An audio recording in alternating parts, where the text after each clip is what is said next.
Yo, what's up? How's everybody doing? Hopefully everybody's having a great night.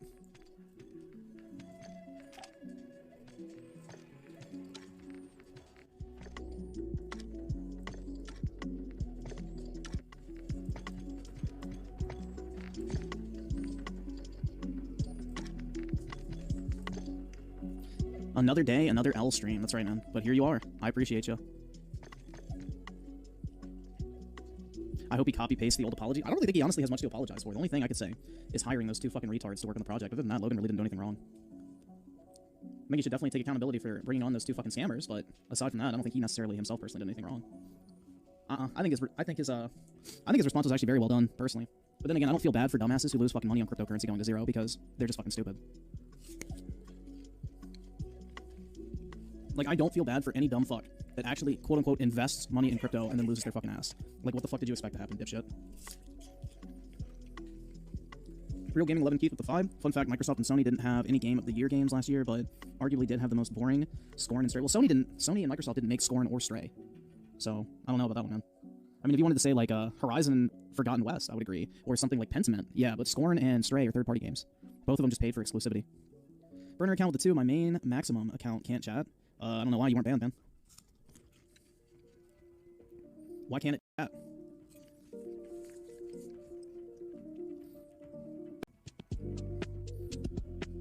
It doesn't let you type? Then yeah, you're not banned. That's just something up with the account. That has nothing to do with me. If it won't even let you send a chat, I have no fucking idea.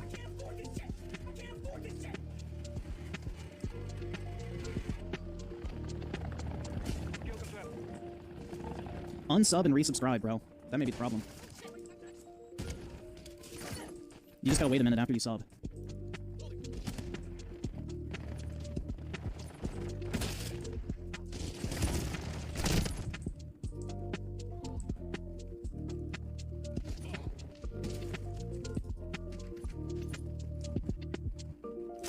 I missed your super chat. Give me a second. I'll look up. At the gym, decided to take a break. My pre-workout wore off, and now I've got a massive headache. Sounds like you haven't drank enough water, my guy. Gotta stay hydrated. Burner account with the 2 when I reload page after I send the chat. It's gone. I have no idea, man. No fucking clue. War on horror with the 5. Honestly, the console wars never died. They just shrunk, hardened, and moved online. I mean, that's always how it's been, though. I mean, most people don't actually give a fuck about, console wars and shit. It's always been kind of a niche. It's always been a very small but vocal community, I feel like.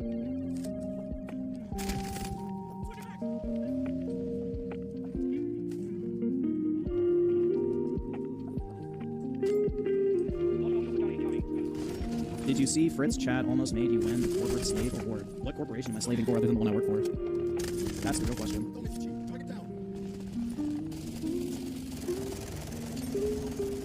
Osky Wasky with the 2. Let me guess, you're eating a Granny Smith apple. Yep, I have like 2 or 3 of them a day, man. 7 inches? That's pretty big. 2 or 3 of them a day. All of them? That's right, man. Big company good. Shame I lost. It's unfortunate. It's a damn shame I lost, man.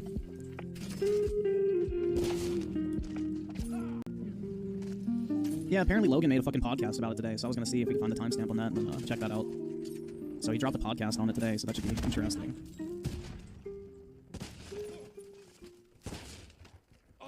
Dude, I wouldn't buy any gaming laptop, to be honest, unless you absolutely have to get a laptop. Personally, like, playing video games on the laptop really just kinda sucks. No matter, like, what GPU, CPU, or whatever's in it, it'll be majorly fucking gimp because of the cooling restrictions.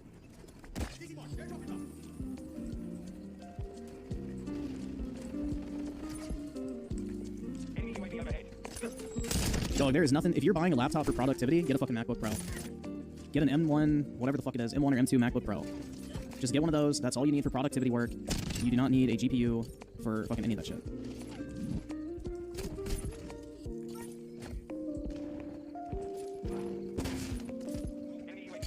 CoffeeZilla never contacted Logan Paul directly until after the videos came out, dude. That's an undeniable fact. He contacted Logan's manager, and Logan's manager said, I have no comment on that. Then he proceeded to contact Logan's manager 2 more times via email, to which he got no response, because he already said, I have no comment on that. Then, a 3rd time, CoffeeZilla actually emailed Logan and his manager after the video series had already come out. So, no, he did not contact Logan directly. He contacted his manager, who already said, I don't have a comment. There's no proof about that? Yes, there literally is, dude. Go watch Logan's video. He shows it in the fucking thing. CoffeeZilla purposely removed that portion of the email saying that he only contacted his manager prior. So, go ahead and look. It's all in the video, but, you know, the drones are just gonna fucking drone, bro.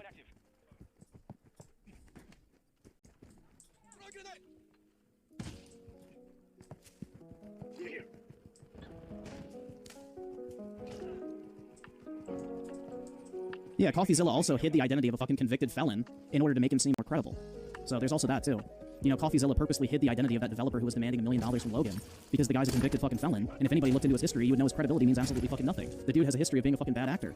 Why would anyone take his fucking word for anything other than just a fucking straight-up lie for the most part? CoffeeZilla contacted him on Instagram in 2021. Did he ever accept the message request? Because I guarantee you that shit's sitting in fucking Instagram DM requests to this day. If you have any sort of large Instagram account, you will never see random people DMing you. Logan has the fucking receipts, bro. That's the thing. He literally showed the stuff that CoffeeZilla purposely omitted. Yeah, the thing is that DM probably got buried on Instagram.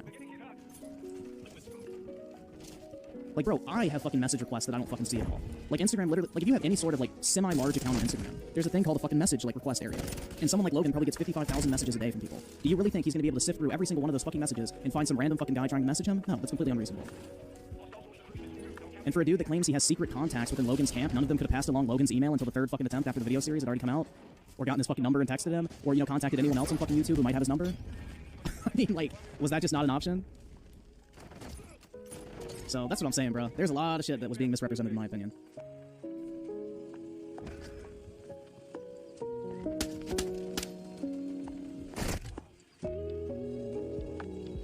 The fact that CoffeeZilla purposely tried to hide the portion of the email, basically admitting that the first time he actually contacted Logan himself was after the videos had already come out, is pretty fucking damning in my opinion. I mean, that's just a straight up fucking, like, purposeful omission to try and make yourself look better. Dog, Logan probably never saw the email in 2021. You have to understand, someone like Logan Paul probably gets a bot fucking message request 1,000,000 times a day on Instagram. He is not going to look through his message request. The only way he would have ever seen that message come through in 2021 is if he was already following CoffeeZilla, which I guarantee you he fucking wasn't. So that whole point is completely fucking moot in my opinion, because, dude, that's like adding someone on Twitter and expecting them to fucking see it. That'd be like me adding Elon Musk on Twitter right now and then going, well, I tried to contact you back in whatever fucking thing. And it's like, dog, he's never gonna see that shit. Nobody is gonna fucking see every single time someone says their name on social media. That is just completely unrealistic. Especially someone as famous as Logan Paul. Because again, his inbox probably gets spammed 1,000,000 times a fucking day. He's not gonna dig through all of that shit.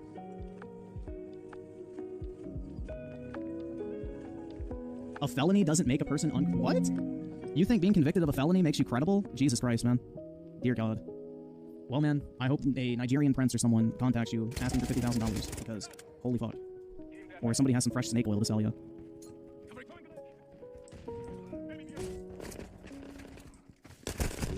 Not even the lawyer that CoffeeZilla friends with can help him with. What do you mean? Did the lawyer say something about it? Is there like an actual like video about that? Then how do you suggest he would have contacted? How did he magically get Logan's email address in the third email attempt? Like, are we basically just ignoring that shit? Like, the first 2 times, in his own words, he emailed fucking Logan's manager only. Then the third time, magically, he gets Logan's email address to email Logan directly. So that's what I'm saying. He had the email address. Also, CoffeeZilla is very connected to the YouTube community. He could have reached out to literally any big YouTuber probably and gotten Logan's phone number. Like, are we gonna forget that's a thing too? Or the fact that CoffeeZilla claimed that Logan's camp is leakier than a fucking dinghy or something. I forgot what it was. But it's like he was literally bragging about having inside sources on Logan's team. It's like, well, none of them could pass on Logan's message or fucking Logan's email or fucking number. You know, the crypto guy, collectibles guru. He talked to him. He couldn't give him Logan's number or email address. That's what I'm saying, bro. Like, it's very convenient that the third attempt, all of a sudden, after the videos come out, he actually contacts Logan directly. That's what I'm saying. For some guy who claims to have all these insider sources, connections, did all this research, like.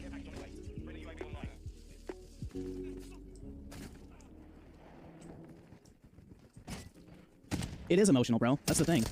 It is absolutely emotional. No, it wasn't a pump and dump. That's the thing. Logan never sold, bro. He never sold it. The fucking collectibles guru guy and then the Eddie guy who was like a developer, those are the 2 scam artists. Logan did nothing wrong, theoretically, other than hiring 2 fucking idiots. Like, he was an idiot for hiring the people he did to work on the project, but aside from that, he literally did nothing wrong. He never sold the fucking coin, he never took money from his fans, he didn't scam anyone. He had every intention of following through with it. But the 2 fucking bad actors in the situation that he brought in, which again, that's his responsibility, so I want to stress that, he did nothing wrong.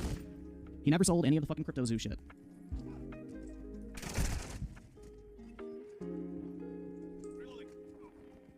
Dog, why would he make a video about it? He's trying to sue people in this. This is the other thing, too. In the video he made, he's literally describing the fact that he's trying to sue that developer, Eddie. You don't talk publicly about ongoing legal matters. You're a fucking dipshit. Like, you would have to have the worst lawyer on planet Earth, and even then, that lawyer would tell you, oh, if you're involved in a legal proceeding, don't fucking talk about it online. No shit, he's not gonna fucking publicize it until the fucking criminal investigation's over with. Any fucking half-rate, like, legal student would tell you that shit. So it's only now that he's being attacked and, like, being accused of a scam that he has to come out and talk about it. So this is the a lot of people are not fucking thinking. Like, a lot of people are just thinking with emotion. They're not looking at the actual fucking facts. And there's a lot of people living clinically online, or whatever the fuck. Or chronically online, there we go, that's the word I'm looking for. They don't understand how this real world shit fucking works. If you have a legal proceeding that you're a part of, you shut your fucking mouth on the internet. The only time you talk is in a fucking courtroom. Terminally online? There we go, good enough.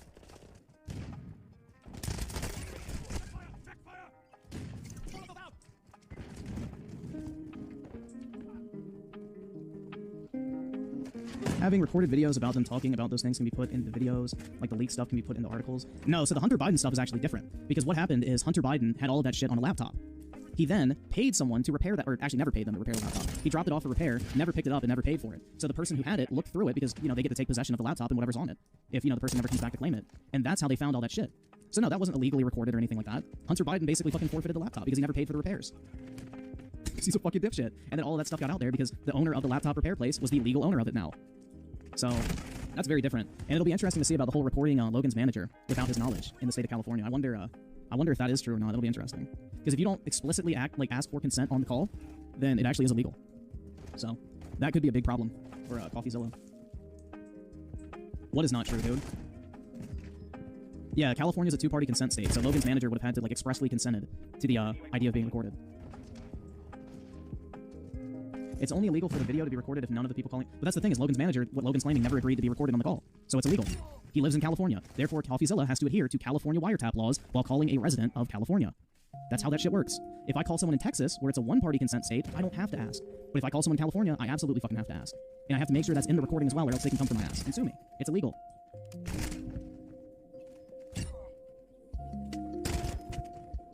Like I said, there's a lot of people who are not looking at the facts of the situation.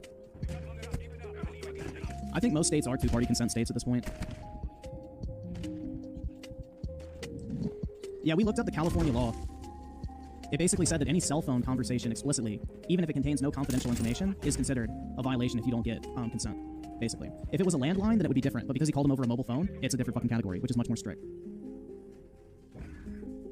Like, we read the actual law last night. No, if it goes across state lines, it goes to the person's state of residence who is being called. That's the thing. Is he's a California resident, therefore he's protected under California law. Like, that would be like saying that California law doesn't apply to people in their own state just because they bought something from a company that's located in a different state. That's not how the shit works.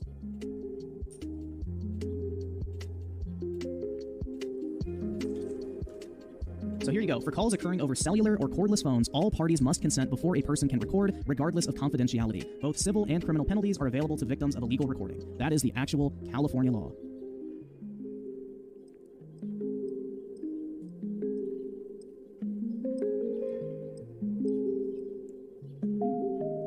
Dog, Logan's manager lives in California, you fucking retard. Holy shit. It doesn't matter where the person is calling him from. He is a resident of California, and the place where he received the call was in California. Therefore, the person recording him violated California law and can be sued in California state court. It doesn't fucking matter what the other state's laws are, retard. That's like saying I can break a law in fucking Maryland, but as long as I live in Virginia, I can't be fucking charged. That's the dumbest shit I've ever fucking heard. Holy fuck, dude.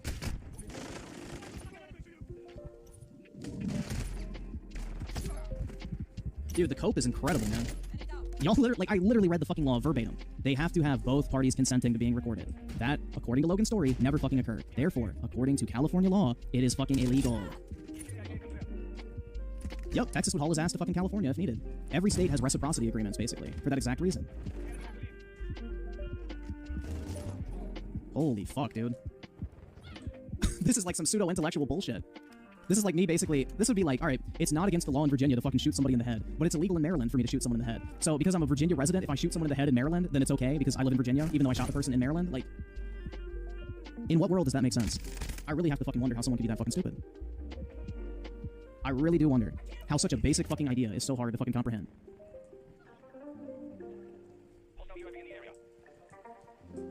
Swear spark with the 2. Wait, why is Logan Paul suing CoffeeZilla? Well, 1, illegally recording his manager, and 2, for defamation. Maximum with the 2. I changed the name of my burner. I'm back, I guess. Yeah, I have no idea, man. No fucking clue. I don't know why I won't let you type. Ryan with the 1. Uh-oh. You're broke! You're fucking poor! And Merc with the 5. Griffin, you know nothing, even though you knew about the Bayonetta situation before anyone else. Such a Logan shit. I know, dude. I'm such a big Logan Paul, like a big Logan Paul fan.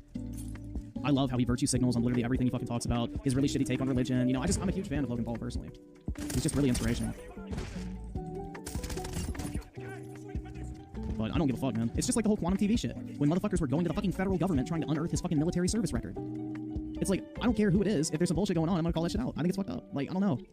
I can say that I'm being consistent and looking at the fucking facts, so... I don't have an emotional horse in this race, bro. I don't give a fuck. None of these people have anything to do with me, and I'm sure as fuck not stupid enough to put my money in a fucking NFT project.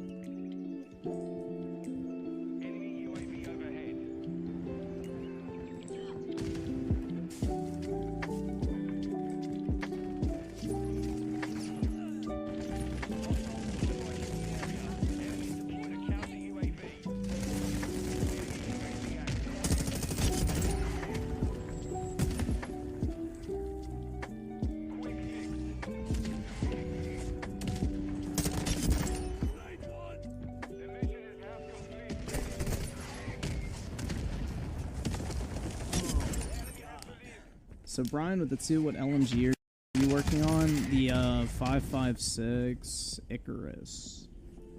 And Swearspark with the 2, thanks, found out about it myself half an hour ago. Nice, man. Yeah. It should be pretty interesting to see what happens with that. Brian with the 2 never took you as a Paul simp. That's right, man.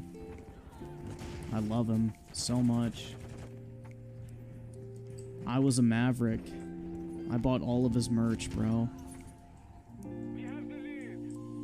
His vlogs were the only thing that kept me going for so many years.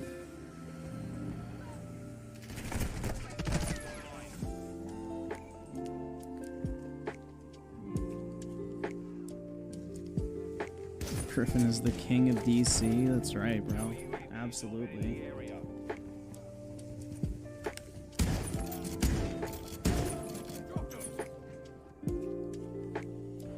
How are the value on those Trump NFTs doing? Did the value go way down or did it shoot up?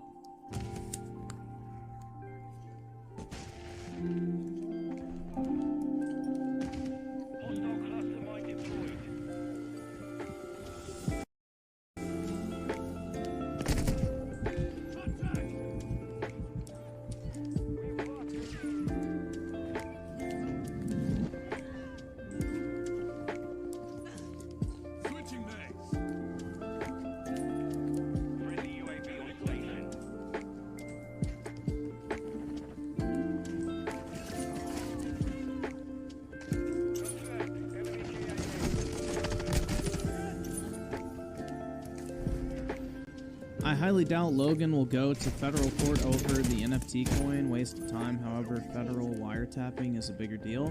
Well, the thing is Logan has fuck you money and an infinite amount of lawyers, so I don't really think he gives a shit, man. If he feels like he was wronged, he'll take it to court. Like, you know?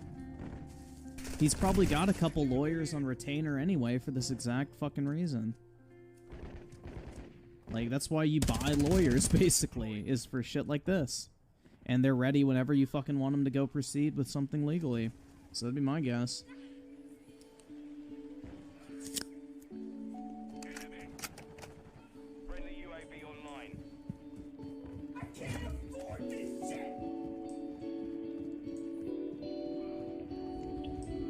I think Logan more wants to make an example out of it than get money.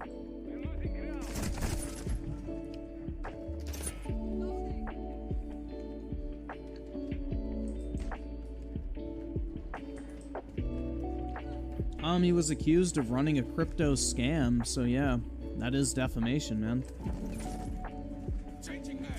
Basically saying that someone committed fraud, stole money, blah blah blah, like, that's accusing someone of committing a crime. That's the textbook definition of defamation, so... I mean, it's up to a court to decide if that constitutes it or not, but, you know, accusing someone falsely of a crime they never committed is literally the textbook definition of defamation, so... Now, proving monetary damages might be hard, but, you know, just to get the defamation verdict, I think is what Logan wants. I don't really think he gives a fuck about the money, personally. I don't really think Logan's hurting in that department.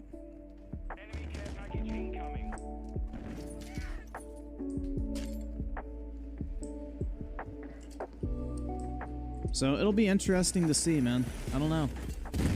We'll have to see how it all plays out.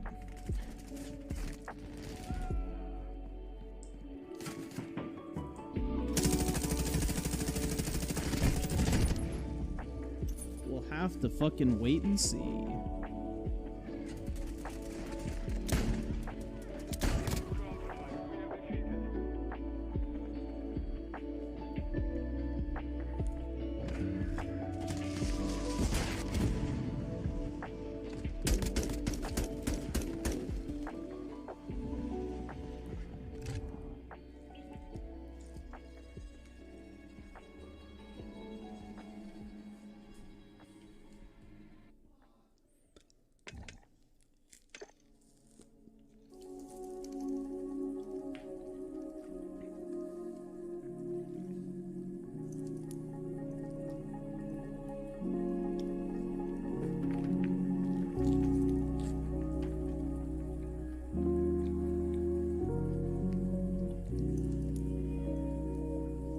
What do I think about the RTX 4070 Ti? No idea, man. No fucking clue.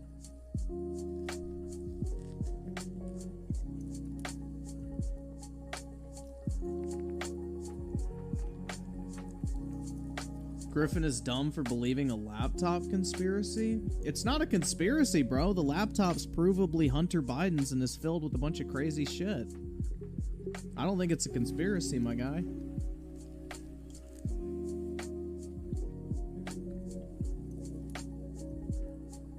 I think that's a fucking fact at this point.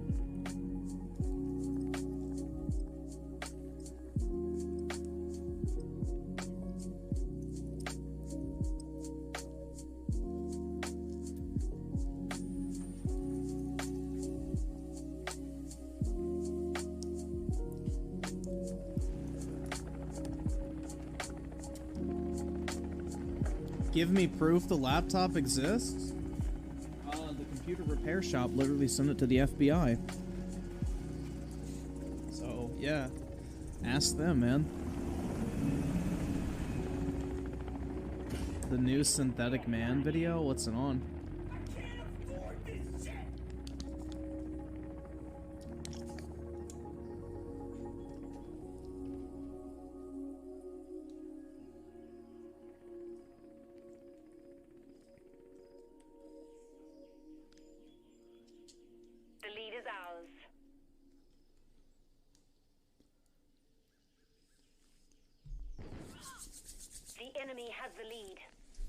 I barely even use my Steam Deck, but it's a cool little device, if I actually used it.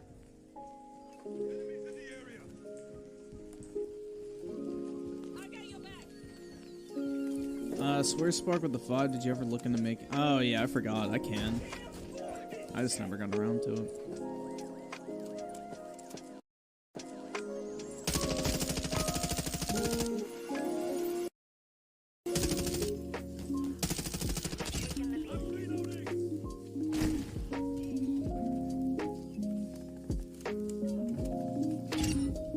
Not gonna lie, I like you because you're the only YouTuber who has a degree. Well, I'm not the only one who has real-world experience and a degree, but... I feel like a lot of people in the gaming community and commentary community, that does apply to, though. 100%.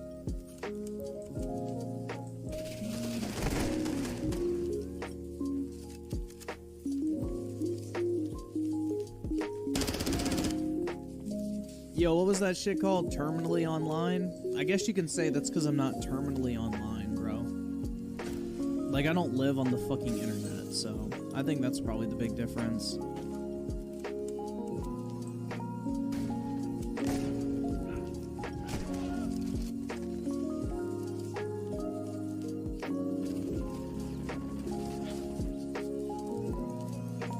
It's on the worst and best game. Oh shit, that would be interesting to watch. Let me write that down. That actually sounds fun. Synthetic.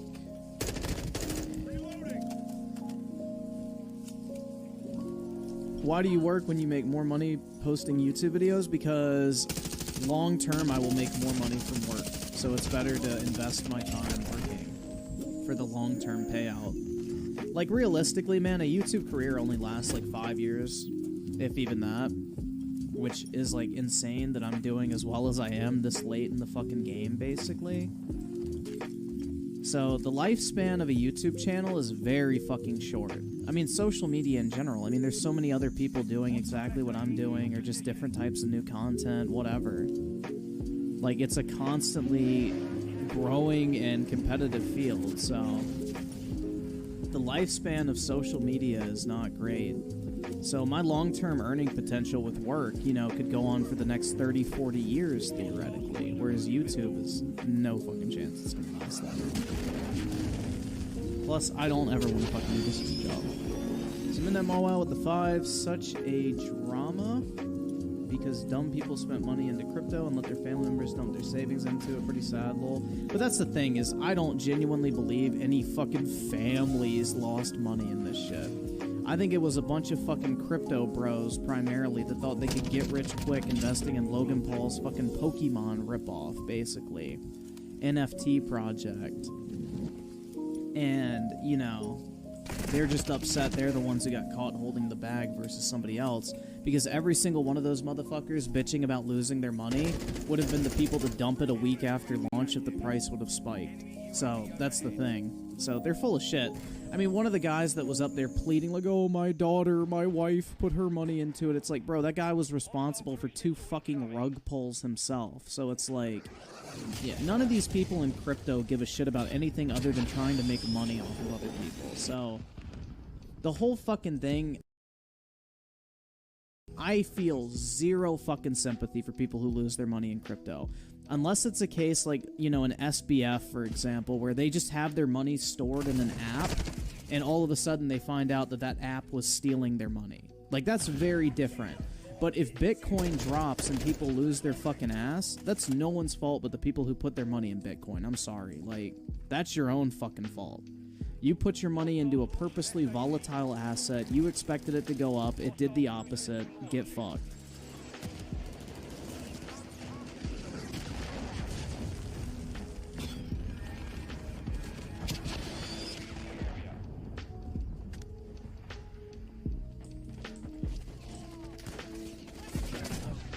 Let's see, Oski Woski with the 2, his old videos were funny, but now he's just boring. I agree, man.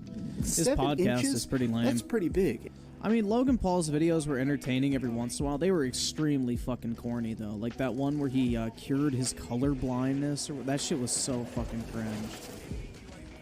But some of his videos are pretty fucking funny. Like when they did like the extreme shit. Midnight Mall Out with the 2. You missed my last super chat. I think I got it. And Merc with the 2. Hot take. It's their fault for investing with L. Paul. I mean, they're not investing, though. You can't invest in crypto, and I want to keep stressing this fact. It is literally impossible to invest in crypto. I just want to hammer that fucking point fucking straight home, dude. It is literally impossible to invest in crypto. It is a speculative asset, nothing more. It doesn't generate wealth. It doesn't produce a product. It literally is an asset that you're putting money into at one price with the expectation or speculation that the price of that asset will go up over time. For no other reason other than more people want it in the future than they do right now. That is literally all it is. It's speculation. It's like me buying a fucking Pokemon card, bro. I'm not investing in Pokemon.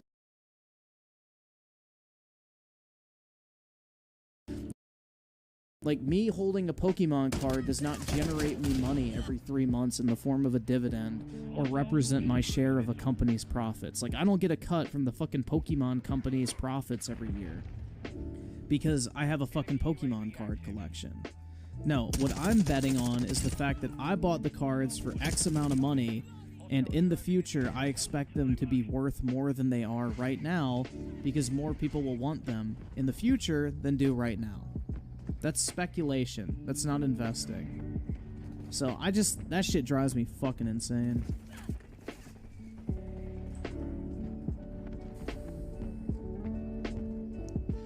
Shit drives me fucking insane, dude. Merc with the 2 hot take, it's their... Oh, wait, no, I read that. Fuck. U-Generation with the 2, Penguin 0 said Logan lied the whole time. Wow, man, did he get that take off of fucking Reddit? Crazy. What insightful commentary. Maximum with a 2, should I start a commentary channel, Griffin? If you want. It's pretty easy to do. I mean, you're just talking to a mic with fucking whatever in the background, so go for it, why not?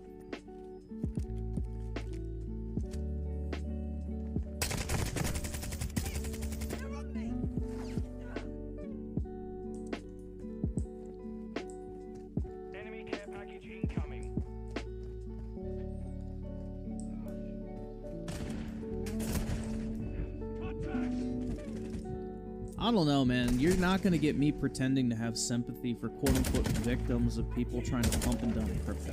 Like, I'm sorry. Switching mags. Hostile veto incoming.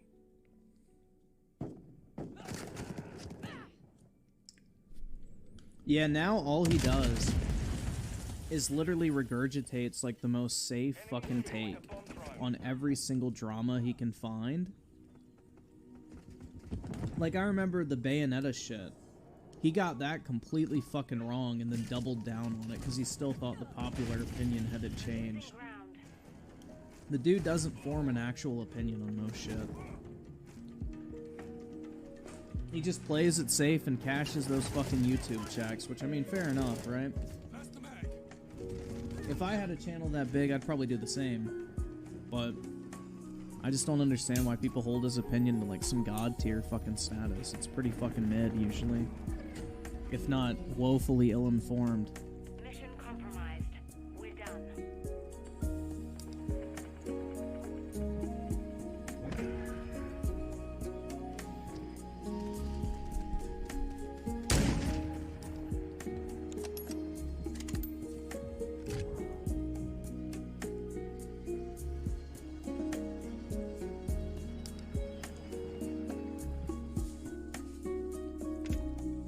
So that's kind of the way I feel on that. Oh man, I'm just like, day by day I get so fucking sick of the internet. Honestly. It is just getting more and more tempting to just say fuck it by the day. This shit is getting so fucking boring. It's just like, in my short time on the internet, bro, the average intelligence and, like, critical thinking ability has dropped so fucking dramatically. It's insane. Like, stuff I never would have considered to be a fucking hot take is now, like, considered, like, a nuclear bad take worth getting fucking canceled, though. It's, like, pathetic, man. It's fucking sad these days.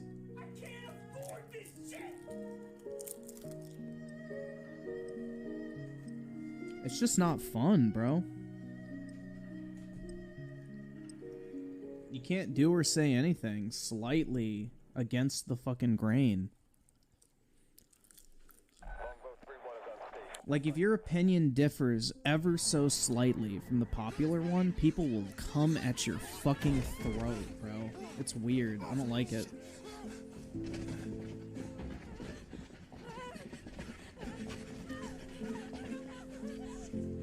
New generation with the 2, he definitely plays it safe to pay his esports team. I did not know he had an esports team. That's interesting. Dude, honestly, I would buy an esports team if I just had a fuck ton of money. Wage quit. But, yeah, I would probably buy an esports team. If I just had a shit ton of money, why not? It'd be kind of fun. I'd buy a COD team, though. Merc with the 5, hearing gross references is funny the first 1,000 times. Literally, it's all Penguin Zero does, and he just lazily uses stream clips to explain stuff. Boring. Yeah, I don't know, man. I'm not a fan of his content at all. He just has, like, the most lukewarm take on every single fucking topic he talks about.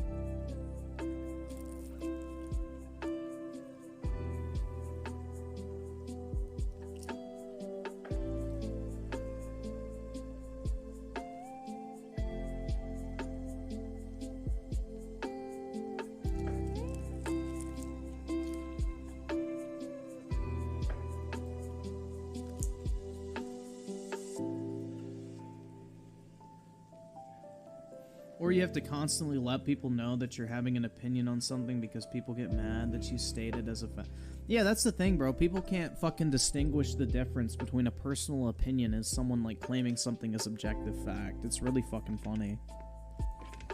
But honestly, man, in, like, the past 3 years, I have really noticed a sharp fucking decline in the average, like, person's intelligence level. It's really fucking sad.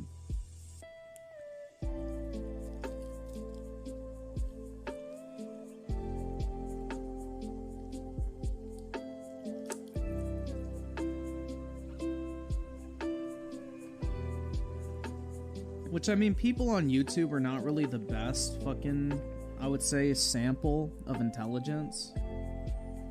Because most people on the fucking internet are just dumb as bricks.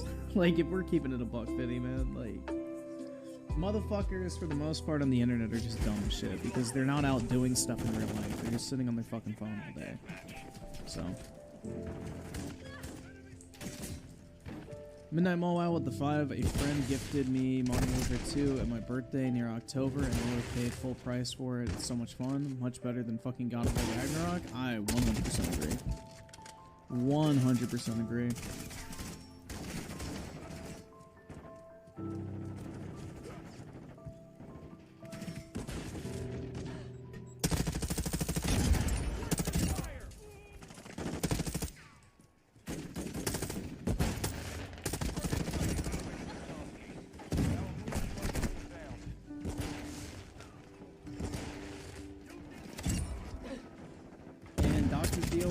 My opinion on Penguin can be summed up with the EDP quote.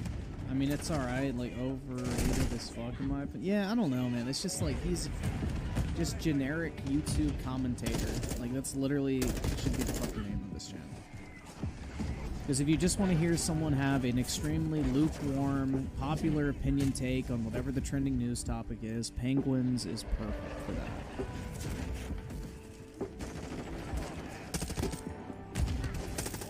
Like, that is the channel for you.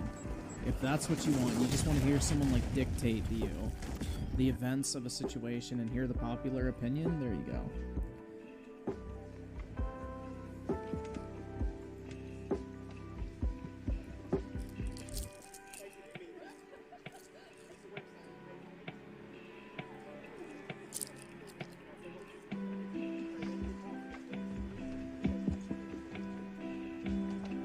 Yeah, like Vosh was saying, because we have, like, items that are produced in China by child laborers, there's no difference between that and child porn.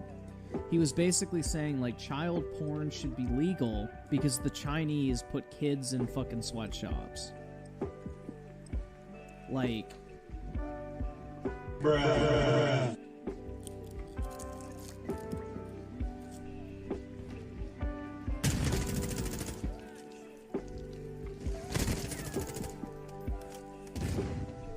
I mean, it would be bad if he said it, which he did say it. Like, he even admitted, oh, it was a shitty analogy or whatever. It's like, bro, no, you literally said that because China puts kids in fucking sweatshops, child porn should be legal in the U.S. Because if we're going to claim morality on child porn, we shouldn't be allowed to because we don't do it with fucking child labor. It's like, bro, there's a huge difference between somebody working as a child and being fucking raped. Like, that's just a nuclear bad take, bro. Nuclear fucking bad take.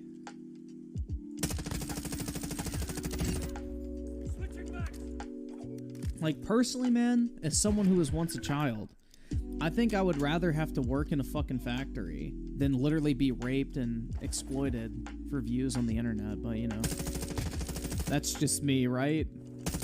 What do I know? I'm sure Vosh's superior intellect would inform me of how wrong I really am.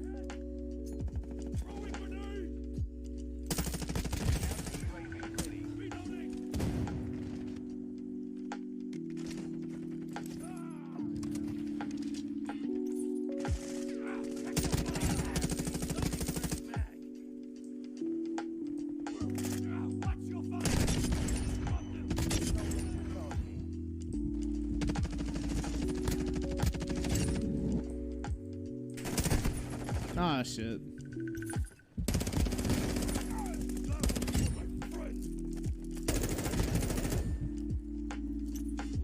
I'm defending sweatshops? No. I'm saying there's a huge difference in morality versus putting kids in a fucking sweatshop versus literally raping them. Like, what? I'm not saying either one is good, bro. I'm saying that raping kids is worse than making them build fucking cheap Chinese products. That's all I'm saying, my guy. The fuck? I think there's a different level of severity in both of those situations.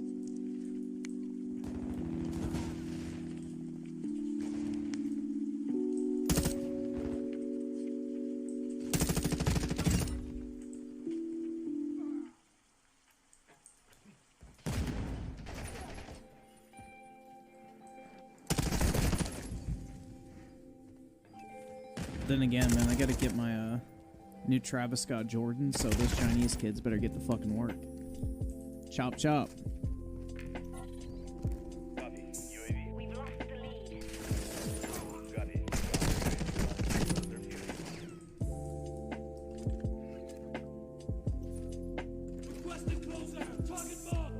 Copy that. Maximum with the 5 as a 14-year-old who worked in a factory for my uncle. Yeah. Yeah, I think you could probably say that you would rather not be raped and just have to work in a, you know, factory. That's pretty crazy, right? Personally, I would rather not be fucking raped, beaten, filmed, and put online for basically all of eternity.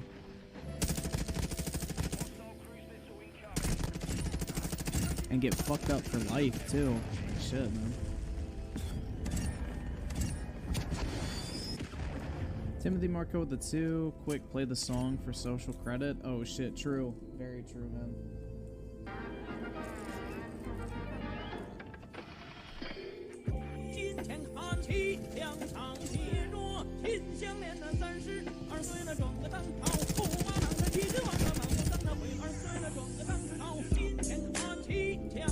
Damn, this shit hits hard, bro.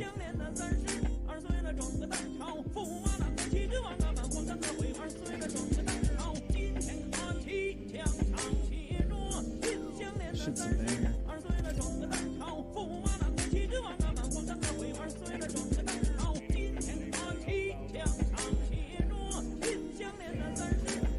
Yeah, this slaps harder than the fucking Slave Master's whip in the Nike factory. This hits harder than your body against the suicide nets at the fucking PlayStation factory.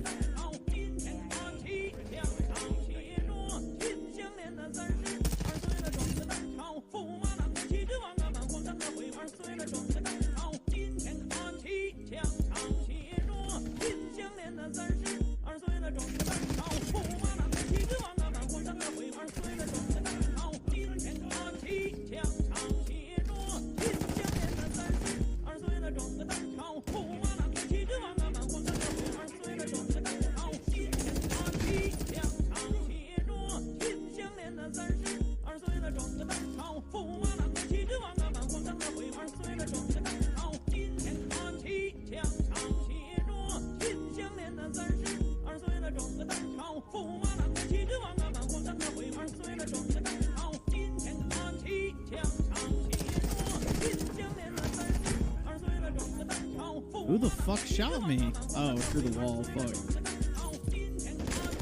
Alright, that's enough of that. Maximum with the 2. Good night, gamers. Also 6 more days until 15 and driving. Nice, man. That's awesome. Sleep well, my dude.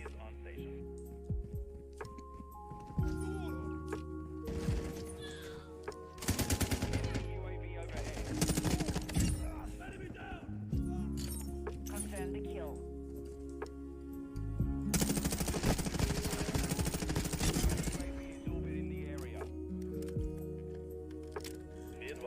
Dude, I need that Chinese check. I'll just take any check, honestly, bro. Honestly, I need to get on that Dubai money. For real. Because on top of making bank over there, you don't have to pay tax. Which is like, holy fuck.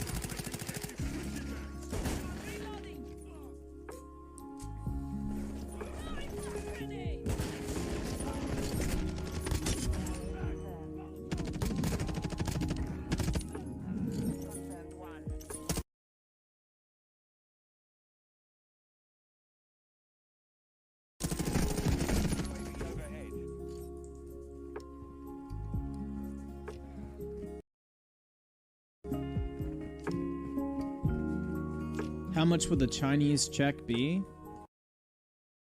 It's just a few $1,000,000. I'd be happy.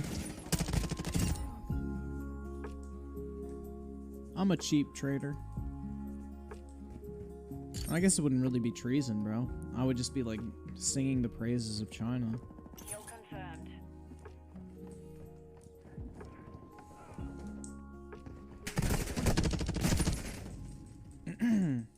I just want to go buy a house.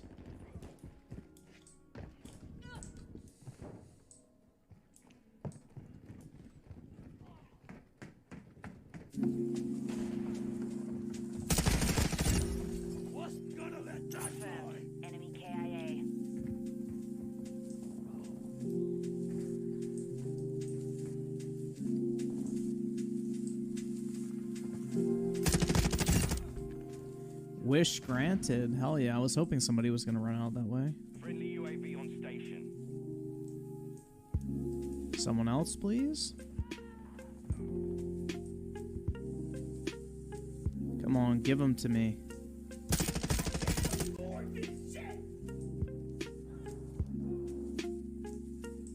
Friendly UAV online. Last minute.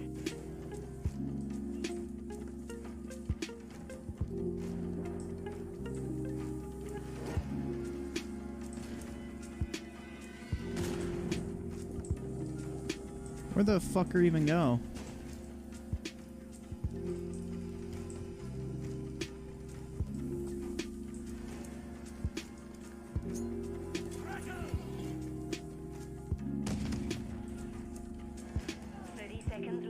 Guess that van doesn't explode. That wasn't a long shot? Really? Damn, man. That's unfortunate. Friendly UAV on station. 10 seconds. Oh, shit. Cucked and fucked, man. Swear Spark with a 2. My sister is stationing over in Dubai in April. That'll be fucking cool, man. You gonna go visit? You should. If you can, at least. I've always wanted to go to Dubai, but I want to save up a lot of money to go, because I want to go ball out and, like, do all the really cool, expensive shit. Like, I want the full experience. But that's awesome, man. If she gets, like, her own place, you should go visit. That shit would be cool.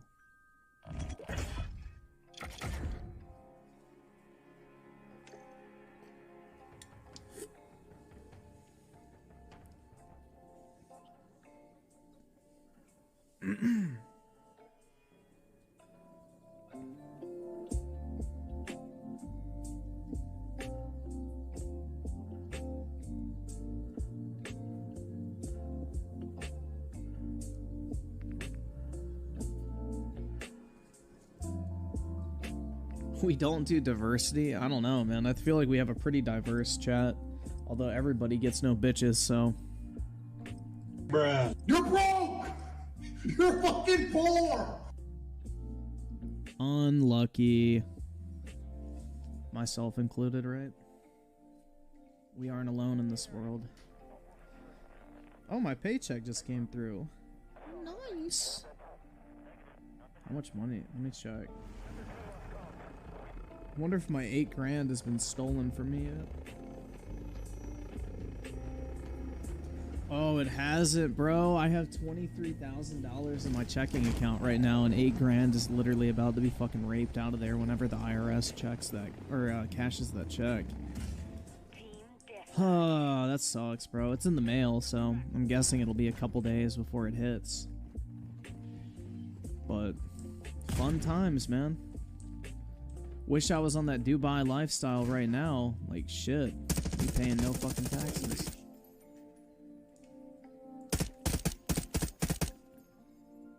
Dude, that's what's fucking wild. We have way more oil than fucking Dubai ever does. And it's like, why the fuck do we need to pay tax? Why can't we just make all of our fucking money from oil? We have more of it than anyone else. It's like, the fuck?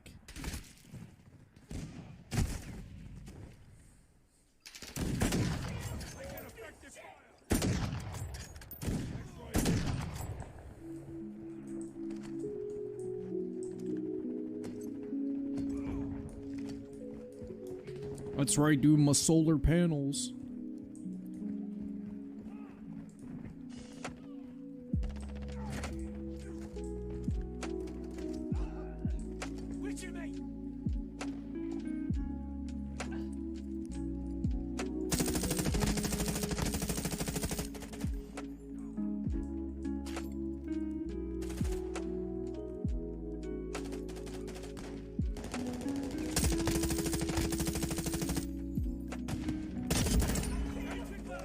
Hey, U generation with a 2, but Griffin mutt environment. That's true, bro. We gotta hug a tree.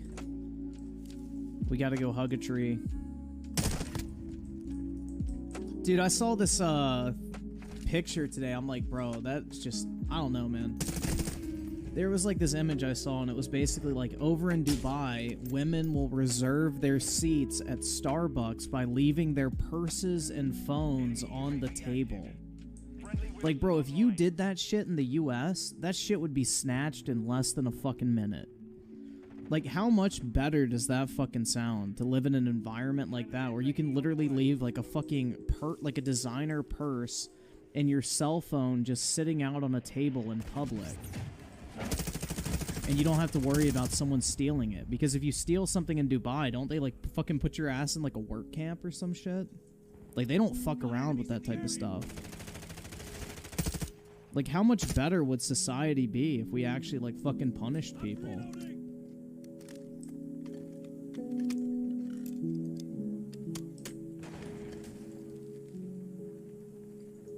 I'm taking fire! Like, in Western cities, you would literally have your shit stolen before you could fucking look back. Like, dude, people will snatch your fucking purse off your body or, like, rip your phone out of your hand, like... Watch your fire, idiota! Friendly UAV online. I want work camps? Yeah, for fucking criminals, man. Make people think twice about fucking breaking the law. If you're just sitting in a fucking cold, concrete cell with fucking stale water and bread, and all you do all day is fucking work and do hard labor, I think people would consider breaking the fucking law. Versus, oh, in the US you get a slap on the wrist, or you don't even get charged unless it's over $1,000. Like, how fucked up is that shit?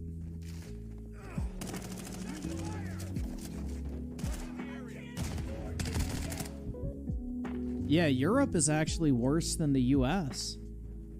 Like, what is it, London? It's like 680 crimes per 1,000 people.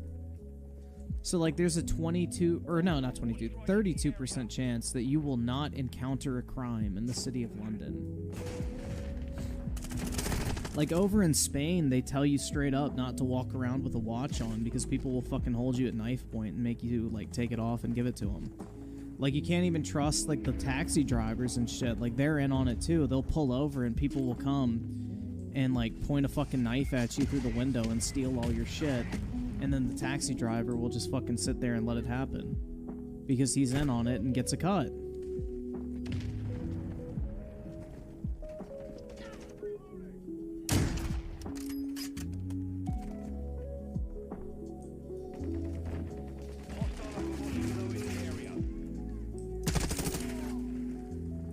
Like, why the fuck would anyone want to live in a shithole like London, where you literally can't walk outside without having a fucking 70% chance, basically, of encountering a crime? Like, every single time you step foot outside of your house in London, there is a 70% chance that you're going to witness a crime or be a victim of a crime. That's fucking wild, man. A 70% chance you'll encounter a crime. Friendly UAV online. Hostile sentry. Dude, not even the cops in London have a crime or a fucking gun. It's like a crime for them to carry a gun in a lot of places. Like, if you're a cop and you're walking on the street with a gun, you'll go to fucking prison. And then London also has shit called, like, no-go zones, where they just don't fucking go. Like, if there's a crime committed in certain areas of London, the cops just don't fucking show up. Because it's like, they can't do anything.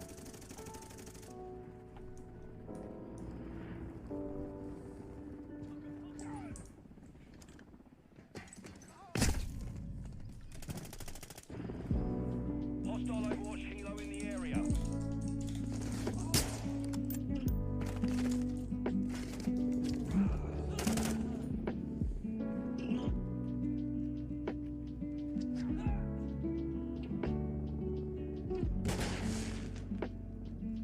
Yeah, London's crime rate is 78%. 78 fucking percent, bro. I just looked it up. Oh my god, man. That's just fucking crazy. Yeah, the British have no-go zones. The cops just don't fucking go there. Because they literally walk around with fucking billy clubs, and you have like groups of like military-aged men from like all the different places they import people from, with like fucking knives, guns, you know, blunt objects as well. Like, the cops don't stand a fucking chance. They can't do anything. Which country has the lowest crime rate? I think countries like Sweden. I would imagine a lot of Arab countries, Japan, China probably has a pretty low crime rate. Basically, any country where you're actually fucking punished is probably going to be pretty low.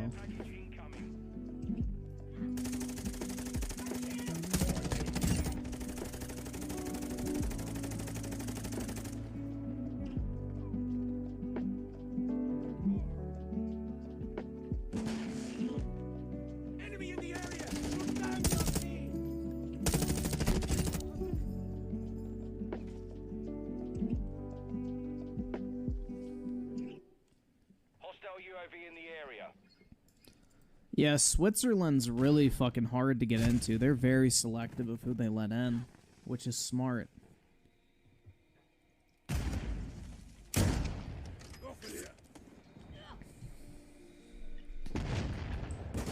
Well, yeah, Canada's been importing a bunch of fucking refugees just like Europe has. So they're following the same fucking path that, you know, European countries are going down.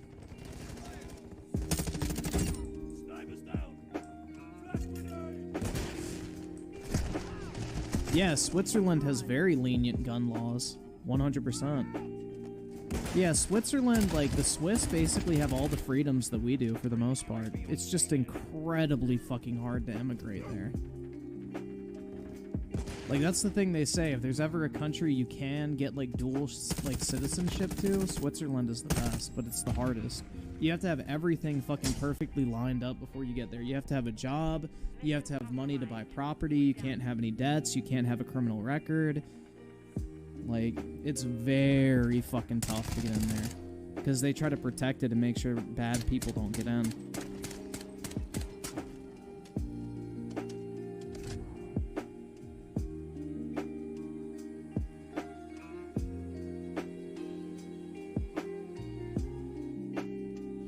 Dude, I think we should go back to Hammurabi's code, honestly. Like, I think he had it right all those years ago. I think Hammurabi was ahead of his time. I think the man knew what he was doing.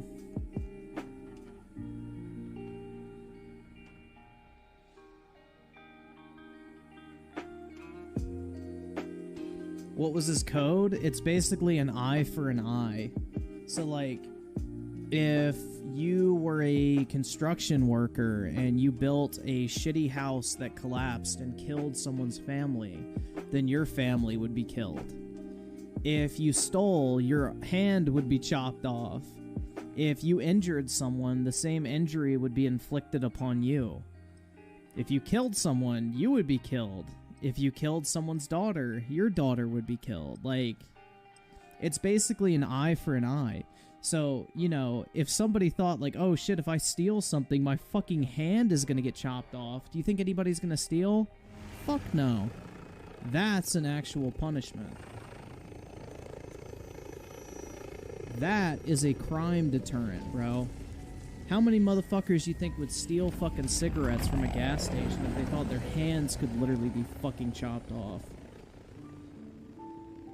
Yeah, well, Gandhi also fucking almost starved himself to death, so he can hold that L.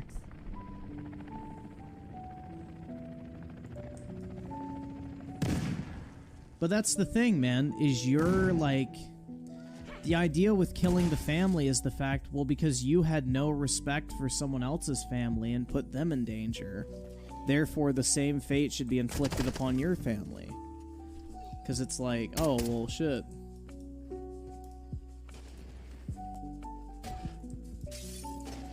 I don't think it applies to accidents, bro. It applies to, like, purposeful fucking wrongdoing. Like, if, say, a builder cheaped out on materials and didn't build something right in order to save money, and it resulted in a structure collapsing and killing people, then they would be held responsible for that.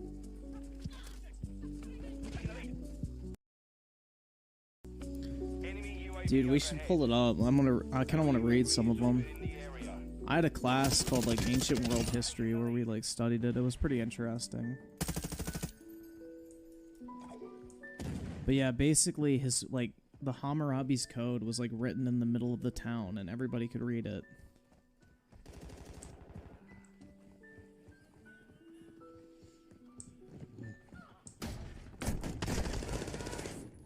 So Merc with the 2, you did my mom. We can link with your mom. Basically, yeah. I don't know if it's that specific, but yeah. Basically, that's the whole thing. It's an eye for an eye, basically. The punishment matches the crime.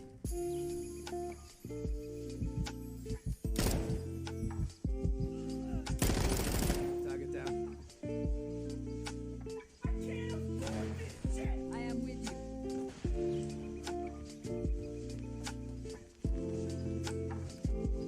Hostile VSOL in the area.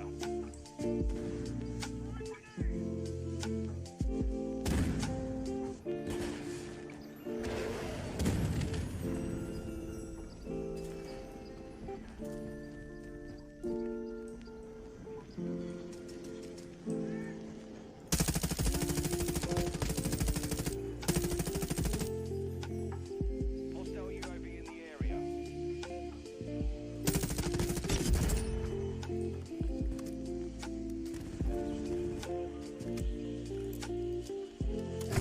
Oh shit, I was reloading.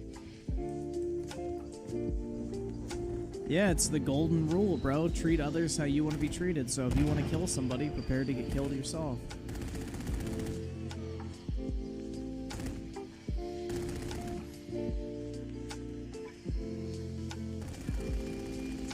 Fast hands online.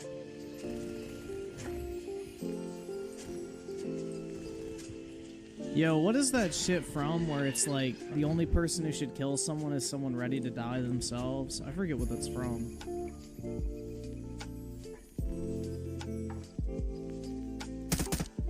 That's kind of true.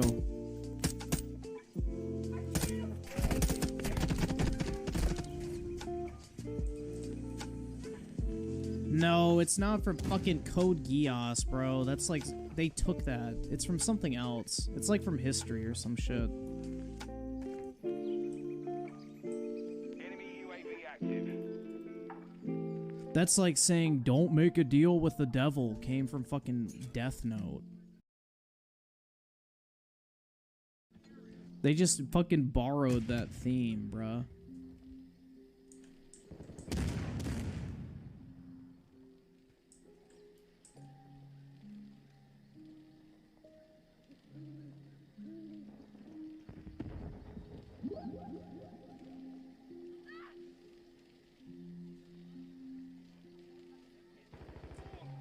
The quote I know is, if you kill someone, dig to... Yeah, that's kind of what I was talking about. That is true. Like the old Western movies and shit. But I think there's like some historic event or something. I can't remember what it was. Some fucker in history said that shit. I remember hearing about it.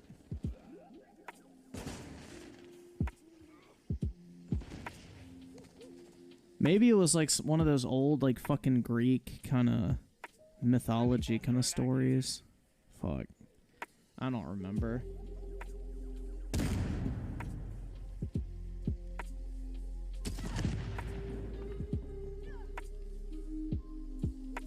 Alexander the Great? I don't think so, man.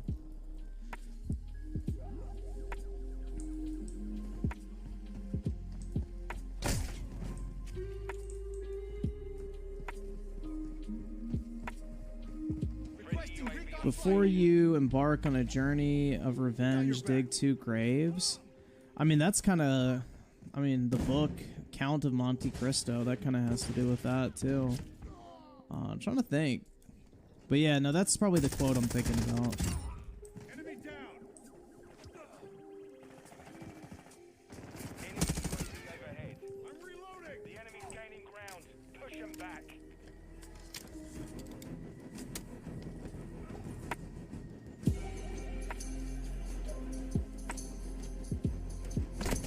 Taking effective fire.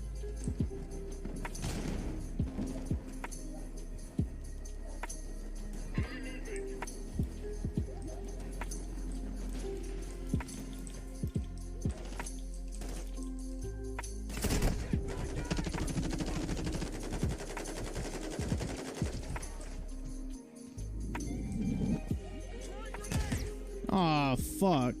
Quick fix.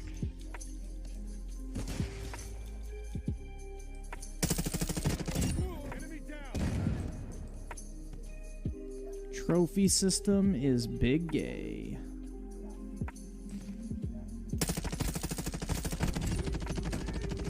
Ah, I almost hit 2.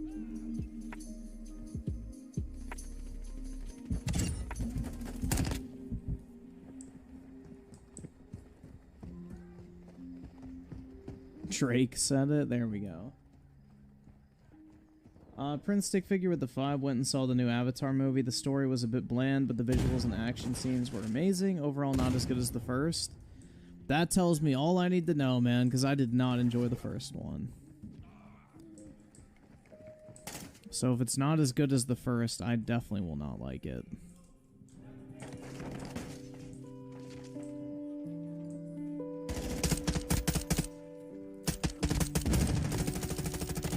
Target down.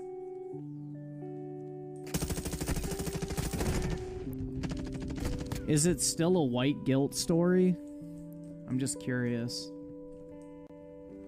Griffin lives in fear of lummox every day of it. Oh, definitely, man. That man's scary.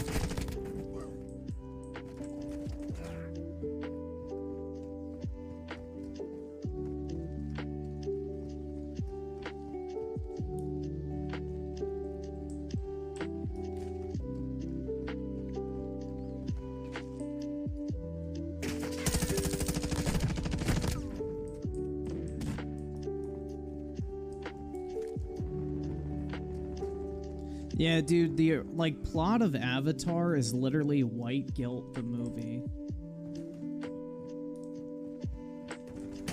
The fucking plot of the original Avatar is literally white guilt the movie. It's basically like James Cameron self-inserting into the scenario in which basically the Europeans colonized fucking the Americas.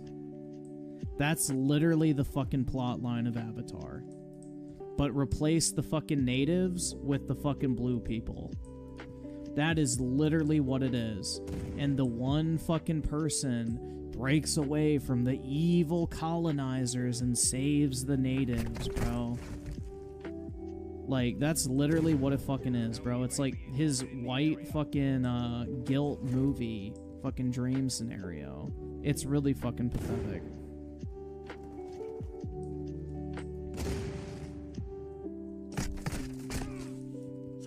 Like, it's so fucking obvious what that movie is, like, trying to do. I can't afford this shit! I can't afford this shit! Merc with the 2, I legit only care for John Wick 4, the COD of movies. Fair enough, man. We like what we like.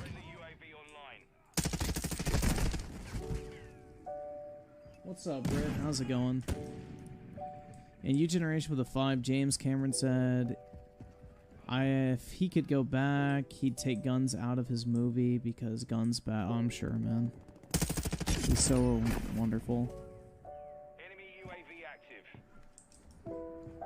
I just wonder if these Hollywood people actually hear how fucking retarded they sound half the time.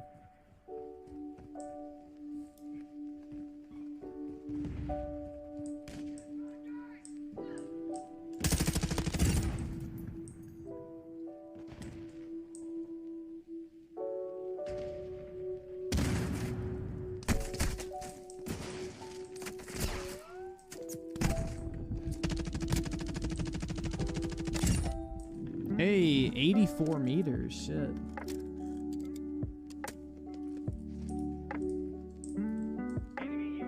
Avatar 3 will not come out this year. It'll come out like in 2 years or something. There's a thing known as franchise fatigue, man. You can't release too many of the same movie franchise within a certain amount of time.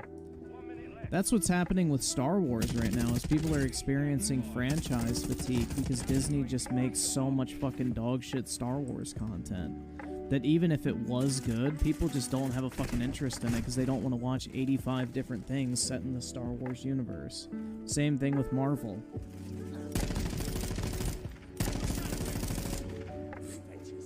Eventually people get bored.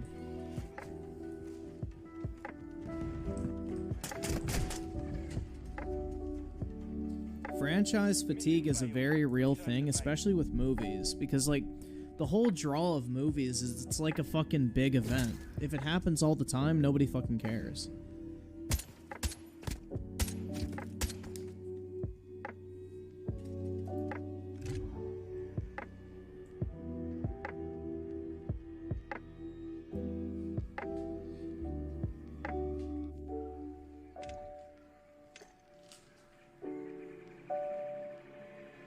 You stopped after Last Jedi? Good decision.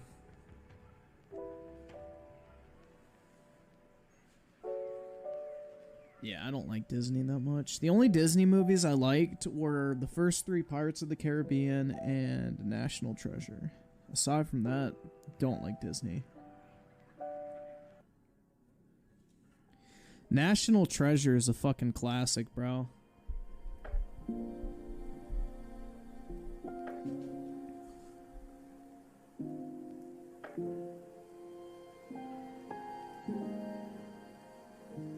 Like, honestly, like, a National Treasure type movie is just very fucking fun to watch. Like, those are just really entertaining movies.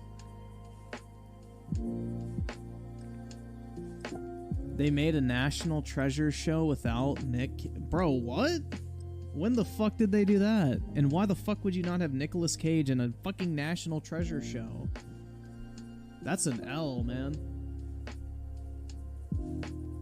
Bro, he carried those fucking movies.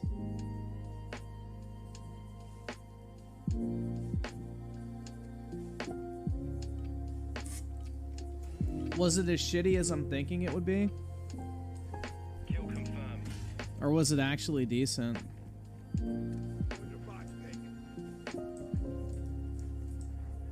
Contact.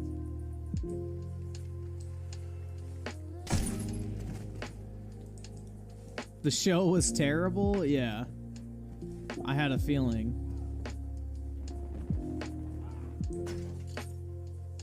Like, Nick Cage literally carried those fucking movies, bro. Like, it was all of his memeable moments. Like, he was the only convincing actor in that entire fucking movie, aside from the guy who played his dad. What's that, like Charlie Sheen's dad, I think, right? That's who played Nick Cage's dad? Charlie Sheen's dad.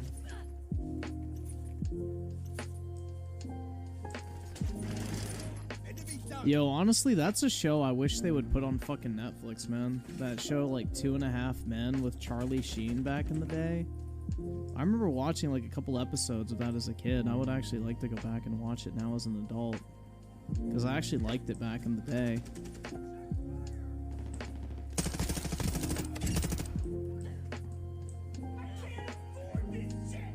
It is on Netflix? I don't think it is, bro. The Butch is toxic with the 5. I'm proud of shows like Breaking Bad, Mr. Robot, and Futurama for knowing when to quit. A lot of directors don't stop until they make something bad. Well, they just keep fucking going even if it is bad. As long as it prints money, that's all they fucking care. Like, that's all that fucking matters, bro. Even if it's bad, as long as it makes money, they'll keep making them. Money talks, man.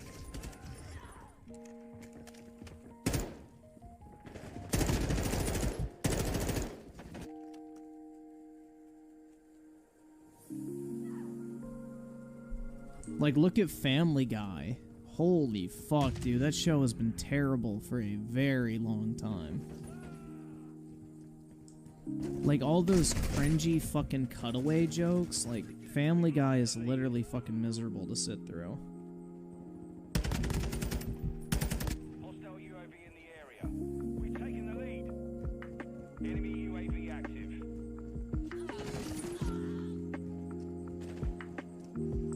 Fast hands activated.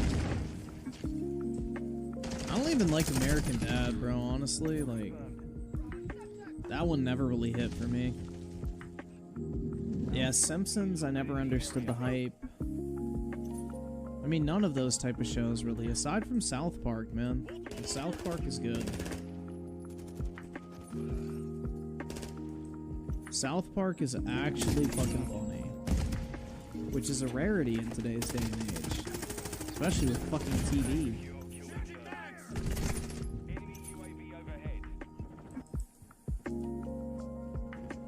Boondocks was okay. I don't know. Like, certain parts of it were good, but some episodes were just like a miss.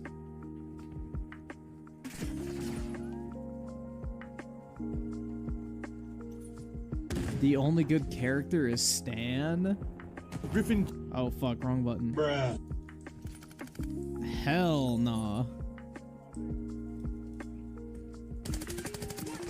Dude, Randy and Cartman are way better than fucking Stan.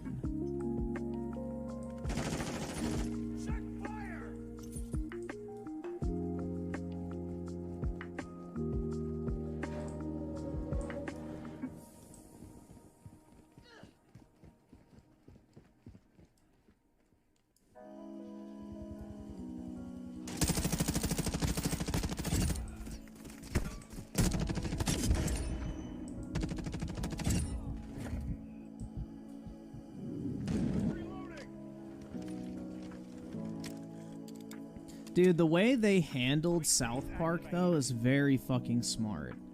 Like, basically, when the show started out, it focused almost entirely on the kids. But then as time progressed, they switched it to focus more on Randy and, like, the adult characters as well.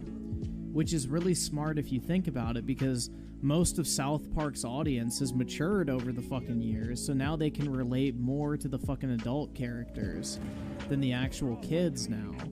So it's like, they've done a really good job of keeping people interested, because now, you know, all the people that used to really fucking like, you know, like Kyle, Cartman, all of them and shit like that, now they've like shifted the focus to Randy as people have gotten older, because now people can relate to fucking Randy more so than they did when they were like fucking teenagers. So the way they've done that is really smart in my opinion.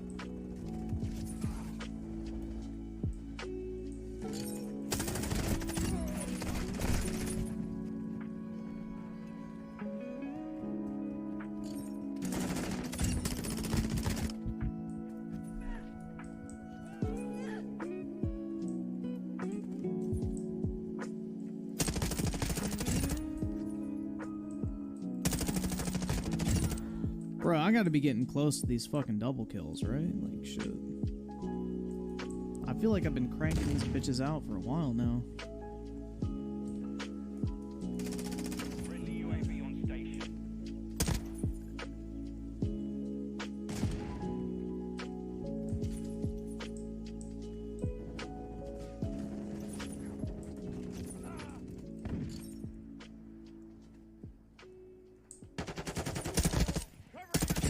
Oh shit, I almost fucking didn't kill that guy.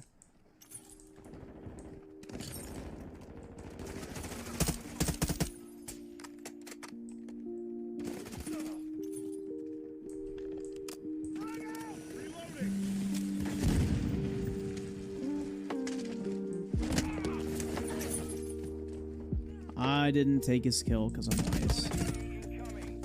UAV standing by. I could have, but I didn't.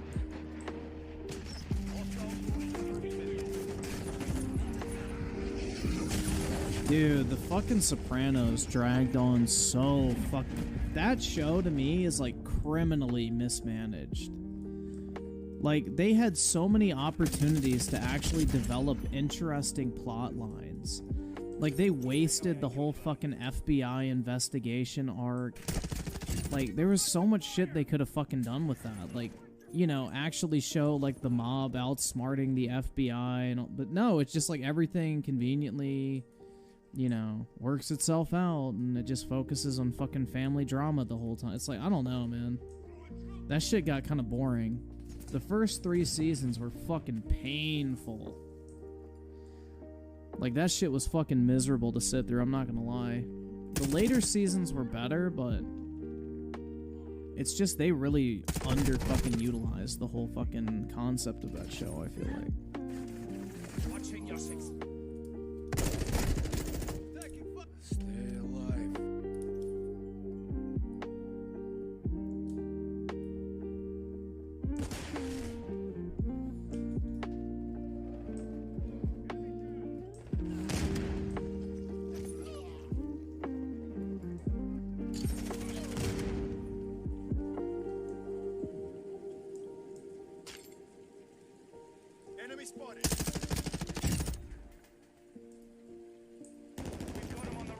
Alright, wage quit. Let's go.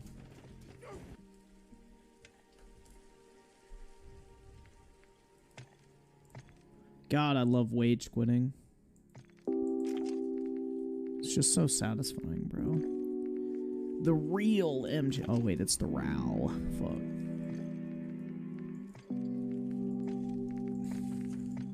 Put on our chirpy camo. Wagey. You're broke! You're fucking poor! God, I fucking love that shit. That's like the perfect fucking sound clip for me, bro. I love it. You love to see it.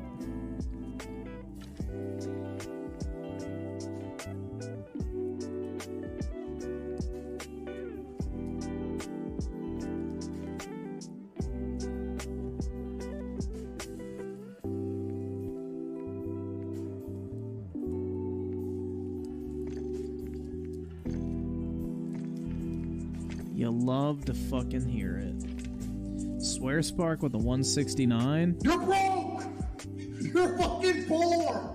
What's the price range of the condo you're thinking of getting? 300 to 400,000. I don't really want something super because my idea, like, I could probably get something nicer if I really wanted to, but my kind of thinking with that is basically, okay, let's say I buy the condo and I move somewhere else. I want to be able to keep it so that I can rent it out. But there could be a scenario where it's like I'm not able to find someone to rent it for a couple months. So I'm going to still have to pay the mortgage while it's unoccupied. So I don't want to buy something so expensive to where it's like, oh, I can't afford to pay for this thing if it sits vacant for a couple months. Does that kind of make sense? This is literally like a fucking investment property for me. This is not like my forever home. It's not a long-term place I'm going to live. It's literally just like basically a condo that I'm going to keep in my like real estate portfolio that I want to be able to afford to pay while I'm paying for a different place somewhere else when I eventually move if somebody's not living in it, you know, year round. So that's kind of the idea. Yeah, I will lease it out, but you still have to find someone to lease it. That's the problem.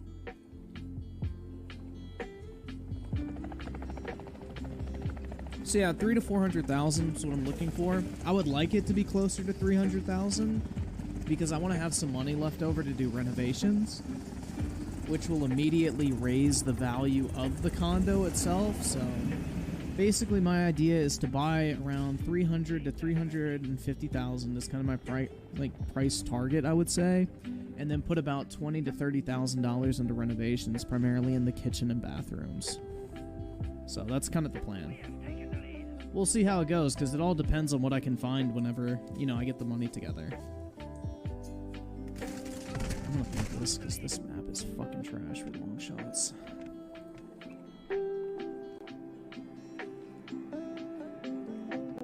Oh, dude, definitely. Disney makes dog shit Star Wars movies, but franchise fatigue is definitely an issue, too. I think it's both, 100%.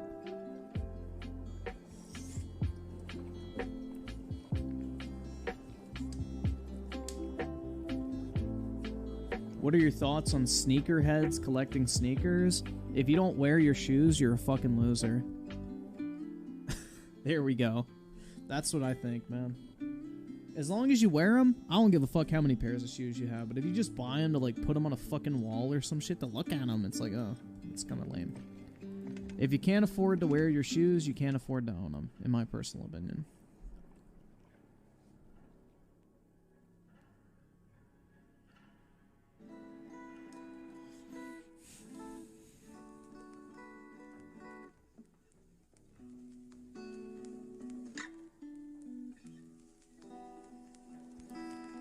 Like, that's the thing, bro, is, like, I have these expensive-ass Gucci shoes, but I fucking wear them. Like, I'll get a comment like, oh, damn, man, you're wearing some nice shoes today. I'm like, I'm just wearing my shoes, bro. Like, I wear my shoes. Like, what is the fucking point of buying shoes if you're afraid to wear them? Or because they'll get dirty or something. Like, who cares, bro? They're shoes. If you can't afford to buy and wear shoes, don't fucking buy them in the first place. You're literally just wasting your money. If you just want to have them sitting there so you can look at them and be like, yeah, I own them, but I can't wear them, man. Real Gaming 11 Keith with the 5. Anyone interested in Hogwarts Legacy? Fun fact, you can look it up. Last game that studio made was Cars 3, so yeah, hell yeah, bro. You already know that shit's gonna be fire.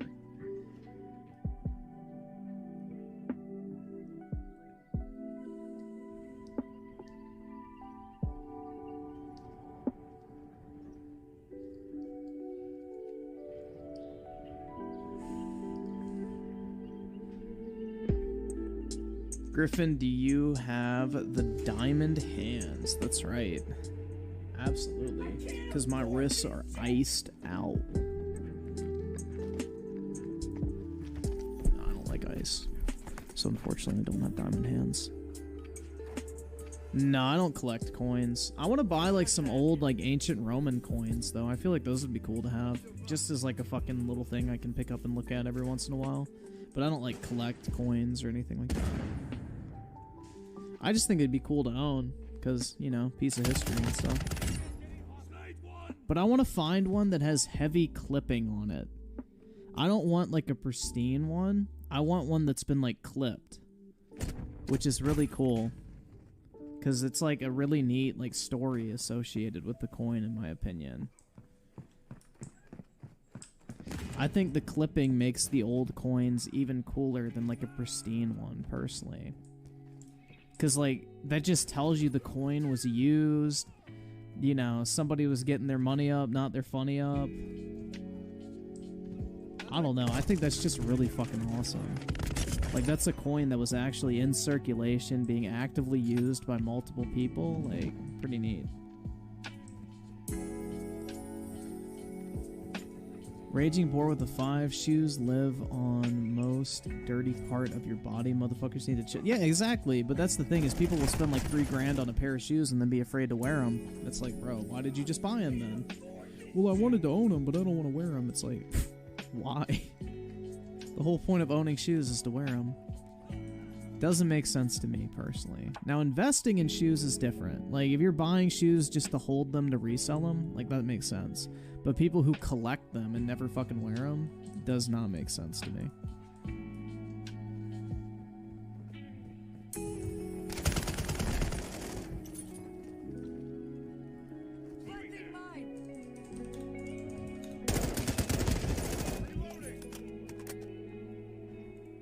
Oh shit, fuck, bitch, tits. Come. So this is what I'm talking about when I say a clipped coin, guys. It's really fucking cool. So you see how there's like little triangular like clippings taken out of the coins? So basically back in the day, you know, when you would get a silver or gold coin, you would take little clippings out of the side of it so that you could basically collect like a large amount of different little clipped pieces of silver, and then you would pay to have it melted down and struck into a new coin, basically. So once you collected enough clippings from a coin, you could go get another one from the silver you collected. So it was very common back then, if you got paid in silver or gold coins, you would take a little clip out of it to like collect a nice little stash of, you know, clippings out of the coins. Now, technically it's illegal, but how do you prove that that was the person who did it? So if you got caught with the clippings, you would get in trouble, but it's pretty fucking cool. I don't know. It's a neat kind of, like, added value, I feel like, to the coin, because it makes it, like, much more unique. Because it's like, that's somebody who actually, like, fucking used this coin and shit. Like, I don't know. I think, personally, it should add to the value, but it takes away from it. Because people look at that as like a fucking damage or whatever. Which technically it is damage, but I think it is a better fucking like story behind it personally. Than, oh, this coin was never circulated and sat in a bag. Like, cool. But yeah, that's what I mean by coin clipping. It's pretty cool though. I want to get a coin that's like heavily clipped like that. That's the type of shit I want to buy.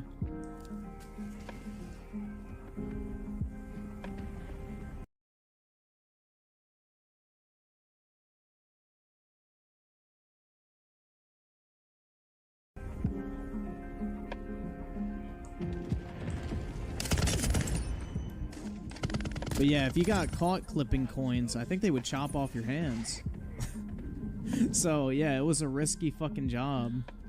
But hey, if you collected enough clippings and melted them down, you'd get a payoff, I guess. It's kind of cool to think that maybe each individual clip is an individual user of the coin. I don't know, it's fun to... Exactly, man. Like, it tells a story, which is why I think it's cooler than just, like, a fucking pristine-looking coin that was never circulated. It's like, that has, like, actual history and use and, like, a story behind it. I don't know. It has some lore, bro. I can make a lore video on my coins. But yeah, I don't know. I think it's neat.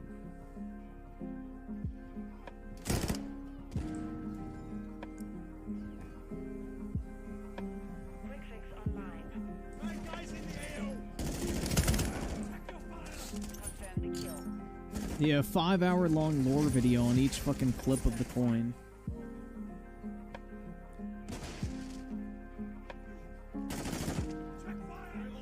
But yeah, I would love to get, like, some of those. Like, I would get them graded and everything like that. And then it would be cool to just have as, like, a little desk item I could look at every once in a while. You can get them pretty cheap, honestly, considering how old they are, because the Romans made so much currency, you can find it all over Europe still to this day.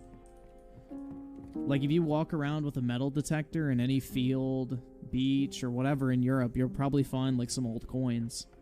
Like, it's just so fucking common. Yeah, coin grading is fucking huge, man. Like, look. Roman,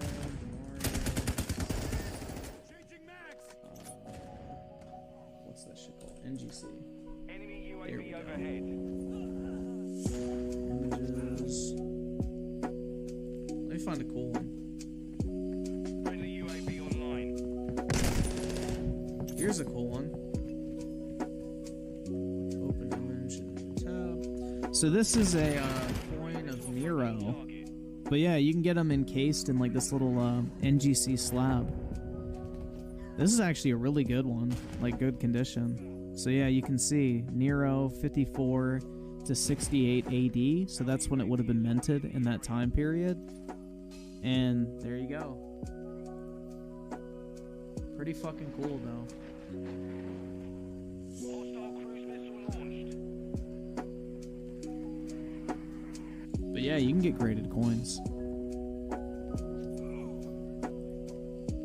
Enemy UAV active.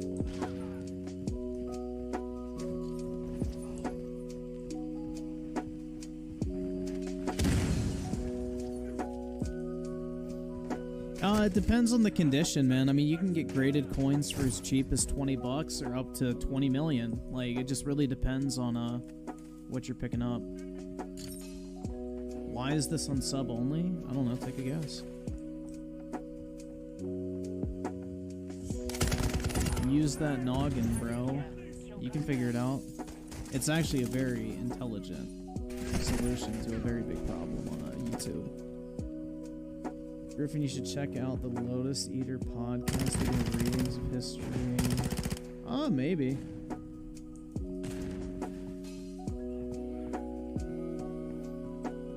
So, obscure pieces of... Yeah, I probably could check that out. Let me write it down in a second.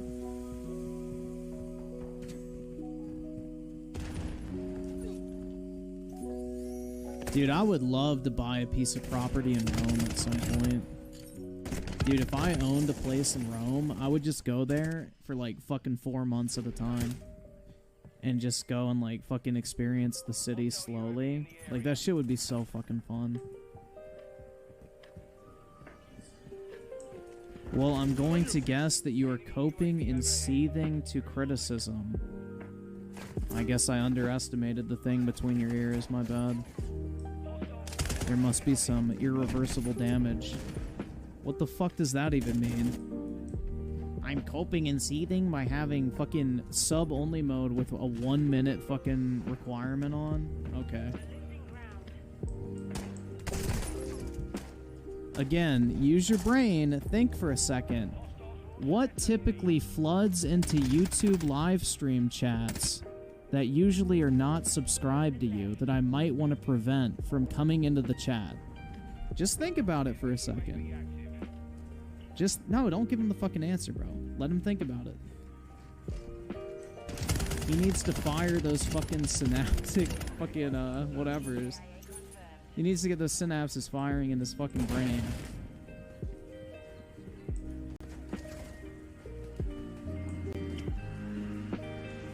He needs to get his brain moving, man.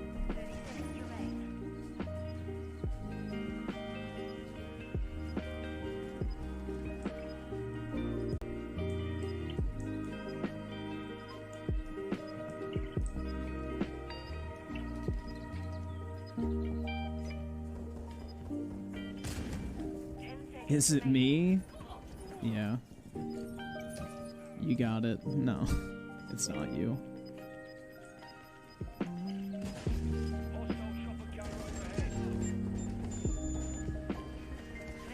I don't think a 1 minute delay is gonna keep trolls out, bro.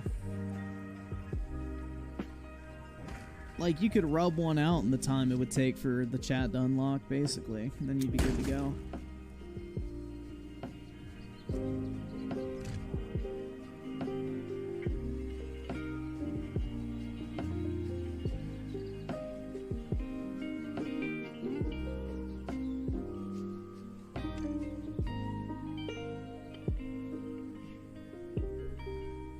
But yeah, the answer is it keeps poor people out. You're broke! You're fucking poor! Poor people don't know how to subscribe.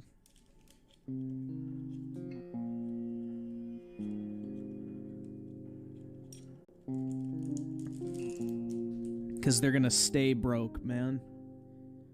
Only people who are gonna be wealthy in life can chat. Otherwise... either subscribe, donate, or get the fuck out. Everybody in this chat's gonna be a winner, man. As long as you don't fuck up your life, but that's up to you. I can't help you with that.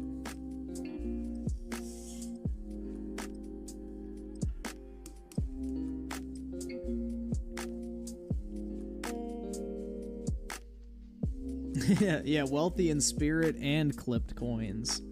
Yeah, dude, I have eBay credit. Honestly, I may buy one of those. Fuck.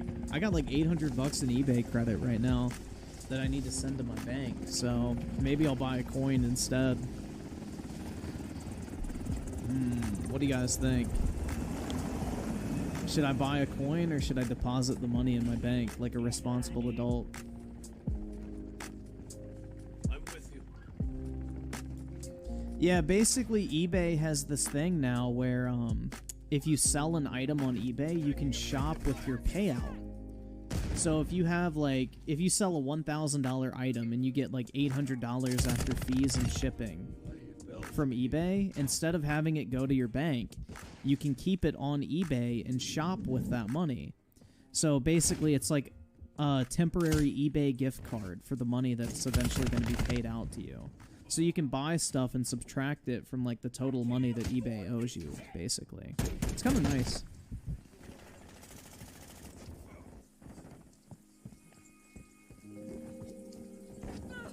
Yeah, how they've sent money and it hasn't been deposited in your bank, or if it's pending still.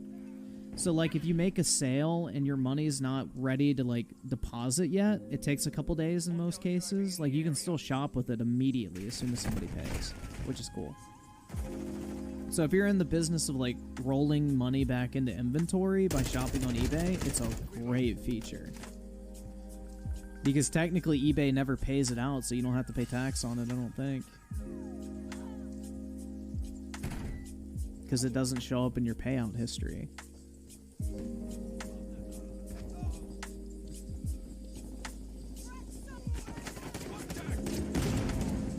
Yeah, I sold like a $1,000 card recently.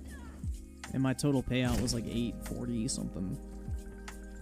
I got a lot of money on eBay right now. I just haven't sent it to my bank. Let's see.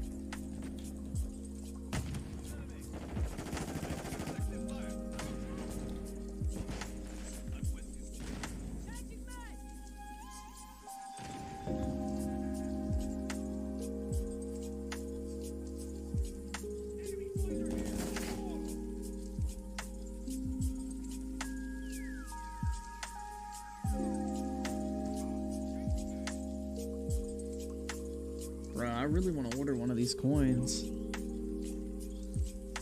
Hostile mortar strike in the area. Buy a coin? I think I should.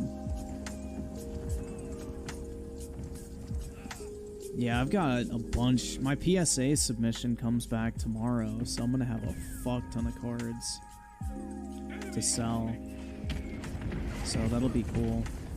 All of my One Piece cards graded 10, bro. I'm hype. Those are like $500 a piece, and I paid $80 and then $15 for grading. So I'm in them for $95 a piece. So after payout and so after like final value fees and shipping, I should net about $350 on each of them, and I have like 8 of them. So that was a big fucking W. So I'm gonna sell a bunch of those. I got some nice Pokemon cards I'm gonna sell. Lots of alt arts and PSA 10. Trying to think what else. I have a lot of Yu-Gi-Oh stuff that got 10s, which I was surprised because Yu-Gi-Oh is like really fucking tough to get a 10 on. Yu-Gi-Oh is rough if you're trying to get a 10. And I got a lot of really good cards and 10s, so I'm really happy about that as well. Like, I got this really fucking sick Blue Eyes White Dragon in the 10, which I don't know if I'm going to sell that. I may just hold on to it, but that was kind of a personal card. I got a bunch of Final Fantasy cards in a 10 as well, which is a fat W, because I bought those for like $5 a piece. Grade them for 15, and in a 10 they sell for like 200. So it's like, fuck. We love those profit margins.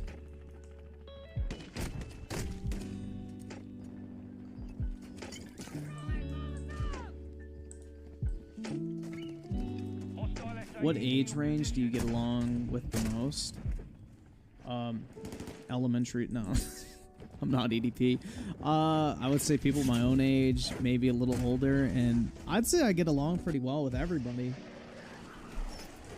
That's the thing. You put me in a one-on-one conversation with basically anybody, I can interact with them and have a good conversation. Like, I'm a very personable person. Like, I do very well in one-on-one settings with anybody, basically. I can find anything to talk about with anybody, basically. It's kind of a gift. And I'm a very good, like, conversation holder. Like, I can keep conversations going very well. Especially over, like, especially if it's face-to-face, sometimes over the phone, but texting, yeah, I think texting's way too, like, fucking up for interpretation.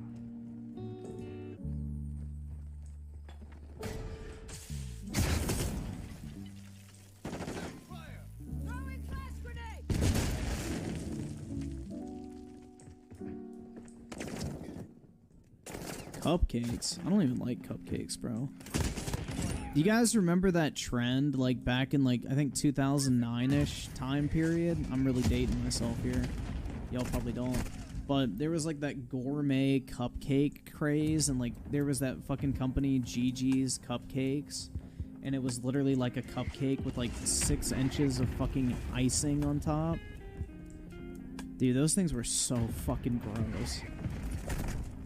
But I remember, like, all the white girls and shit were eating those, like, constantly. Like, going and getting fucking gourmet cupcakes. And it was, like, those things were so fucking nasty.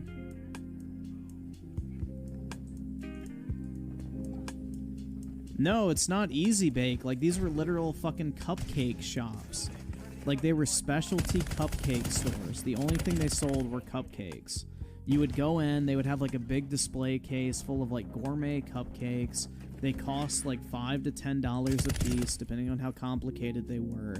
And literally it was just a normal sized cupcake with about 5 inches of icing on top. And it was this huge fucking trend for a while. And it was just disgusting. I remember like my mom got me and my cousin one when I was visiting my grandparents one time for I think Easter. And holy, dude, I almost like, I've never been a fan of icing, even as a kid. It's always made me fucking nauseous. But, dude, that fucking cupcake was the most disgusting thing I've ever fucking eaten. Like, I literally wanted to fucking puke about halfway through it. I was like, oh my god. It was just so much icing, man. I don't know, like, I just don't understand how people like icing that much. I'm with you. But Yeah, that was like a really big fucking craze when I was growing up at one point. Yeah, type 2 diabetes injector.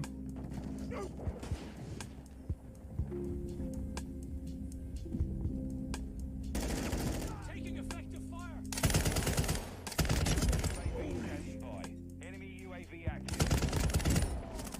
Yeah, like I remember I stayed in the hotel because I was feeling so sick. And we were going out to dinner that night, and I was like, I cannot go. Like, I was feeling really fucking sick because I ate about half of it, and I was like, ooh, Friendly UAV online. gross. Dude, muffins are literally just cupcakes without icing. Like, anybody that says a muffin is not cake is coping. Like, muffins are literally just a way for them to market cake as a breakfast food, honestly. And in a lot of cases, muffins have more sugar in them than actual cupcakes. It's just the icing makes cupcakes worse, but regular cake by itself is actually better for you than most muffins. Fun fact. Like, the recipes to bake a muffin and a cake are almost identical.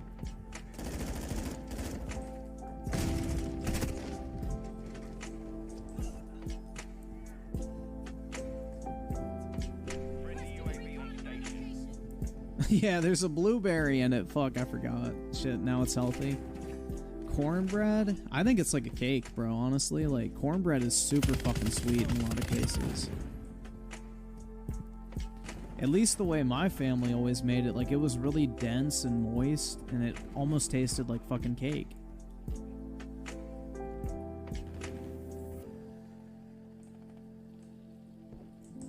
I mean, don't get me wrong, cornbread is very fucking good. But it's basically a cake, I feel like.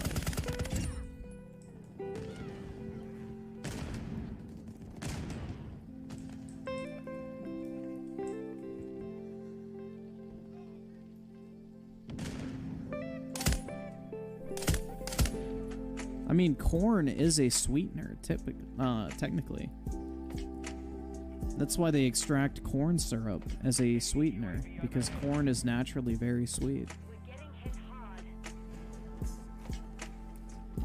No, they didn't. So basically, the cornbread that my family always made was like, basically they'd buy like the little boxes of cornbread mix, and you'd put 2 of those in a bowl, mix in the proper amount of liquid, then you would add, I think, sour cream and then like cream of corn to it as well. And like, dude, it's literally so fucking moist when it's done.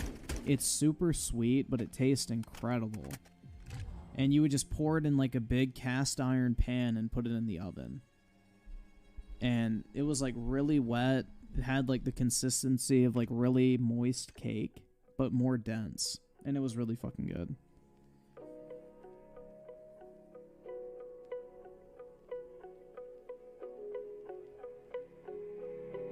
But it's really sweet, so maybe they did put honey in it. I don't know. I don't know the recipe, honestly. I just know those 3 things gonna go in it.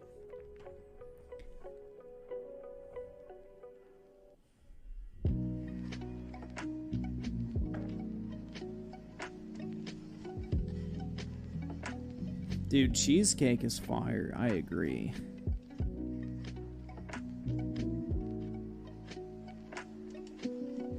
Swear Spark with a 5. Poor people don't have memberships because... That's not begging. That's advertisement. Yeah. Broke. Begging. Bitches. Do I get pissed off when someone told you if this game is worth it or no? Huh?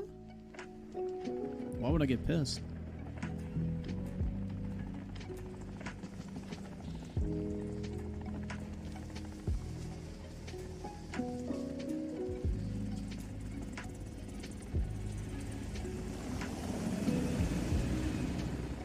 Bruh, I really want pizza, but I refuse.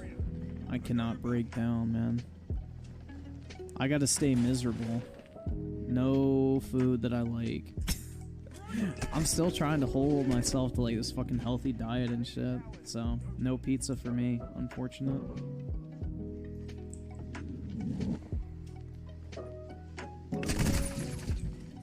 For the condo? No. Dude, pizza's not even expensive. Like, at this point, I could get like 3 to 4 meals out of pizza. Easily. So it's like the price to fucking meal ratio is not even bad at all. It's just, it's not good for you. Like, dude, for example...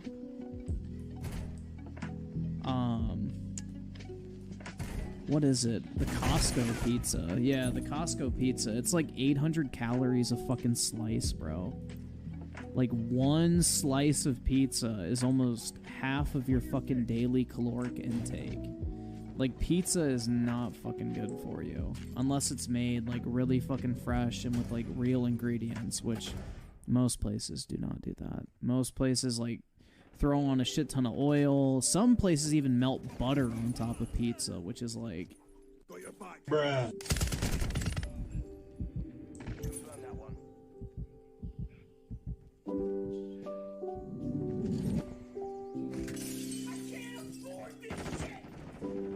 Yeah, I've just tried not to eat, like, any breads or anything like that, so... The closest thing to bread I'll have now is, like, oatmeal and quinoa. Like, that's literally it. Hostile cluster mine detected. Why would you melt butter on pizza? To improve the taste. It's like why you put lard in biscuits. It makes them taste better. It also makes them fluffier. Like, you guys know those, like, Pillsbury Grands or whatever the fuck? Like, those, I think, have, like, 400 calories a piece because of all the fucking lard in them. It's insane, man.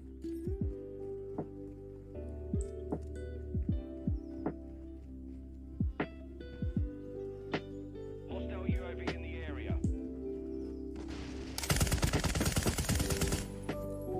Butter makes most things taste better.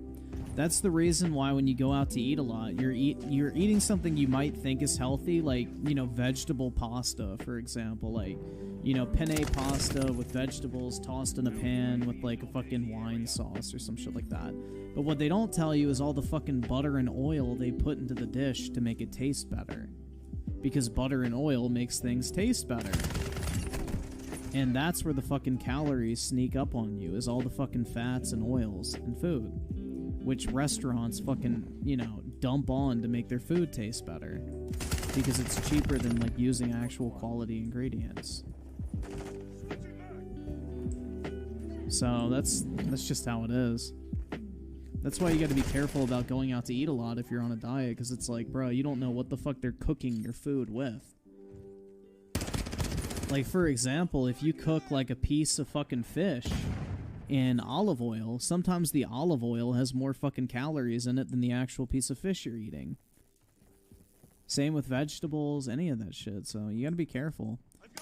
Same with eggs. Like, most people, if they cook eggs in butter, the butter they use to cook those eggs has more calories than the fucking egg itself.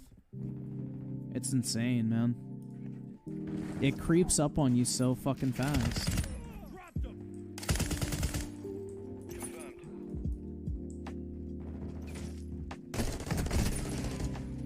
Eating good can give you a longer life. I think, Griffin, you're going to live for a very long time. That's the goal, man. That's the goal. Hopefully. Fingers crossed, man. You generation with the two, just be me and eat whatever and still be skinny? Yeah, I wish I had a good metabolism, bro. I was not blessed with that, unfortunately.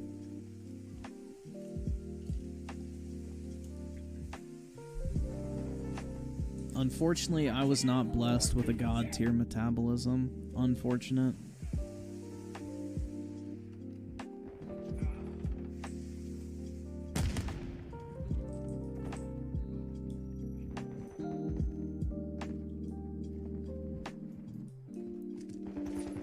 My metabolism is as slow as about half of you motherfuckers in the chat.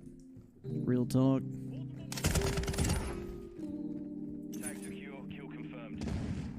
Just work out. Dude, I barely have time to work out once a day. I wish I could. Dude, I wish I had time to work out in the morning. Like, honestly, I would feel so much better when I woke up. I would just head straight to the gym, do like some fasted cardio, do some lifting, you know, start out my day feeling energized, grab something to eat for breakfast, and then start my day, but unfortunately, I do not have time to put that in.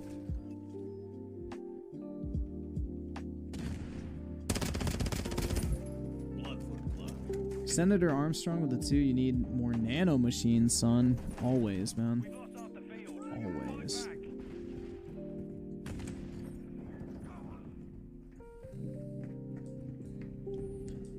Yeah, I've always had a shitty metabolism, I feel like.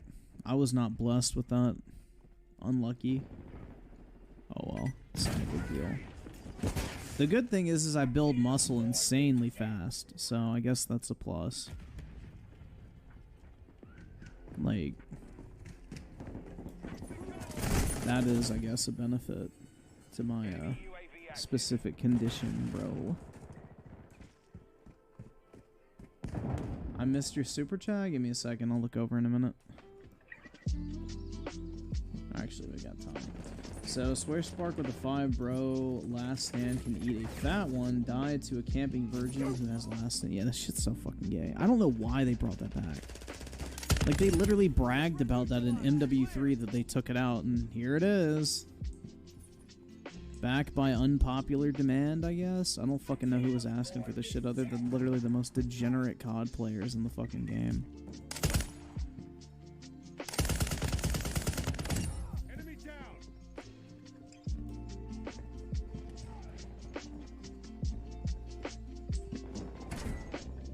On your 6.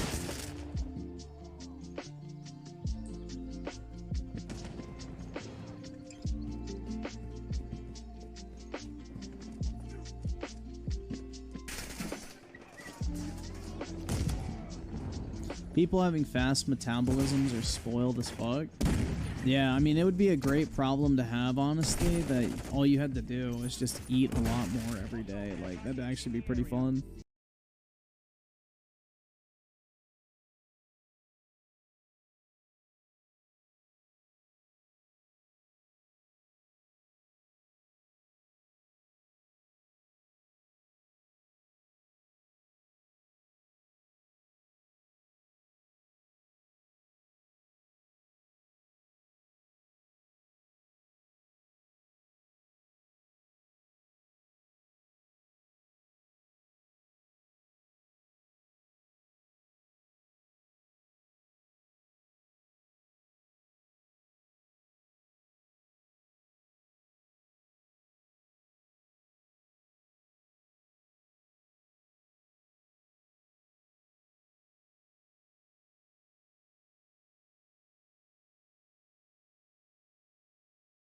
You just need to work that out. What do you mean?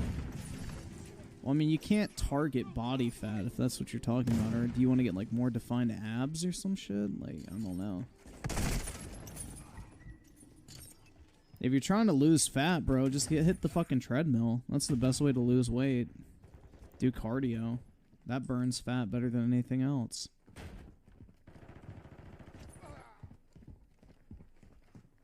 Friendly SAE inbound.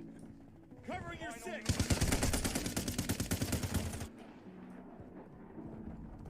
Friendly cruise missile deployed.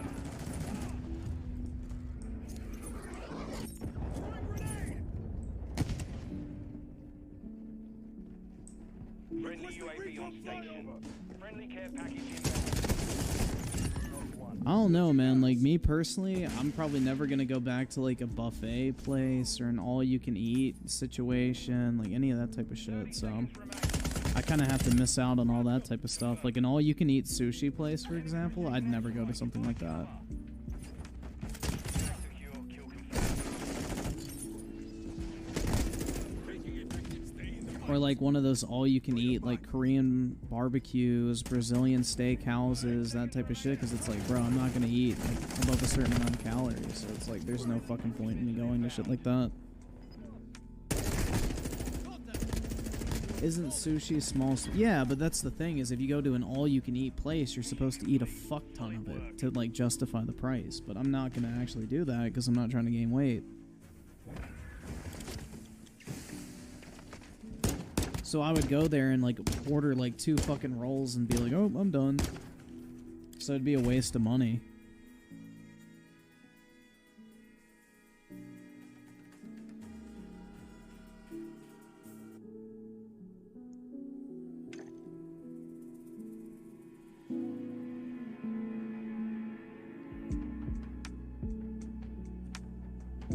So, that's kind of the dilemma.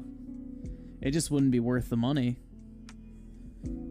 I'd be spending all that money to go there and then end up, like, not even really partaking. Be better off just going to a normal sushi place and ordering, like, 2 fucking rolls off the menu and be done. Which is kind of lame, but it is what it is, right? It's the sacrifices we must make in this life. Could be worse.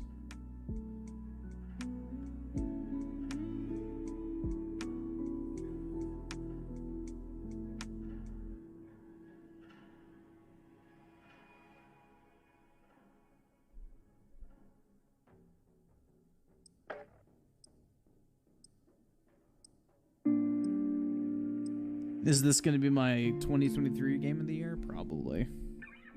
Either that or Final Fantasy 16. Those are probably the only 2 that have a running.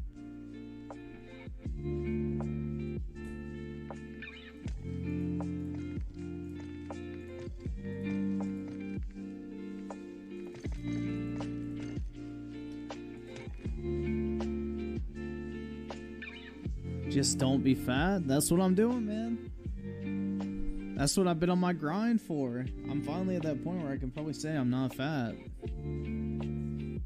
I'm just fluffy. No, but no. I feel like I'm in actually really good shape at this point. Like, I think I have a little bit more body fat to lose, but overall, like, I wear, like, a fucking size medium shirt. I think I need to size down to, like, a size small in, like, shorts and, like, sweatpants and shit now. Because I think my waist size dropped again. So it's like, I don't know, man. I'm feeling pretty good. Weight? I don't know. I don't have a scale. I'm not really worried about the weight. That's the thing, man. Is like, I'm more worried about how my body looks. Because I'm also trying to build muscle at the same time. So it's like, if I'm super fucking hyper-focused on just the weight dropping and I'm building muscle mass at the same time as losing fat, then it's like, oh shit, man, I gotta not eat. Do you take any supplements? Just creatine, yeah, but not recently, no. I have not. Unless you count like fucking protein powder, but other than that, no. No supplements, really. Do you do 6-pack workouts? No, the only thing you have to do to get a 6-pack is literally just not eat. Like, that's it, man. Yeah, that's the thing. Your weight will go up while lifting because the more muscle you have too, the more water your body retains as well.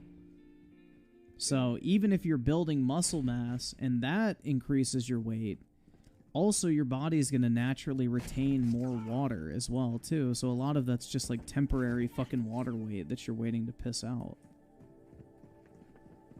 So I don't know. I'm not like super focused on the weight aspect, if that makes sense. I just want like my body and like physique to be at a place where I'm happy with it and then just build muscle from that point. So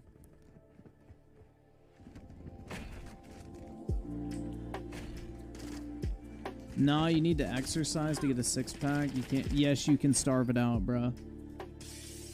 You can 100% starve out a 6-pack.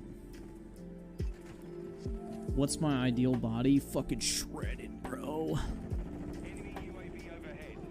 Dude, I want my arms to look so veiny. It looks like a bunch of people shot ropes on a porn star's ass.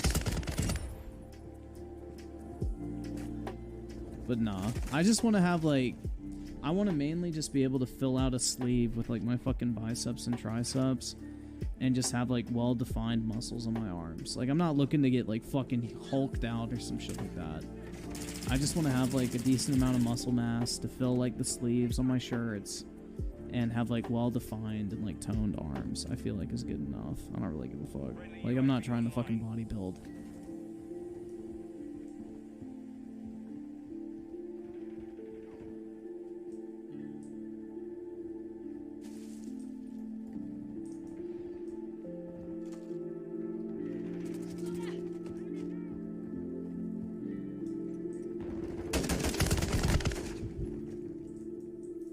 I want to look like Arnold? Hell yeah, man.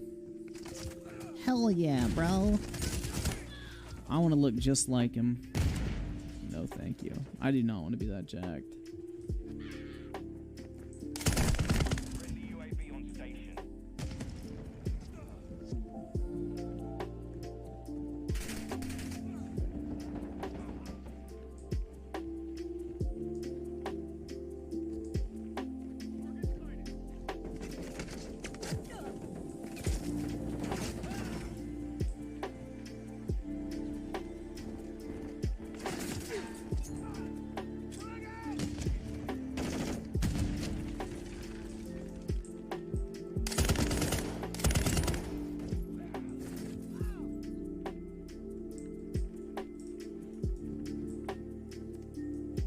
Friendly UAV online. Fast hands online.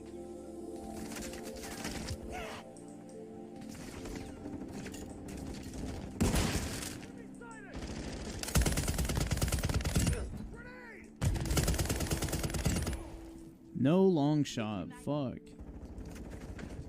Damn, bro, it's rough out here. It is rough in these fucking streets when you get these fucking long shots.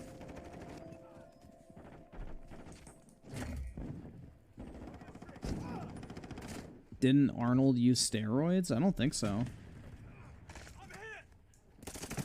Maybe he did. I have no fucking clue, honestly. Nor do I really care. I'm not going to use steroids because I don't want my balls to get any smaller than they already are, bro. Our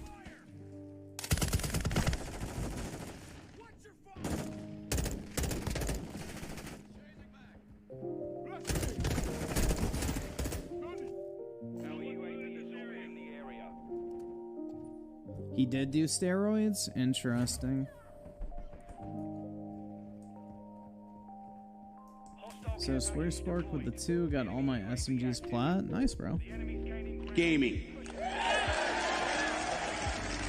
I think I have 30 or so guns platinum. I think I did all the assault rifles, SMGs, shotguns, and pistols.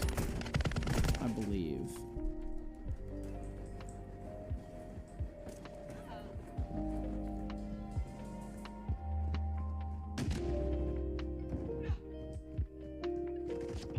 I do not do steroids. Fuck that. I'm not a fan of, like, injecting myself with random shit just for, like, fucking cosmetic purposes. Like, no thank you. I'm not even trying to get ripped, though. That's the thing. Like, I am not trying to look like that shit.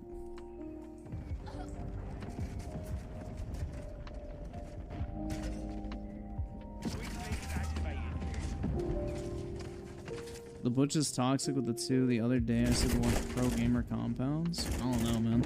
Probably we're busy. I had a lot of stuff to watch the other day.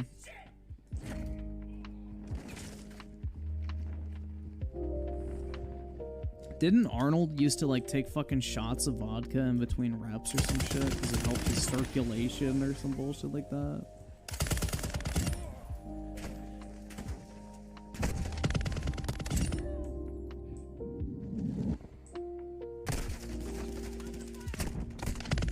You want to become a big boy? Well, you don't have to hit the gym for that one, bro. Just hit the McDonald's drive-thru, like, fuck.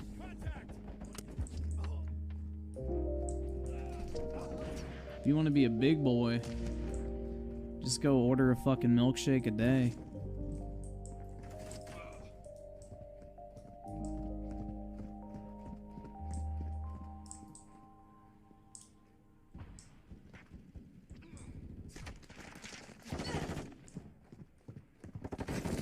Do I have a six-pack? No.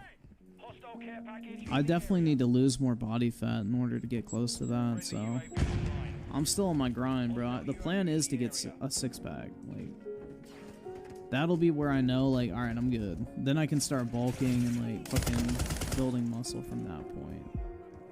I just want to be able to say, like, yeah, I had a six-pack at one point. I don't really care about keeping it long-term. I just want to say, like, yeah, I got one. And then that's it. Then I'll just work on building muscle mass and then not give a fuck about it.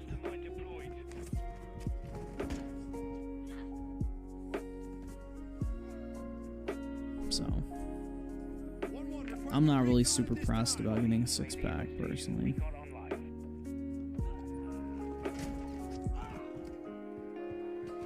Because, like, you can be in great fucking shape physically and not have a six-pack. It's more just about being in a caloric deficit for, like, a prolonged period of time. That's all a six-pack is, basically. It's just operating in a caloric deficit. When did I start exercising? I would say, like, mid-June is when I, like, started this current, I guess, streak that I'm on right now. And that's when I, like, also cut out, like, all the shit from my diet as well, too. So June, like, mid-June time frame. So for about the, what, past 6 months or so?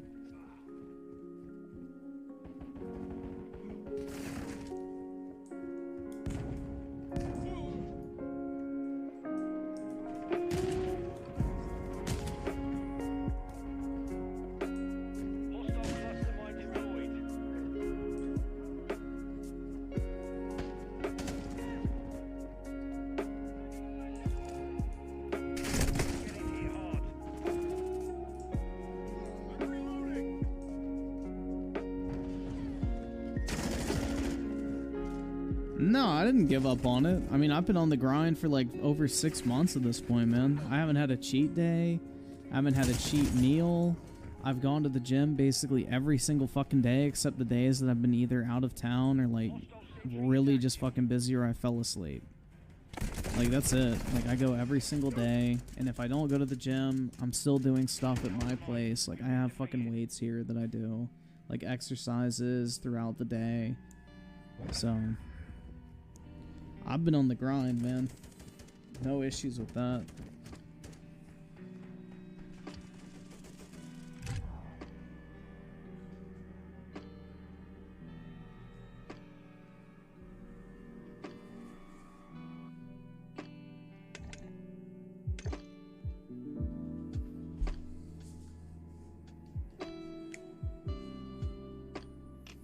Yeah, I mean, the cheat days and all that type of... I just don't personally want to partake, because it's like, bro, you're just prolonging the fucking result you want.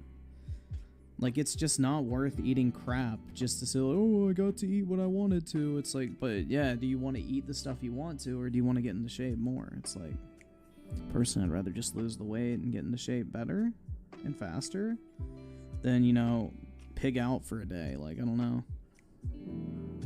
Griffin be staring at females while they work out. Duh, bro. Taking the eye candy.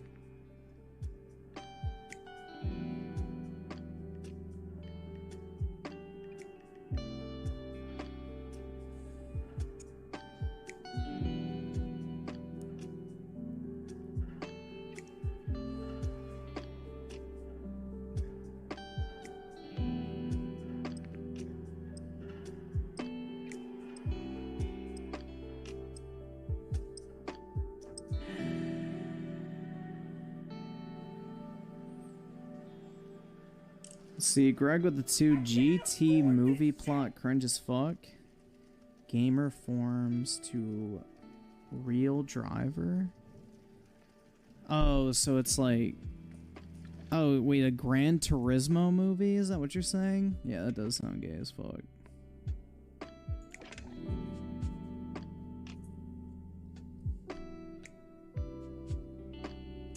Imagine if relationships had cheat days. Some people do. Some people have open relationships, man. That is a thing. Not for me personally. Like, why the fuck do I want to be in a relationship with someone I actively want to cheat on? Like, isn't that more of like a sign that I should get out of that relationship? I don't know.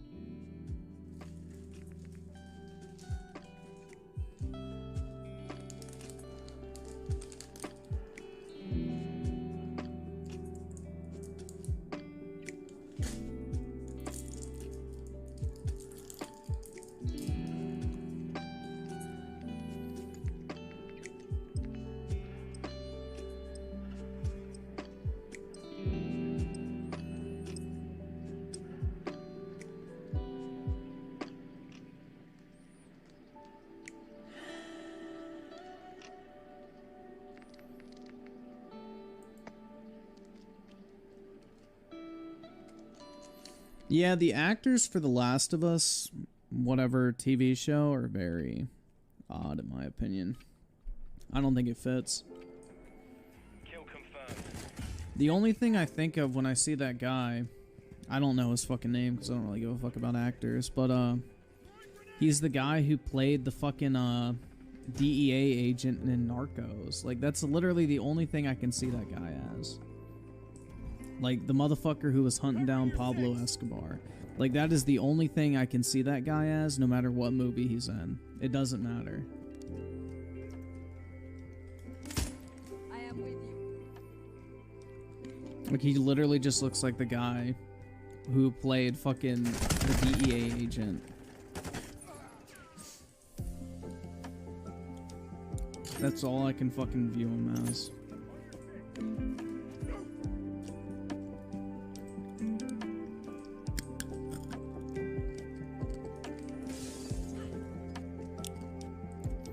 Was he in Game of Thrones? I don't remember that. Was he like a minor character or was like a major character? I really don't fucking remember him. In Game of Thrones?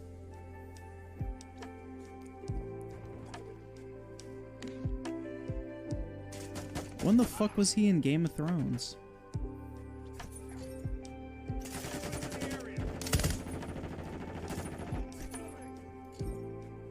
A major character for one season. Hostile UAV Huh. in the area. Got his head smashed by the mountain. Oh, the fucking little pole dancer guy. Okay, yeah, no, I know who you're talking about now. I know who you're talking about. Okay. Yeah, fuck, I forgot about that. I didn't even draw that connection. Yeah, the dude who looked like he was fucking pole dancing IRL, like on a fucking staff. Our UAV is orbiting the area. I have no idea if he's in the fucking Mando show, because I don't watch Disney. No fucking clue. Maybe he is. All I know is the only role I can ever see him in is the fucking Narcos show.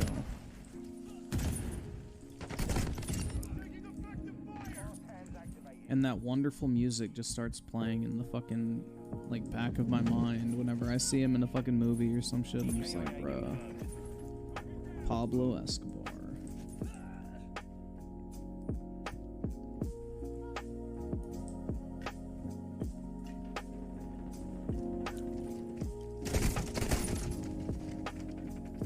Mayo on my french fries? Fuck no.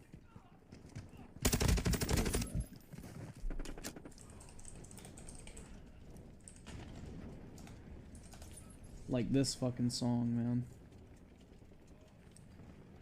This is what immediately comes to mind.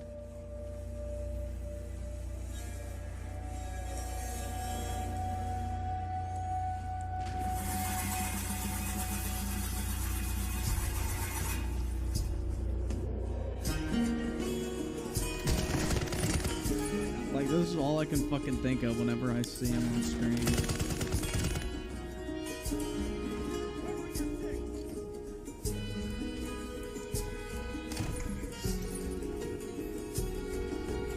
Just plays in the back of my mind immediately.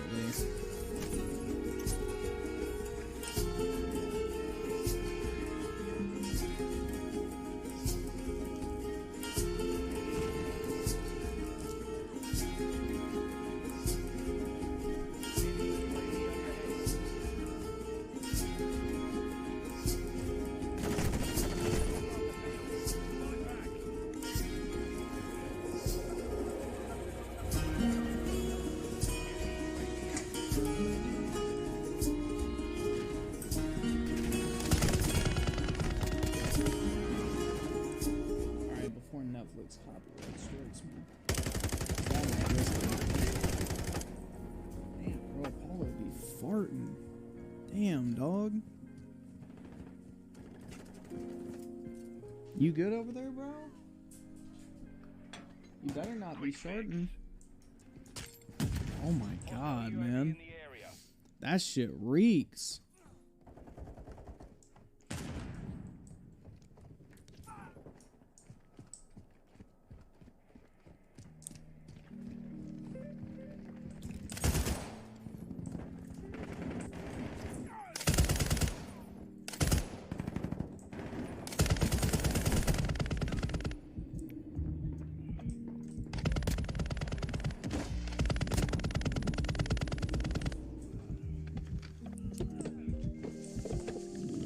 Zier with the 5. What's up, gamers? Did you hear Sony is making a Gran Turismo movie? At this point, we might as well have Flight Sim the movie. I know. I'd be down for that. But nah. Dude, I just don't fucking get all these video game tie-ins. It's really fucking corny in my opinion.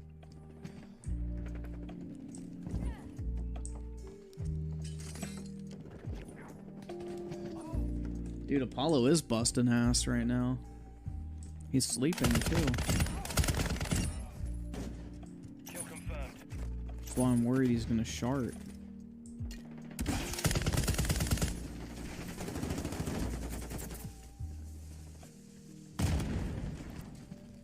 He already took a dump today too, which is weird. Usually he only has to go like once.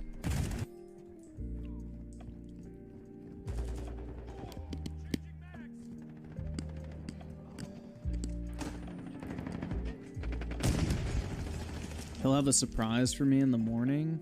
Uh-oh. Wouldn't be the first time. Activating DDoS. Would not be the first time. I can't afford this shit!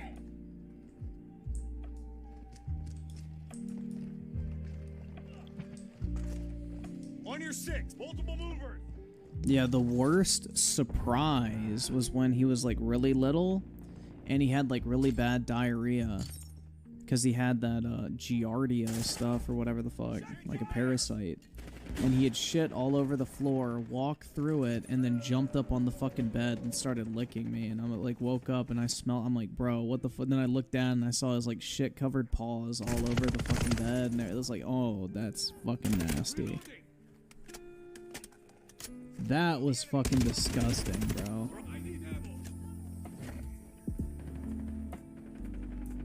Enemy UAV overhead. Luckily, he's never had anything that bad since, but dude, that was really bad.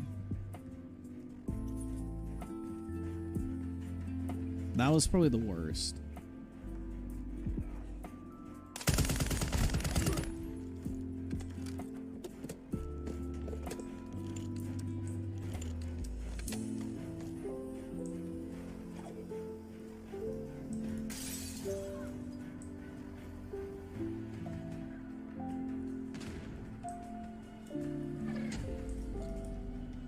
And Timothy Marco with the 5. Sony detailed the plot of the Gran Turismo movie at CES. Teenager plays GT, has the dream of being a pro racer, succeeds.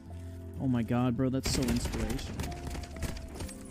I can't wait to see it on the big screen. I better bring my tissues too when that young man, you know, fulfills his dreams of racing. And Zher with the 5, or with the 2, shit, my bad. PS5 apparently passed 30 million. Made the Xbox rest in peace. Oh, but no, dude, Xbox is holding its own this generation. The PlayStation isn't outselling it. Come on, bruh. Don't spread that fake news.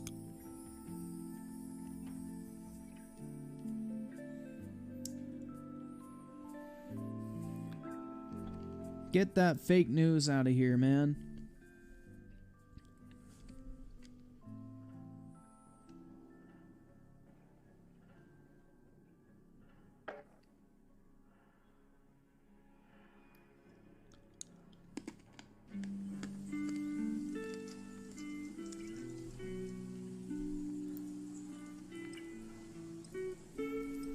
I mean, you technically could train on a racing sim to become a race car driver. You would just need, like, an actual racing sim to, like, you know, pass it on, but, you know. Theoretically, you could.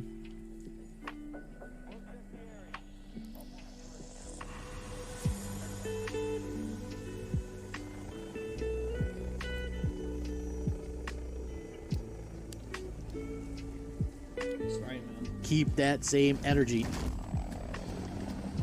Rare occurrence these days. Team deathmatch.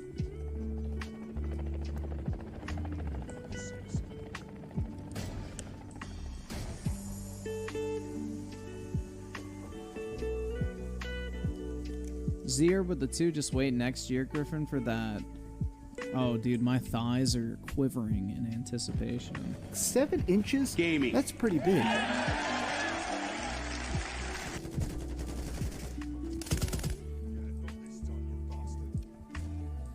My thighs are trembling in anticipation for all that gaming goodness to fill me up all year long.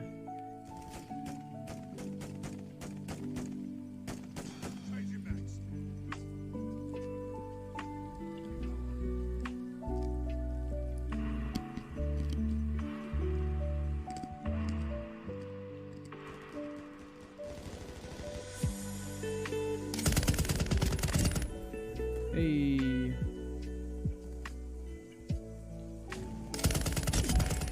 Yo, really? I hit that? What the fuck? I was just going to blow up the car, but alright. I'll take it. We'll take what we can get.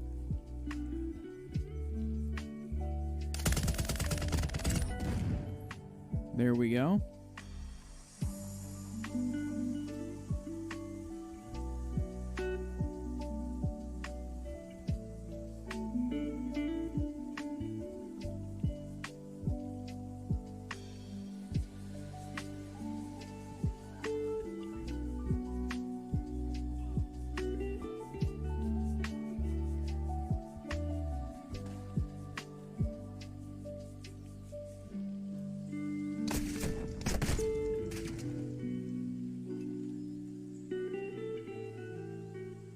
Timothy Marco, the 2, also said they're adapting 10 properties to live action. Yeah, I know they're going to do that with Destiny. That was one of the reasons why Bungie agreed to get bought by Sony, is because they wanted a Destiny TV show.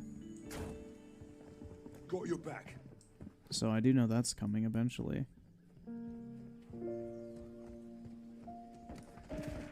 Yeah, a $500 computer 100% loses against a PS5 because there's no fucking way you're spending $500 on a computer, a monitor, a desk, a chair, a fucking monitor, like...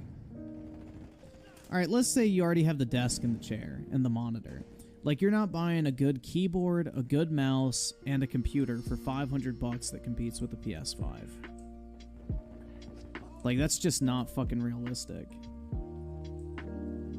That is not fucking realistic at all.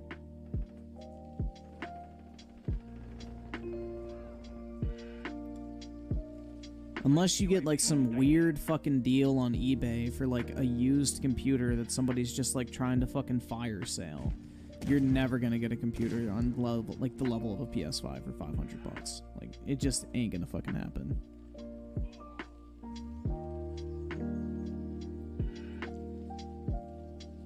Yeah, well, I feel like more people probably have a TV already than have a monitor. Like, pretty much every household has a TV somewhere.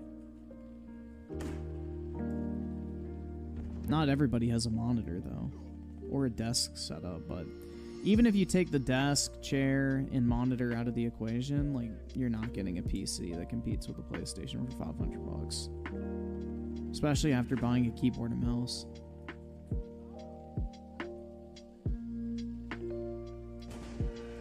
Am I sleep deprived? Every day of my life, man. That's just how we roll.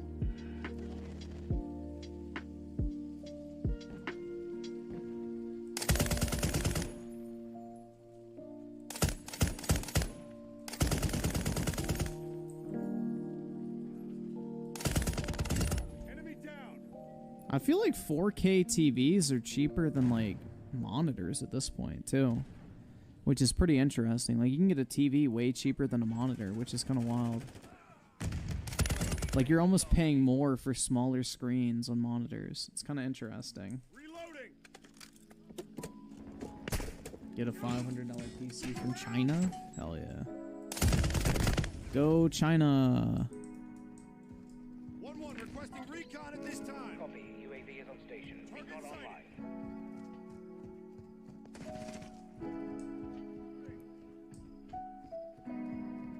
Lay down, buddy. Oh shit, he's coming over here. I wanted to avoid that. Damn it, man. gonna come pester me.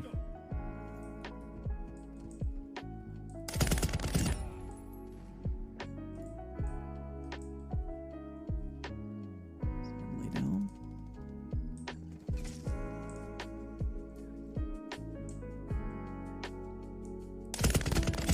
Enemy down.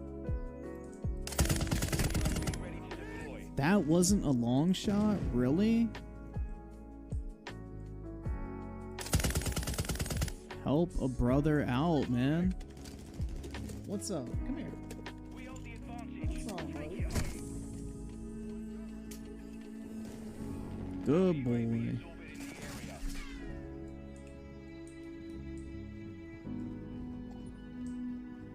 Friendly mortar strike inbound.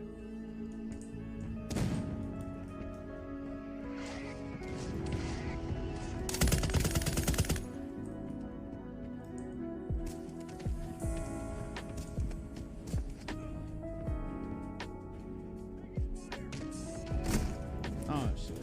What's wrong, buddy? Take a Jordan up, you Friendly bastard. SAE launched. You being a good boy. Yeah. Good boy.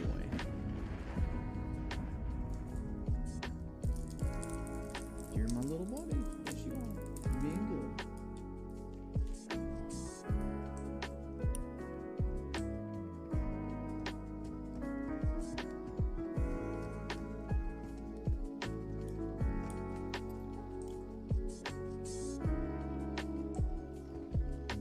On your six.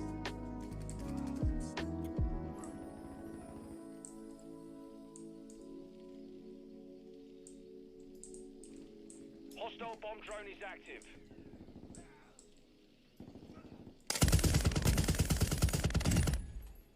Hey.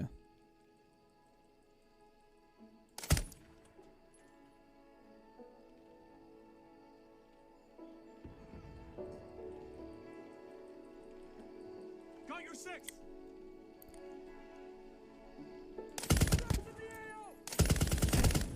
Ah, shit.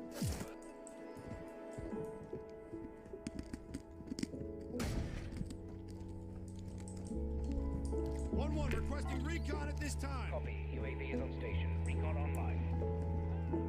Uh-oh, Brit's turning into an OnlyFans girl. Rope. Dropped them. Don't forget us when you blow up, Brit.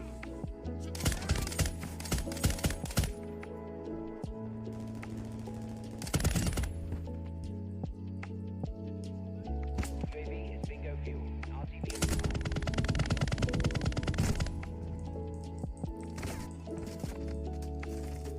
enemy UAV active. Her dad's running out of money, that's right. The whole family's got to pitch in.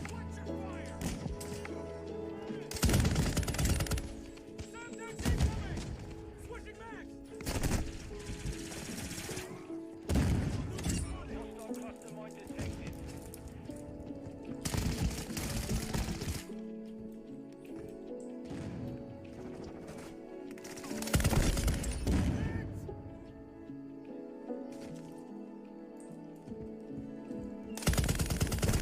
Ah, shit.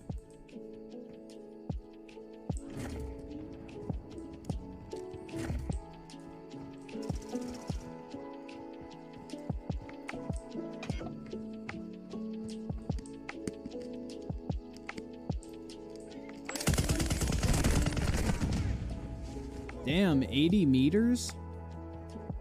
Shit. Do I like Trump? I don't know him. Contact.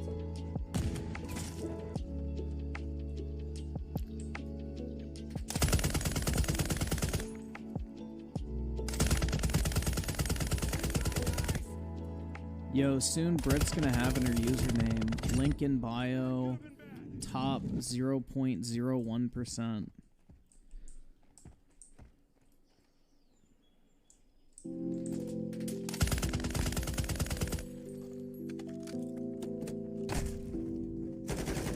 Dude, that shit's fucking wild. That, you know, to be in the top 15% of OnlyFans, you only have to make $500 a month. Like, that's pretty fucking depressing, man. And to be in the top 30%, you only have to make $100 a month. So that means there are chicks out there showing it all for less than $100 a month. Like, how fucking little do you value yourself? Like, that's really fucking sad, man. That's really fucking sad.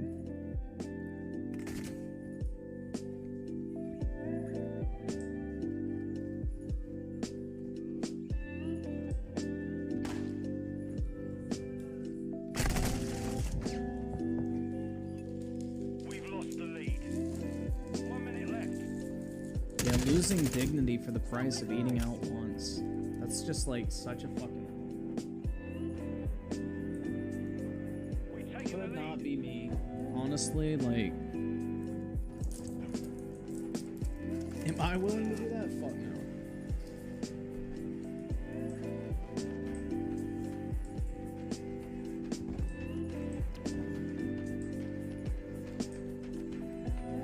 Final 30 seconds. The lead is out.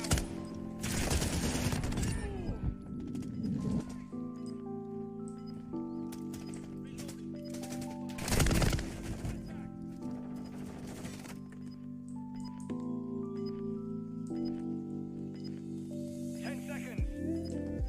The enemy's taking the lead. Griffin still lives with his parents, working 9 to 5. If I was smart, I would, bro. I could be like the rest of the people in my age group who live at fucking home with their parents, don't pay rent, and just spend all their money on fucking Gucci. I probably should, bro. Maybe I should move back home.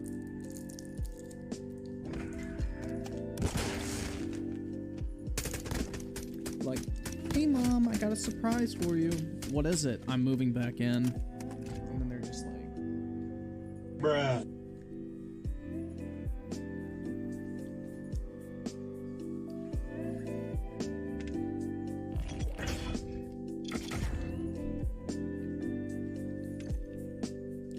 They'd be like, what happened? Did you lose your job? And be like, nope. I just want to make all my money and spend it on Gucci bags.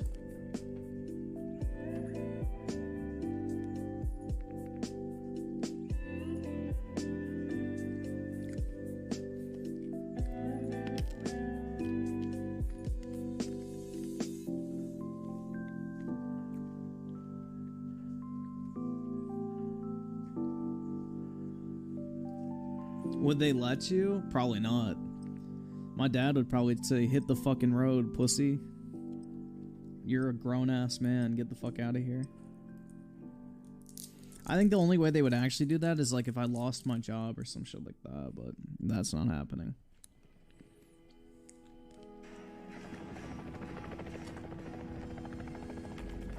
And even then I have savings that I could pay for my rent, so it wouldn't be a big deal.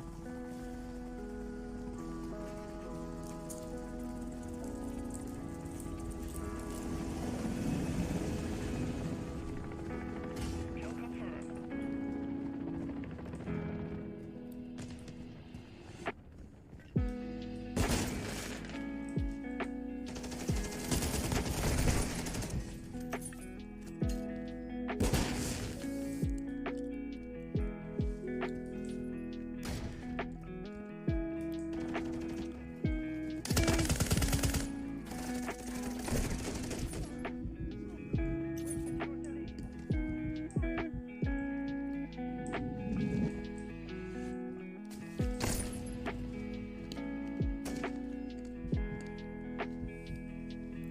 Eyes up. The sector's hot. Nah, man, the game plan is to already have a house when you start dating. So that way, in the back of every girl's mind that you're dating, she'll be thinking like, oh, he has a house. I won't have to pay rent if I stick with him. And it's like built-in anti-cheat device. Built-in anti-cheat, man. Relationship anti-cheat.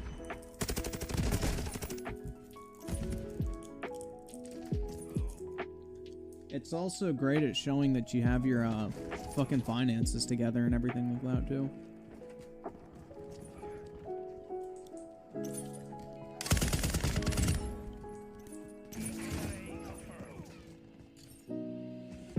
Yep, and if they divorce you, they can't take the house.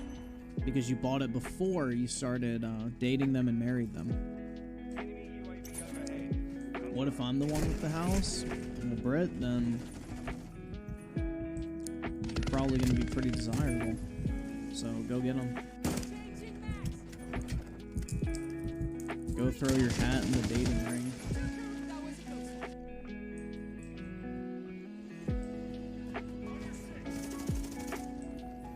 Just watch out. Male gold diggers are a thing. 100%.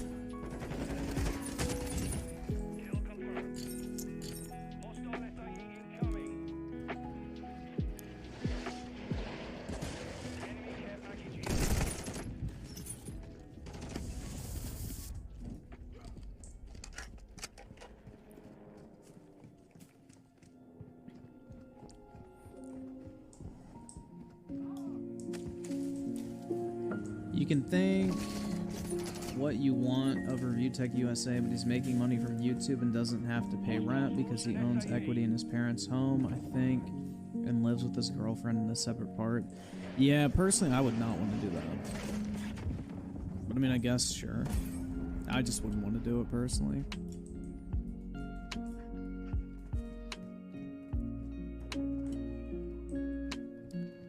I want my own place where I don't have to share fucking, you know, anything with anybody. Other than, my big booty bitch, right?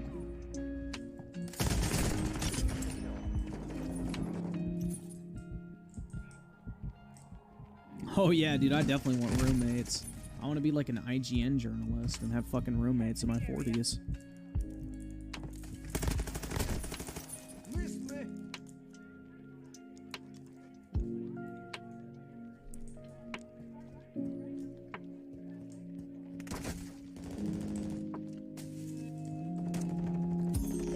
I think most girls want to live with a guy in his mom's basement with a wall of Funko Pops. I mean, could you think of a more romantic setting? I couldn't.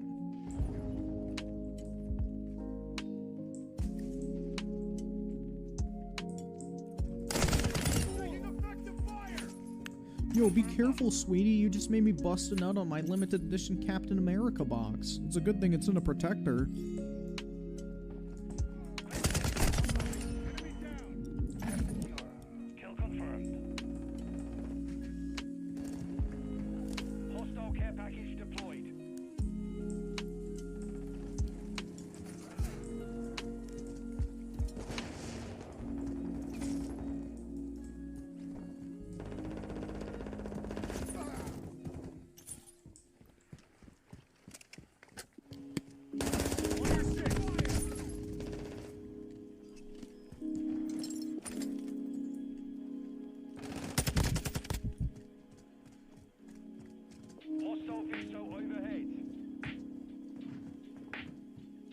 I don't know, man. I think if you're of working age, having a roommate is kind of weird.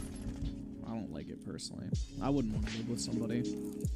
New Generation with the Two Griffins girl is Elliot Page. Oh wait, no, that's Elliot Rock. I was about to say, what the fuck are the shot at the gas station or grocery store? That's Elliot Rogers.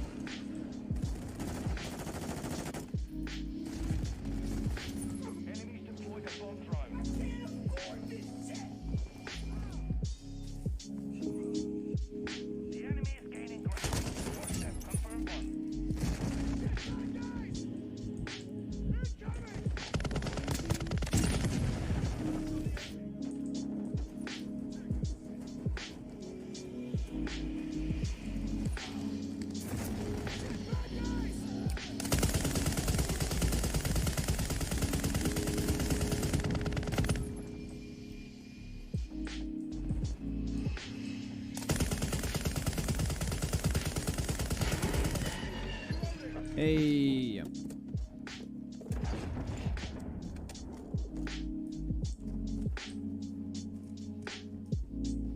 I think it's more why you have roommates than having them in, I guess. I don't know.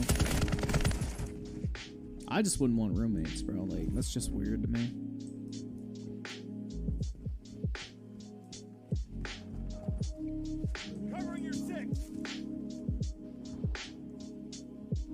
Unless it's like those porn videos, bro, where the really hot college-age girl is renting out one of your bedrooms and she pays you with her pussy.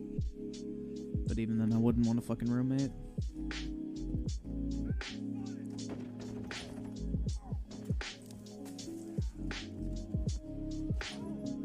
I just don't like the idea of somebody else walking around my fucking house. Like, that's weird.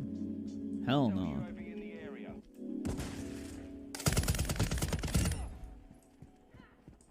Kill confirmed. UAV on station. That'll definitely be like a fucking shock. Is like when I have to get used to living with somebody else again. That'll be weird. Not gonna lie.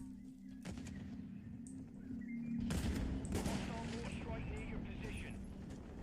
That shit would be fucking weird. Not even gonna lie. Having to share a place with somebody. Reloading. Take much more.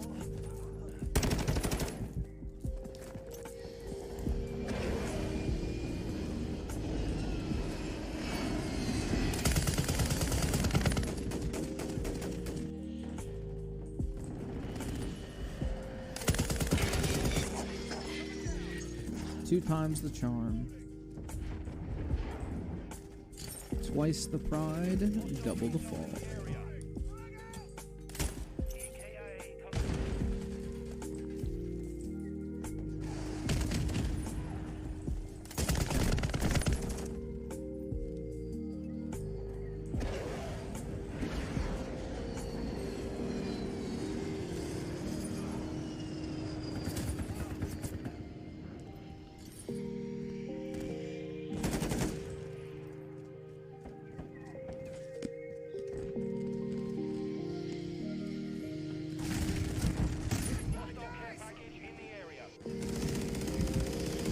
Yeah, I don't know, bro. I just like, I enjoy having my own place. I've lived like this for what? Close to 3 or 6 years now. Shit. I said 3. 6 years now. After my freshman year of college, I've always had my own place, so that is how it shall stay. Move to Saskatchewan? What the fuck is that shit? Saskatchewan, or however the fuck you say that.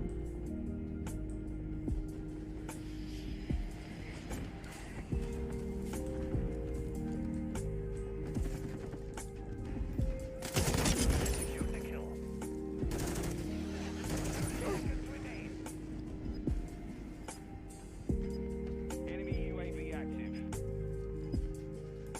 Enemy bomb drone is in the area. Enemy down. Confirmed. Enemy KIA.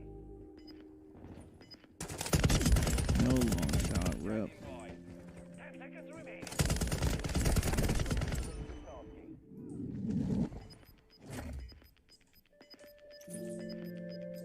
Enemy UAV overhead. Mission failed. Return to base. It's a Canadian province. Oh, okay. Shit. Yeah, I've never heard of that.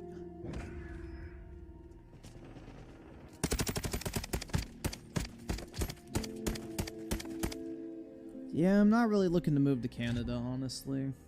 It's probably one of the last places I would want to move. Way too fucking cold, man.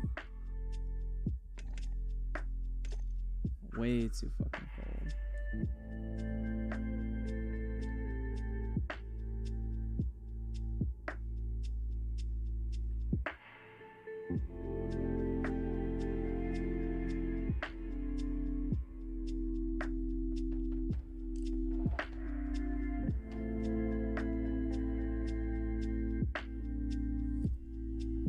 Your rent's $1,400? That's not too bad.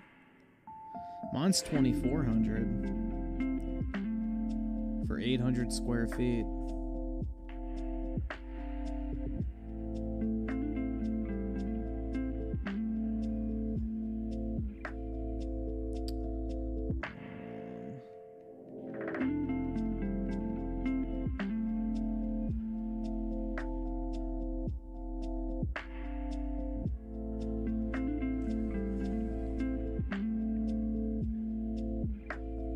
Yeah, Yeah, hopefully my rent's gonna be 0 as well. Once I buy a place and start paying it down, like... Ideally, I'd be able to pay it off in a couple years, but I don't know if that's realistic or not. We'll have to see, man, how hard of my grind I am at that point. You have a 4-bedroom home? That's nice.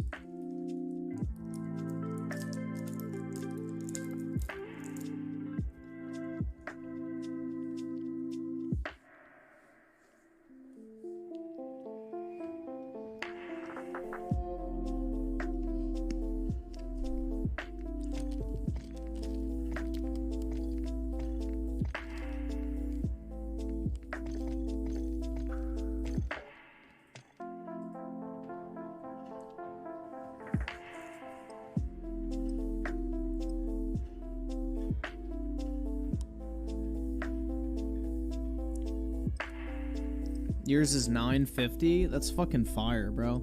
Yeah, that's my old... That was where I used to live. The place before my last place was like $950 a month, I think. I think it was $860 when I moved in, and then every year it kept going up in price, but it was like kind of insignificant in the grand scheme of things, but way cheaper than the like past 2 places I lived. The place I was living at last time was like $1,900 a month. And this place is $2,400 a month. So. Team deathmatch. I've got your back. It's rough out in the DC area, man. Housing prices are like fucking insane. And rent is even fucking worse.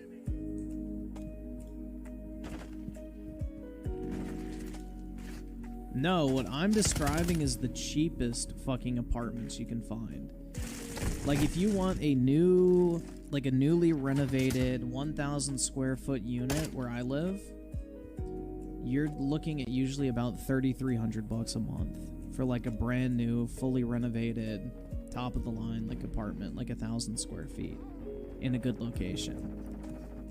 The stuff I've lived in this area has been kind of older and not like, you know, renovated recently, so no, it's fucking ridiculous up here, man. Like 3,300 is about as low as you can get for like new construction or newly renovated. It can go all the way up to 4,500 just for like 1,200 square feet. It's stupid. Yeah, exactly. That's why I'm just gonna go ahead and buy a condo. It's like, makes no fucking sense not to.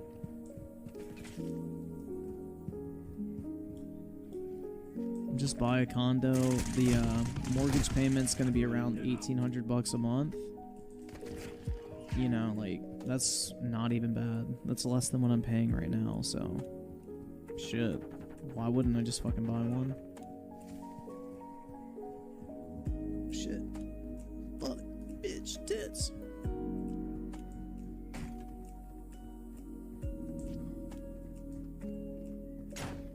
Friendly UAV on station. Enemy operator.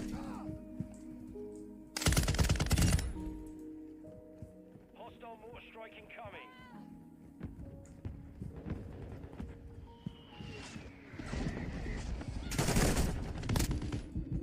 Hostile cluster mine active.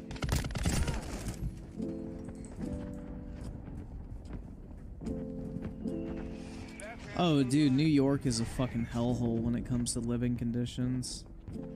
Like, you literally get a fucking closet for multiple thousands of dollars per month. That's insane.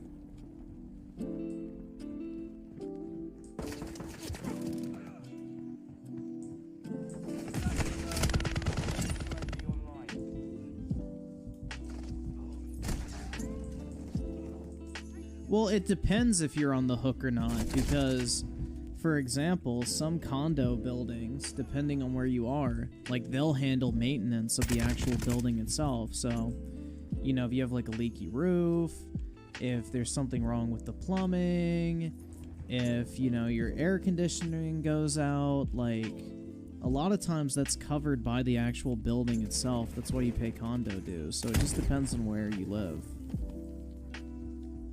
So a lot of condo buildings have like built-in maintenance people that will come and fix anything for you, and they're just paid for by the condo. Enemy UAV active.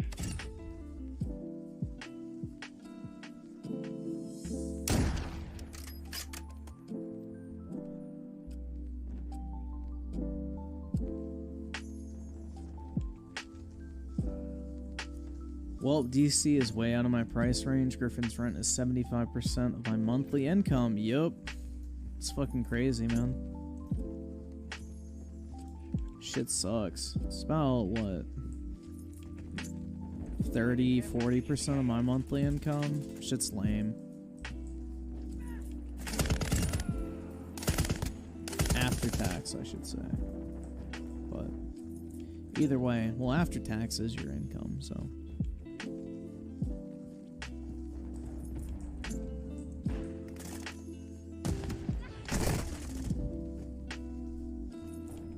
Friendly Wilson rolling in.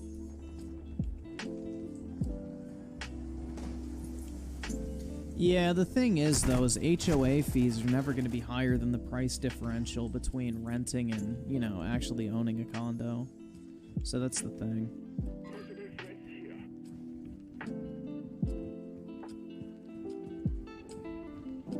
Hostile UAV in the area.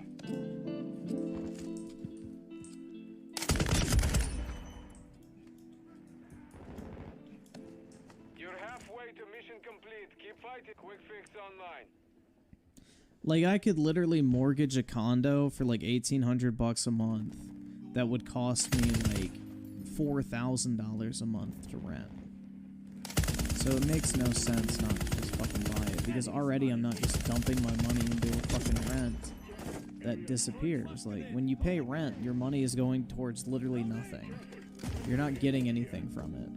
Whereas, like, at least if you're paying down a mortgage, you're building equity in something that you actually can fucking own at the end. And sell if you want to, or make money from if you want to. Whereas, like, rent, you're literally just pissing the money away.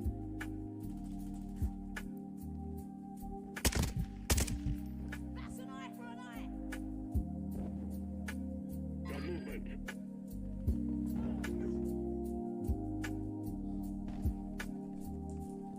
It's alright, bro. I gotta move to China. Get my money up. Friendly UAV Become a Chinese banker. At the Farmers Bank of China.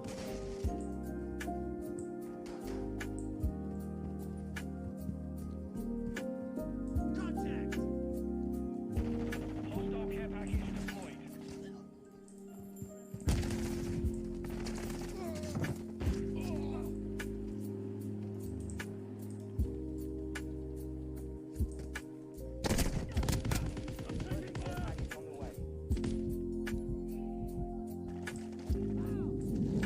Friendly VTOL entering this sector. Fuck did that guy go? He just dipped the fuck out.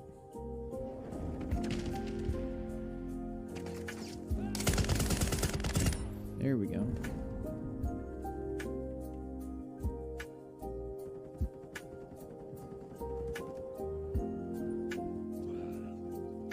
Friendly sentry online. Hostile sentry is online.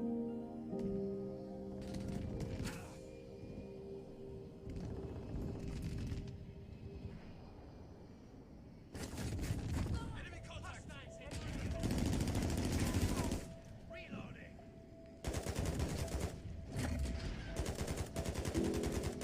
Switching man.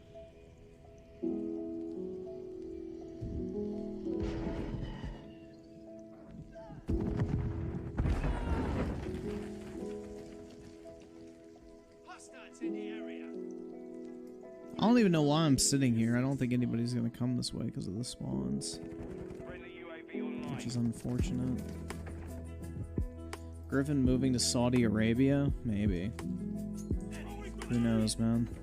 No taxes is pretty alluring.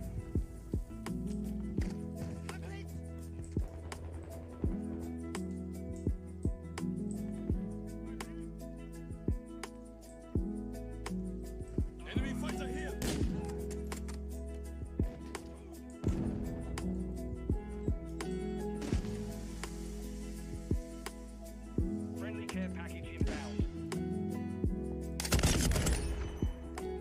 No long shot. Unfortunate. Fuck.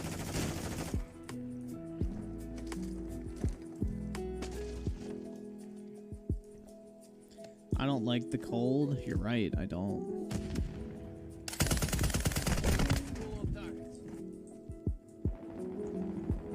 Friendly SAE inbound. Dude, I don't want any more wives than one.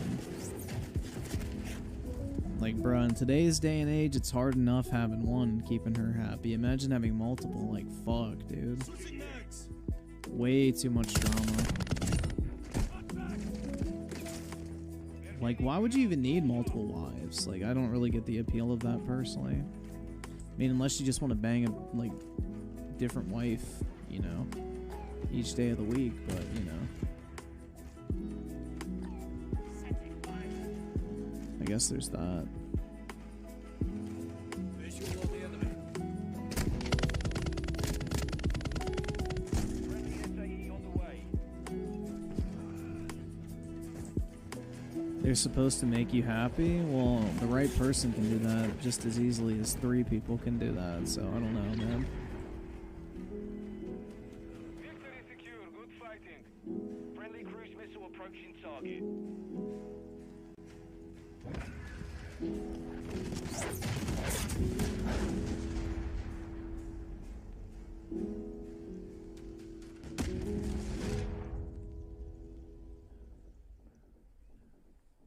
Different texture and grip. Oh my god, bruh. Damn. I guess that's true.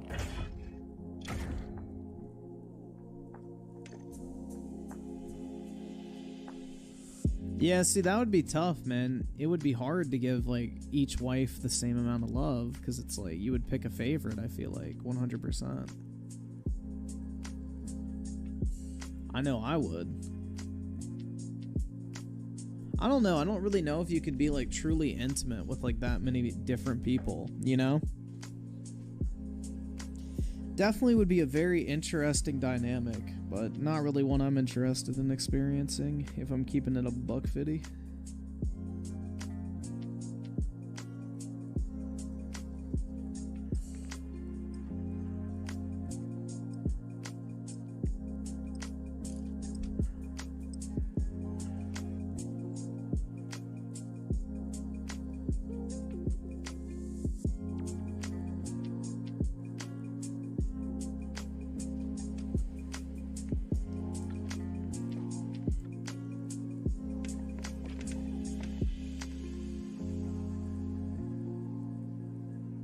Multiple wives do all the household chores. You can be like DSP and have the soul maid. I don't know, man. My bitch wouldn't have to do household chores. I'd get a maid.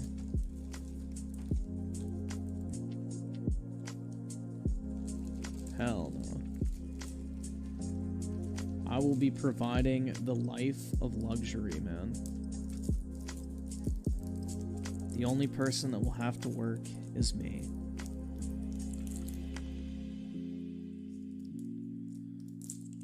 That'll just be the way it is.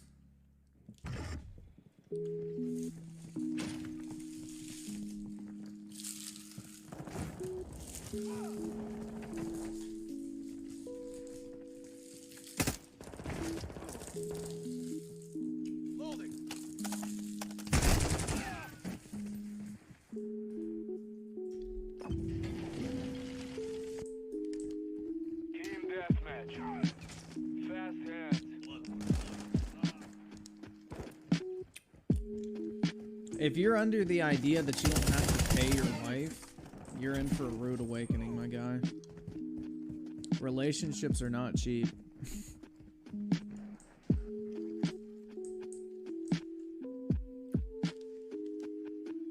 Enemy close.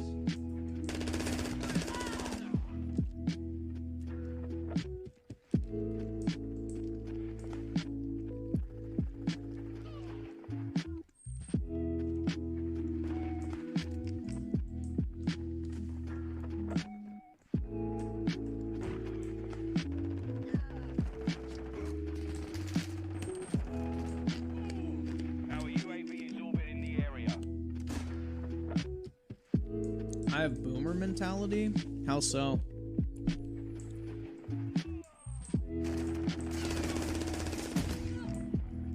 I'm not one of those fucking cucked ass guys that are like, oh bro, relationships are 50-50, including financially. Like, Hostile bomb drone is active. You're broke! You're fucking poor!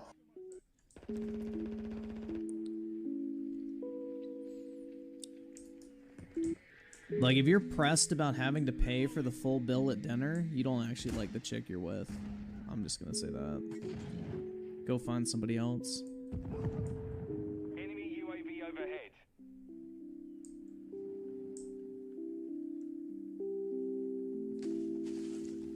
Mark the target. I don't think that's the boomer mentality. That's just called being a fucking man, bro. It's the man's job to provide. So you need to fucking pay the dinner tab. Like, don't ask a chick out if you can't afford to take her out, man. That's all I can say. Don't start dating if you can't afford it. That's your fucking job as the man, bro. You gotta pay for dinner. You gotta take her out. You know, that's your fucking responsibility.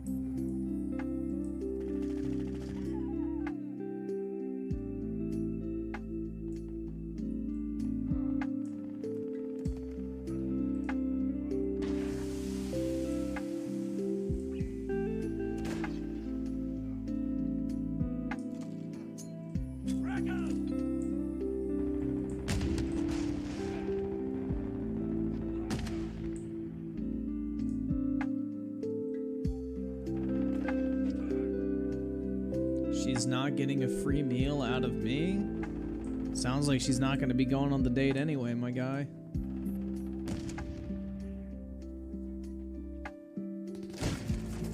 I don't really know how that's the boomer mentality. That's just called the, you know, if I ask somebody out, then I'm going to pay for it. Like, the fuck?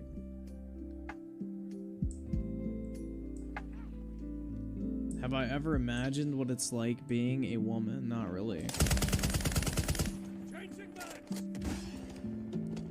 Can't say that I have.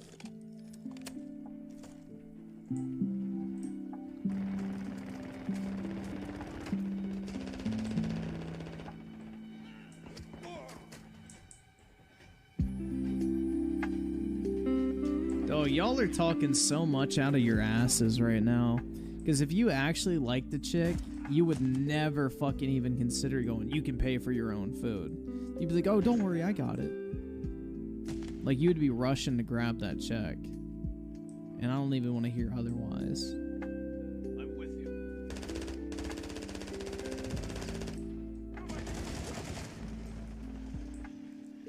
Target in there.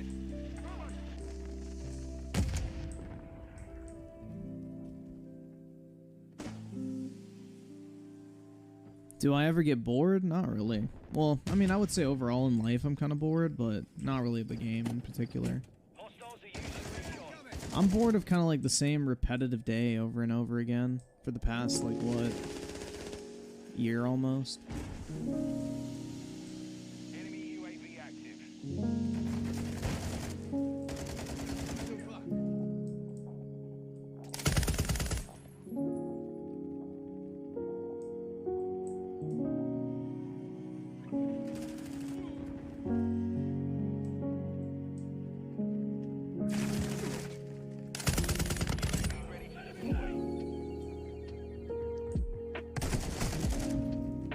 Daryl Zone with a 2, she can pay her own meal. Call me poor, I dare you. You're broke! You're fucking poor! Yeah, I don't know, man. That's a massive fucking L in my book. Like, you ask a chick out on a date, everything went well, y'all have good chemistry and everything, and then the check arrives, and you're just like, yeah, we can split this, right? Bro, that would just, like, literally kill the mood so fucking hard.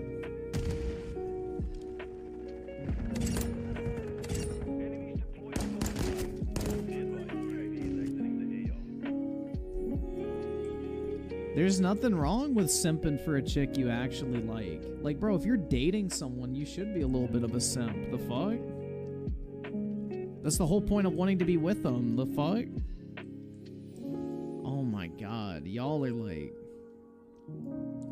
Y'all are sad, bro.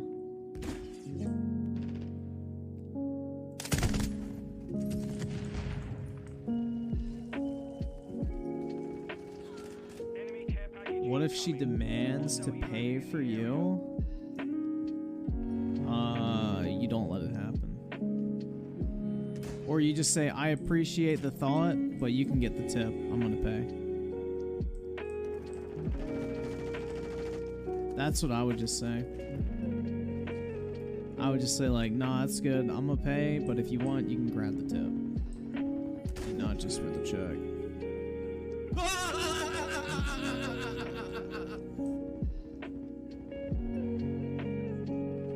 Hostile airstrike near your location.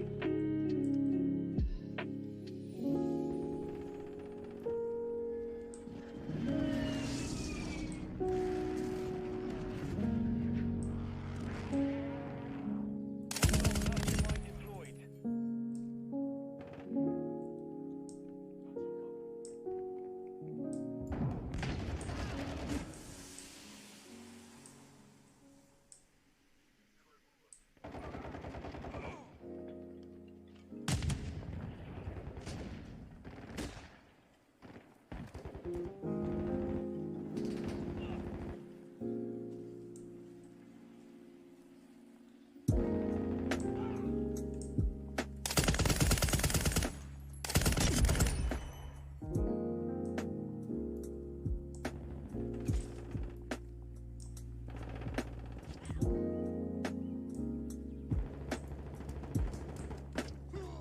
Get in there!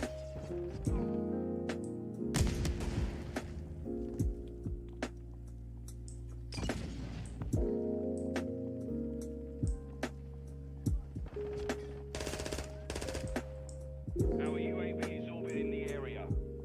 60 seconds left. Yeah, dude. Like, I don't know. If you're a grown man and you're not paying for your dates, like, You're broke! You're fucking poor! I don't know. That's just such an L in my book. I would never do that shit. Where it's like, hey, you want to go out? And then you're like, yeah, we can split the bill, right? Like, dude, that's such a fucking fat L of a move. 30 seconds remain.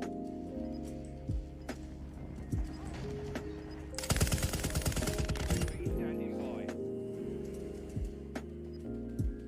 Switching max!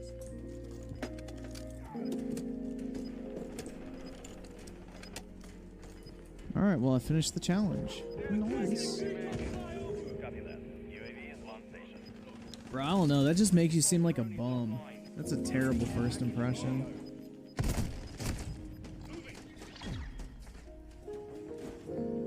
Mission is complete. Good work.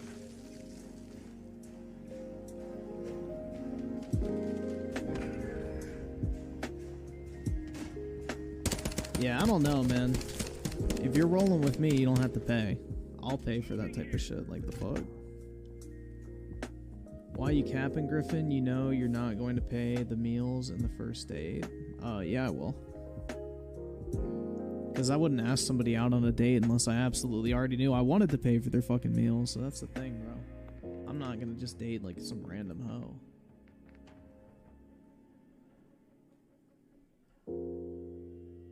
Alright. Let's see.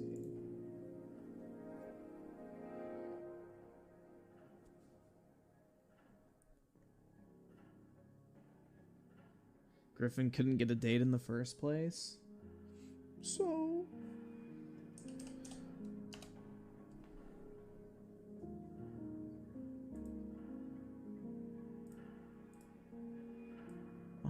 let's see.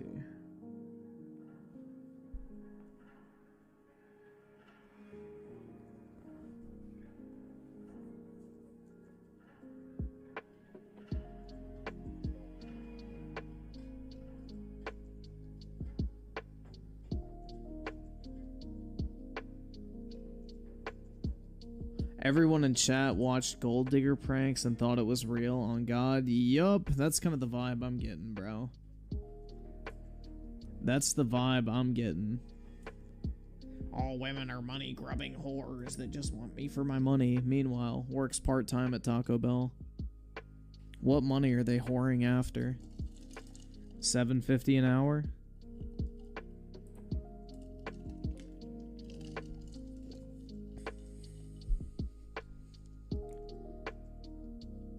Yeah, I don't understand the pushback here about men paying for dates. If you can't afford to pay for dinner, you are too broke to go on that date in the first... Yep.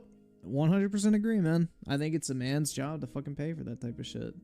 All these people, too, which makes it even funnier, like, oh, the decay of Western society, blah, blah, blah. Like, you know, men need to act like men, and here people are bitching about paying for dinner on a date. And they're probably the same type of, like, red pillars. They're like, oh my god, bro, the decline of fucking Western manhood. Or some fucking horse shit.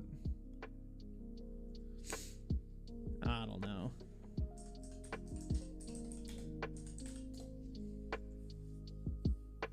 Alright.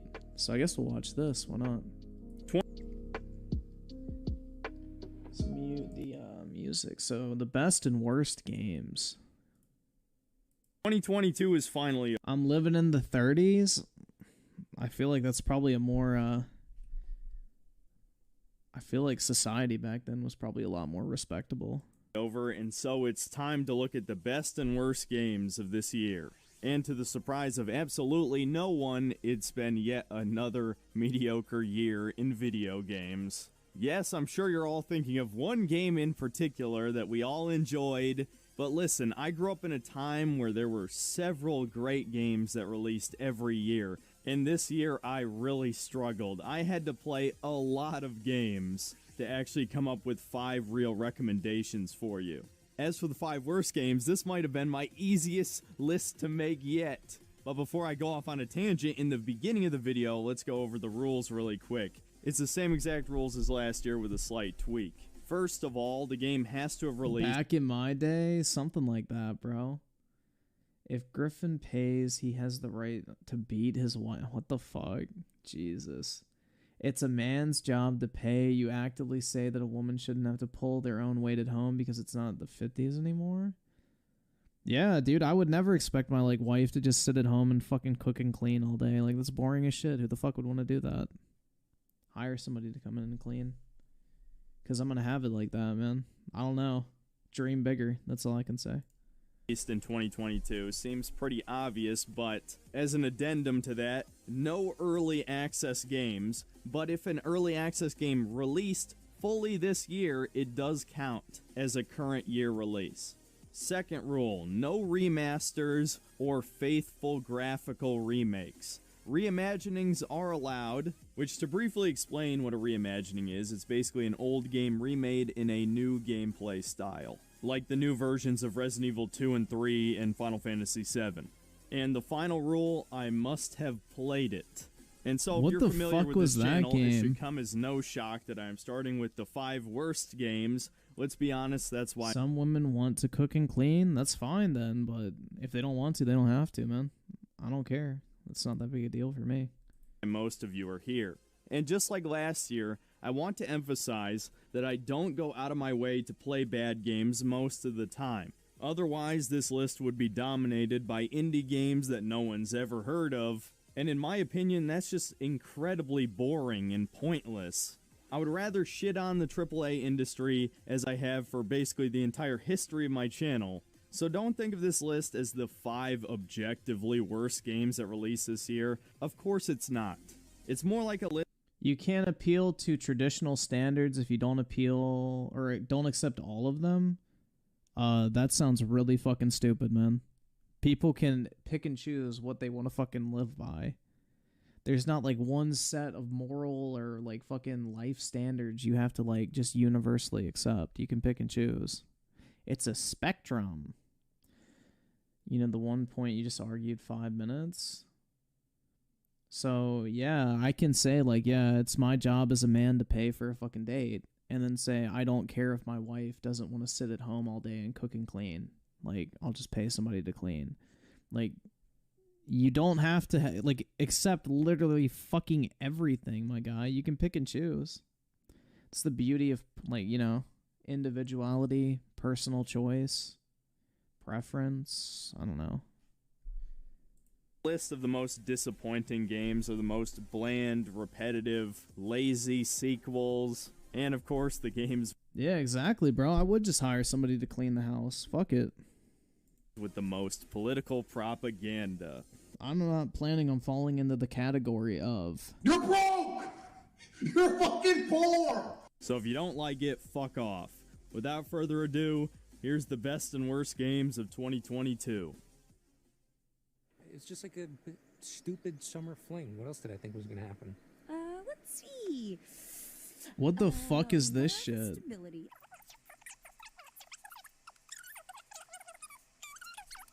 This looks terrible. That kind of the ballpark?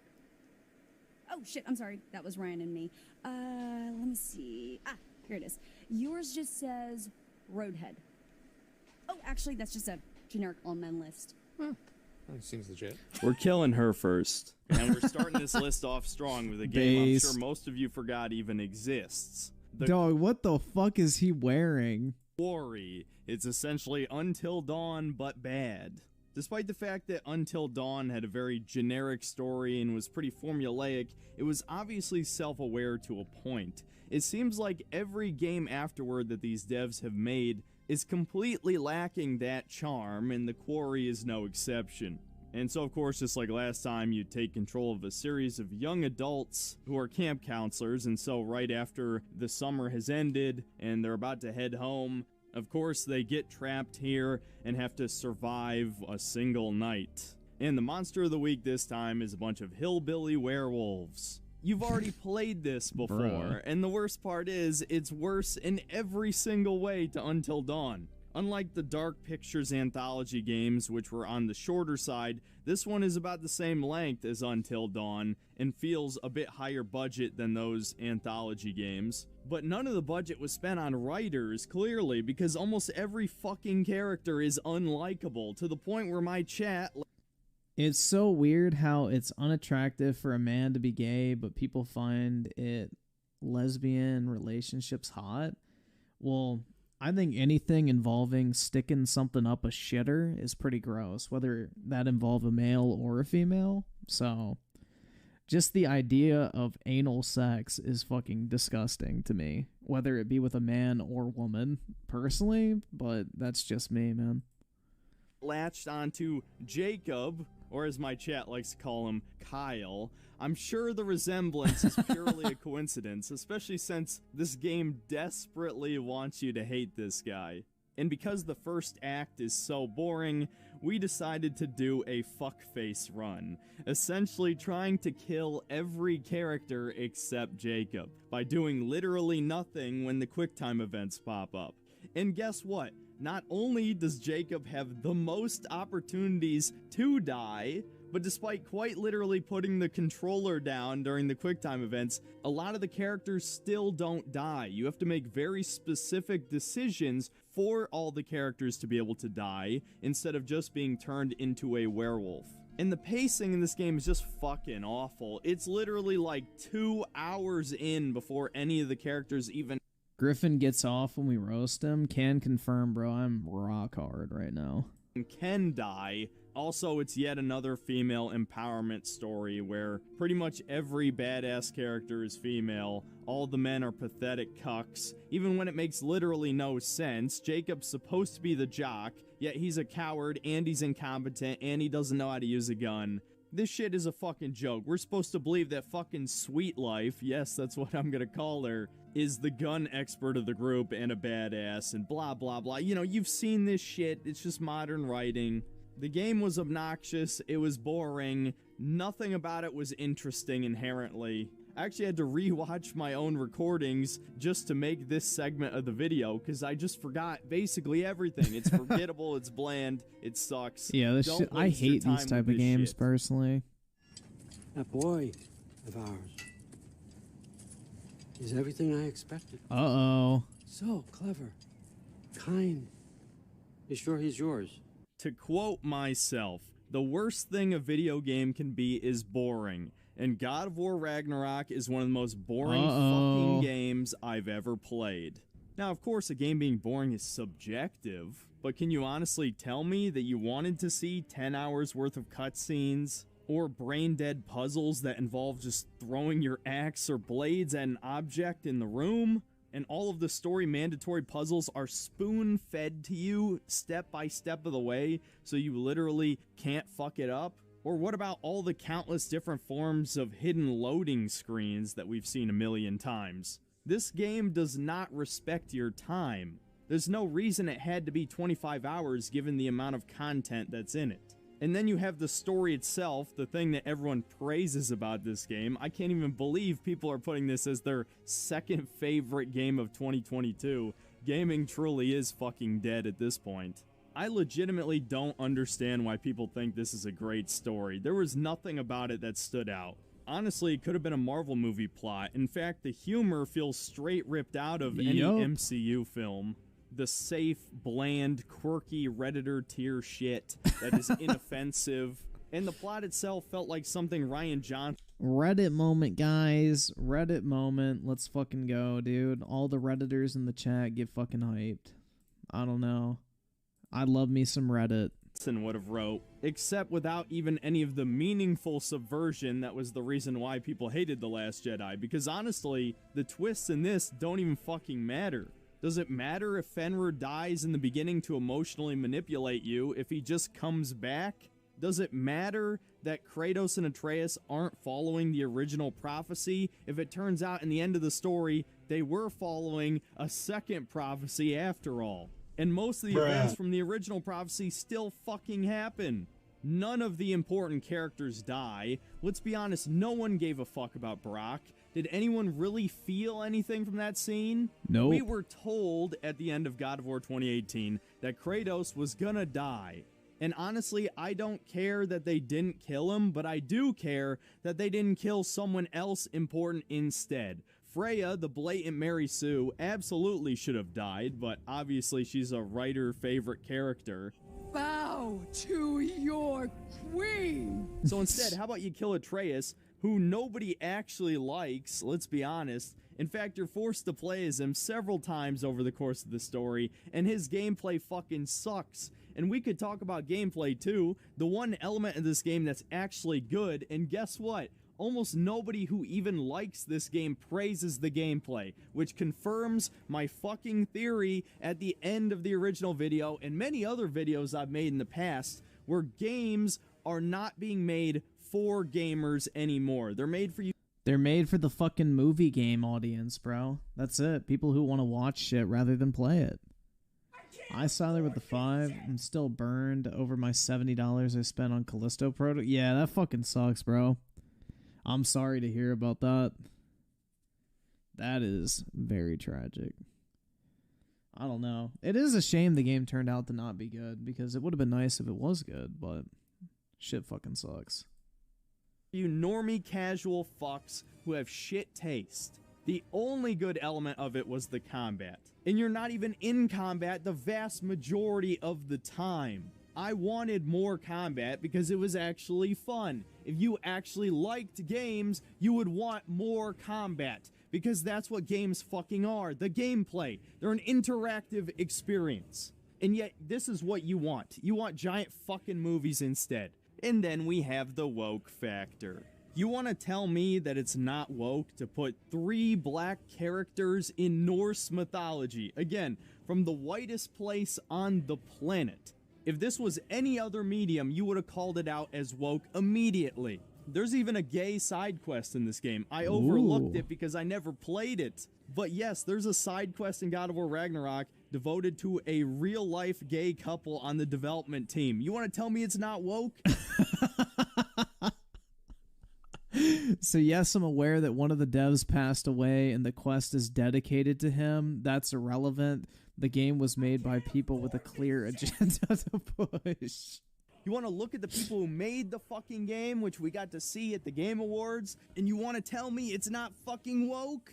Assuming you're all not lying, all this means to me is that the Overton window has shifted so far to the left that the only way a video game is going to be considered woke these days is if a trans black woman is f***ing a man in the on screen. The only reason this isn't higher on the list is because at the end of the day, it's not in reality, a bad game, but it is incredibly boring and insufferably woke. Your sacred cave. There's something inside I need. If I can get it, it will help. Zoe and the Nora have spread word of your story. Look at this and dude. What you want. Wait till you see the. We know of no spirit. Oh yeah, 2 Sony exclusives made their way onto the worst games of the year list. This gameplay just looks so fucking boring to me. Like, that was the thing. I never got into the gameplay of Horizon. Like, when I finally actually got to play the fucking game in Horizon Zero Dawn after sitting through 3 hours of cutscenes, the gameplay just fucking sucks, bro. It's not a fun game to play at all. Yet another quickly forgotten game, Horizon Forbidden West. In theory, it should be a good game because it does improve on quite a few elements of the previous one, and I thought Horizon Zero Dawn was an okay game. Yeah, I had quite a few issues with it, those issues being even worse in this game. We'll get to that in a second. But the actual monster hunting aspect, those mechanics have been expanded on. There's new weapons. Some of the weapons have more moves than last time. You have several different super buffs that you can swap between. The combat definitely has a little bit more depth to it. Now, compared to Monster Hunter, which it's obviously inspired by, it's still incredibly shallow. It's another generic Sony cinematic action game with that same close third-person camera. And you could even argue it's third-person shooting, even though it's done with a bow and harpoons and sticky bombs. It's still shooting.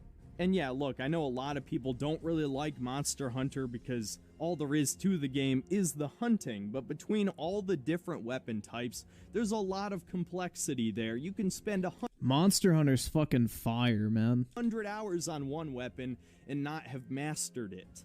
In this, you just kind of shoot sticky bombs, trip wires, arrows at specific weak points, and that's about as complex as it gets. Yes, each different giant robot has a lot of specific quirks, some have unique debuffs, some of them have elemental weaknesses that completely trivialize the fight, which actually I don't think is a bad thing.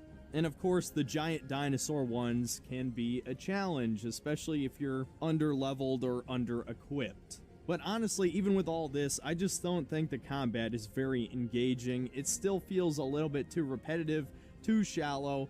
The enemies have too much health unless you have overpowered gear from later in the game, and I only played it about 20 hours before I got bored. And apparently the game is over 40 hours long for some reason, so there's no way I'm going back to finish it.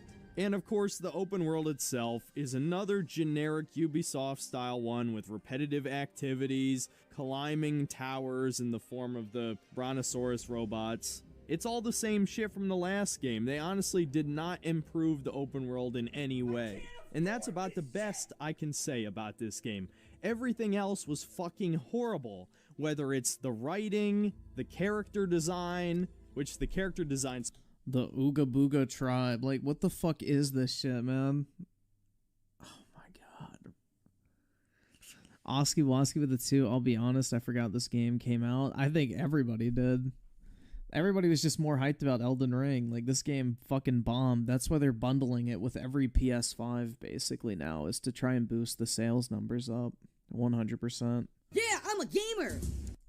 Specifically is without a doubt the worst fucking element. This game is the ugliest game I've ever seen. I have never seen such a juxtaposition between the beauty of the open world itself, which obviously all of the various art designers put a lot of effort into, but then the human models are some of the ugliest I've ever seen. It's literal dysgenics, because the humans of the past gave their ugly-ass, disgusting DNA to this AI that then made clones of them once Earth was inhabitable again, right? So honestly, this isn't even a complaint about the game being diverse, though it is kind of comically diverse, but more just the actual human models are hard to look at, including Aloy herself, which they purposely made more ugly, even resembling Nikocado Avocado, and adding peach fuzz on her face, because that's what we should do with more power on our consoles, right? Not to make the games better in any noticeable or significant way. No, to add peach fuzz on the main character's fucking face.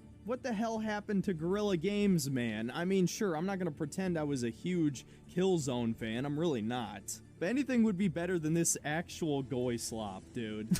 So you could say it's pretty petty to put this game this high on the list, given that it's probably Fucking goy okay slop. at worst. But this game actually disgusted me at multiple points. And again, for once, it had nothing to do with politics, though I would argue that making art purposely ugly is absolutely a political statement. But even if it isn't by your subjective definition, it honestly offended me. It really did.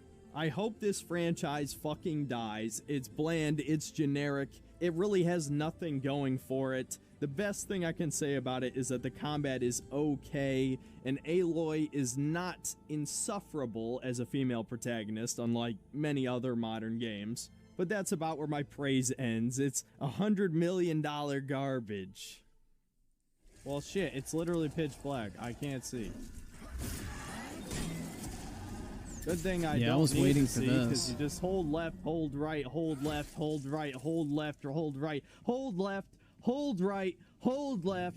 Fuck this shitty ass combat. Oh my god. Number 2 shouldn't come as a shock to anyone, as this wound is still fresh. The Callisto Protocol is absolutely a disappointment in every sense of the word. Despite my expectations for modern games lowering more and more in recent years, somehow this game failed to meet pretty much any of them. The combat sucks. It's not scary. There's barely any story to speak of. The level design is bland. Pretty much the only thing going for it is its visual style, and even that feels half-baked, as the enemies look so generic compared to Dead Space.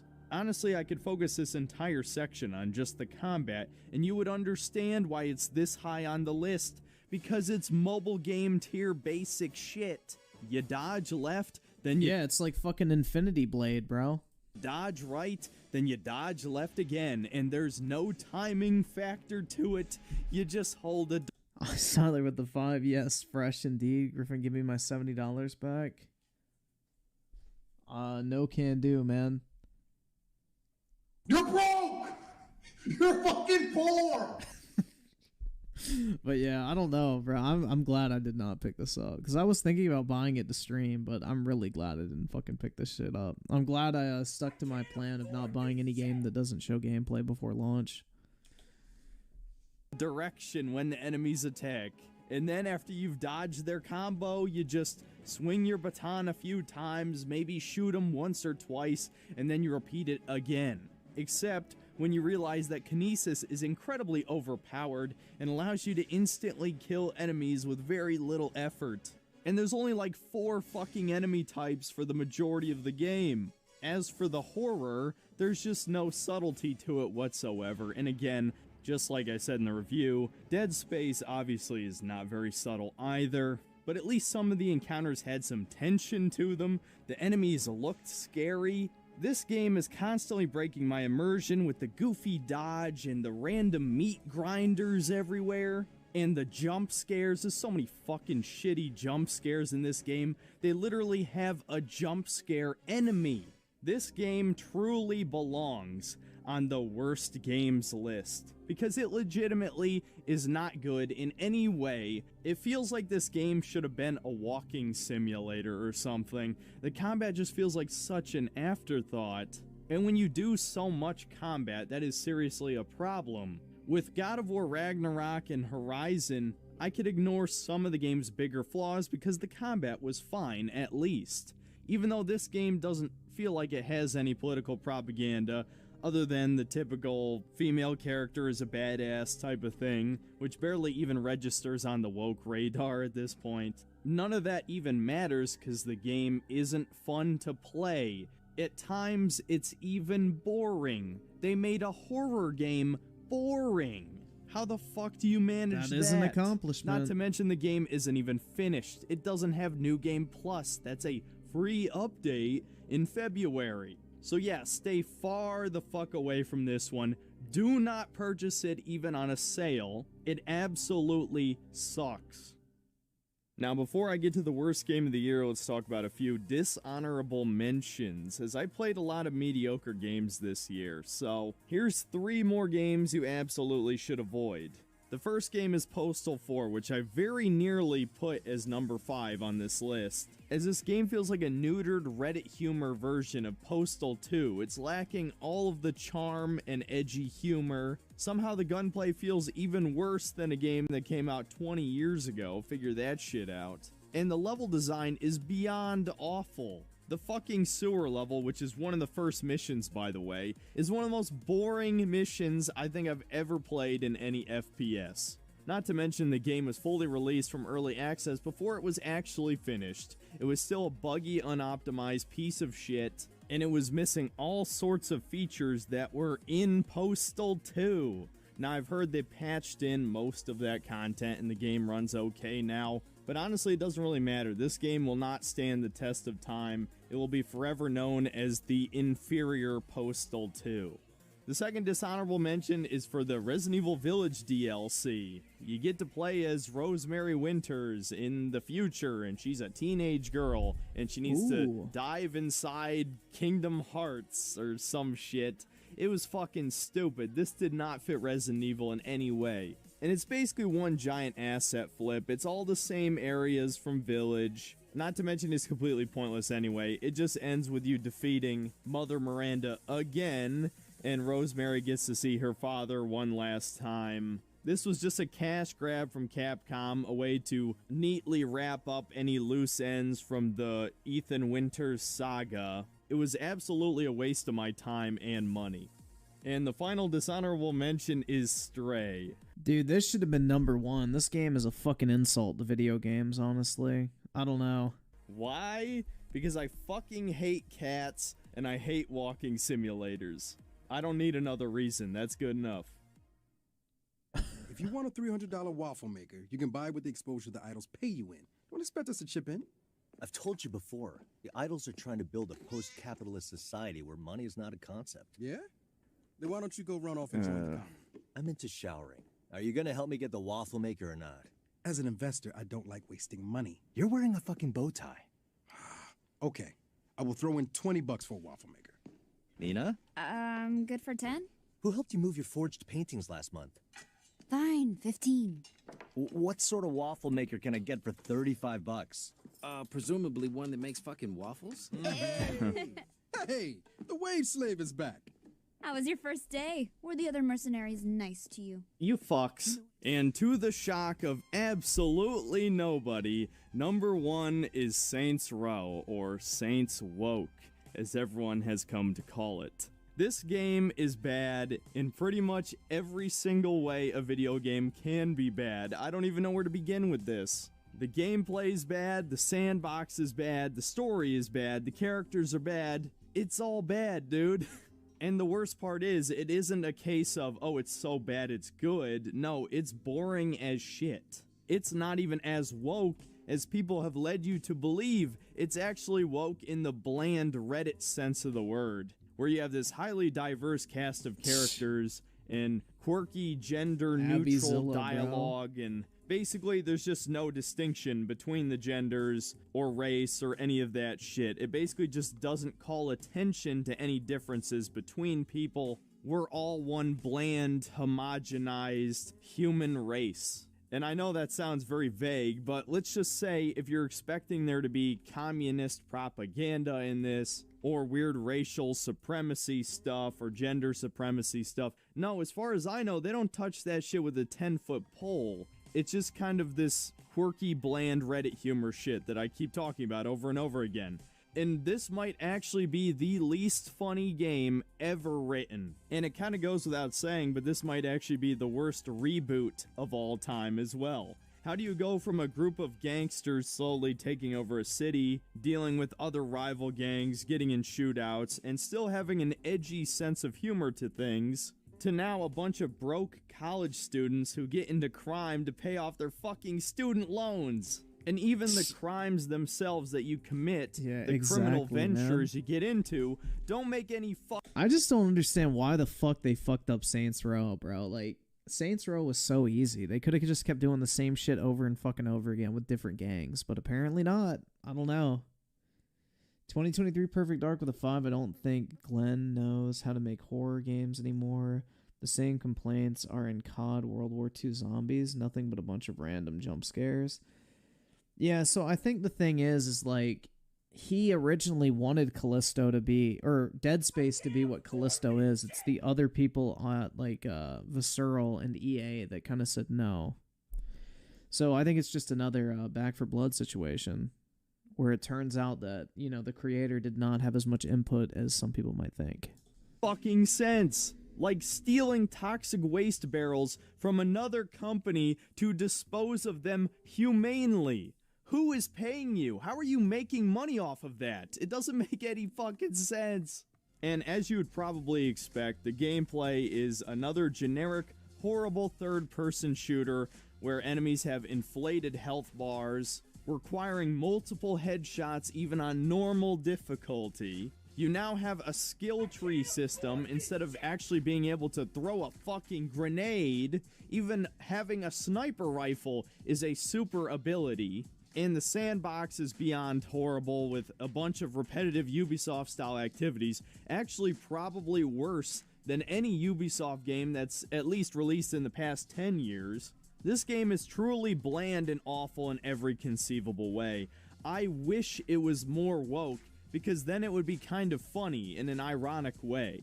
Because just imagine if, instead of this bland group of generic hipster stereotypes, you had a blatant communist Antifa member, or a white female far leftist who cancels people on Twitter, an incredibly masculine, tall, muscular trans woman. You know, you get the idea. Super edgy far left shit that is actually written seriously. That would be awesome. I would love that, honestly. Instead, these fucking cowards write the most bland, generic, diverse group of people ever, when Saints Row 2 probably has the most diverse cast of almost any game. Yeah, exactly. Diversity was their strength, man. And nobody had a problem with it because the characters were great. This game fucking sucks. It truly deserves worst game of the year. We all knew it as soon as we saw the first trailer that this would be a fucking disaster. This game was so bad and sold so poorly that Volition has now been shut down and merged with Gearbox, and now has set a new low for the AAA industry and reboots, and pretty much any reasonable standards for video games. Now people can point at this game and say, well, at least it's not as bad as Saints Row. Now that I've talked about... Alright, so iSiler with a 5, so 30 million PS5 sold. I'm still on the fence with PSVR 2, which you can pre-order now. I wanted Half-Life Alyx to be announced personally.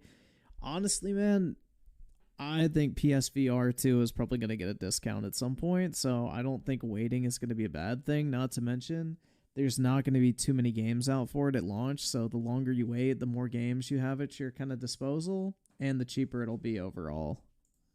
Several terrible games, it's time to talk about at least a few decent ones. Like I said at the beginning of the video, it was very difficult to find 5 real recommendations from this year, but I finally managed to do it after playing 25 new games over the course of 2022.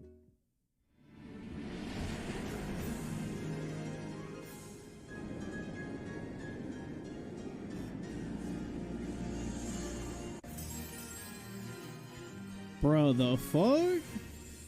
Listen, I'm just as shocked as you are. I never thought I would put a fucking Pokemon game, a modern Pokemon game, on my best games of 2022. Especially since the Pokemon Company has now given in to ESG, and if you've played this game, the influence is incredibly obvious. This is easily the most ugly character designs in Pokemon history, and not just ugly, but cartoonishly diverse, including not just several different skin tone options for every single generic NPC type, but having a fucking female bodybuilder as one of the normal NPCs that you see dozens of over the course of the game. Literally having shoulders twice as wide as her hips. And then you have Grusha, the ice gym leader, who is a man despite clearly being drawn like a woman. Rika, who is a woman drawn as a man and called non-binary by the community. The ghost gym leader is an elderly black woman married by I thought that was a fucking dude, bro. the community.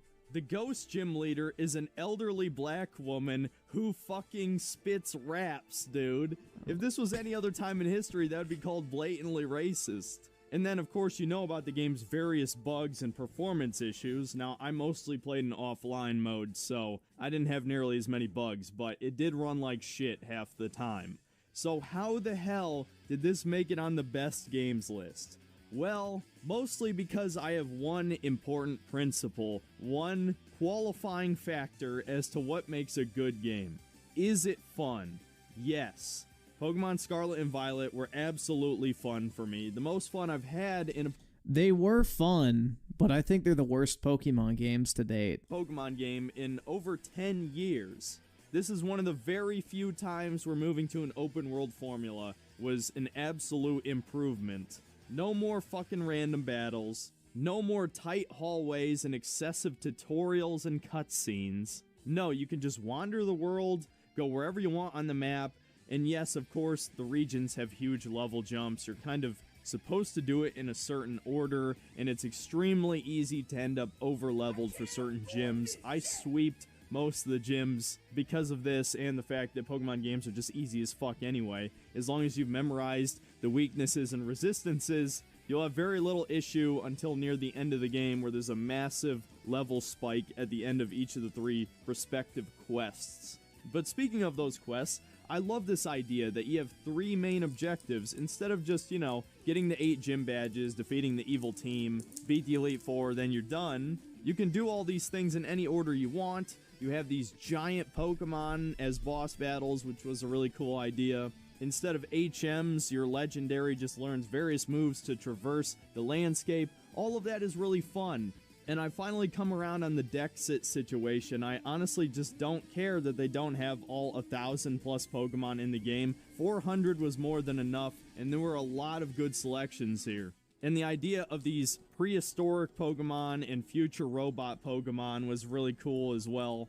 Even the story, Really? at least I hate the fucking robot Pokemon and shit like that. I don't know, man.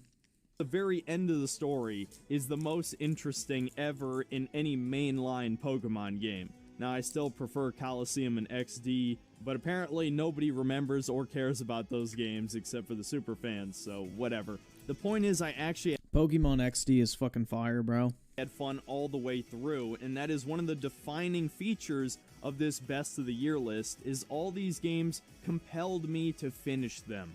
The other 20 games I played, I either forced my way through or just gave up 5 to 10 hours in.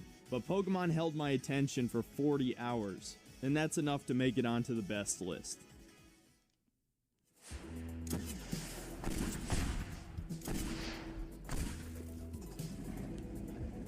What the fuck?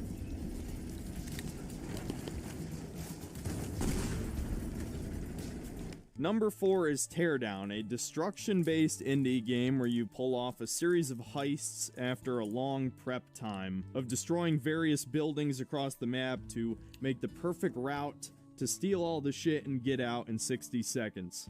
For those of you who have played this game or at least know about it, you're probably thinking to yourself, wait, didn't this come out last year or the year before? Well, it was in early access for 18 months and officially released this year, which is exactly why I added that addendum at the beginning of the video. So I'm counting this as a current year release because I never played the early access. Generally, as a principle, I don't play early access games. Why would you ruin the experience for yourself by playing a shittier version of the game?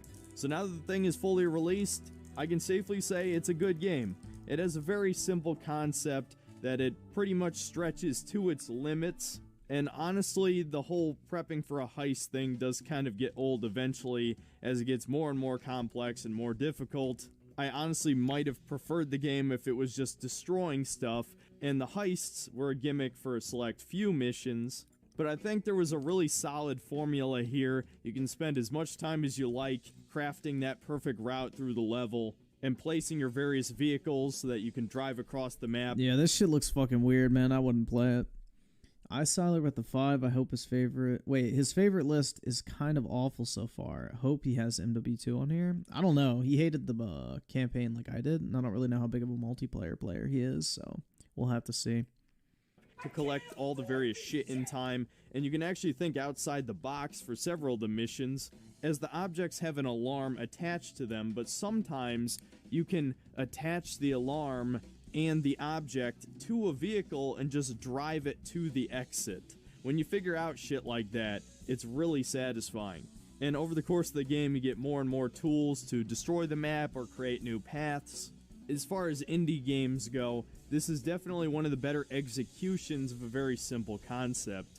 I certainly wouldn't say it's for everyone, but if this looks interesting to you, I would highly suggest trying it out. What the fuck? Is this Boogie Simulator?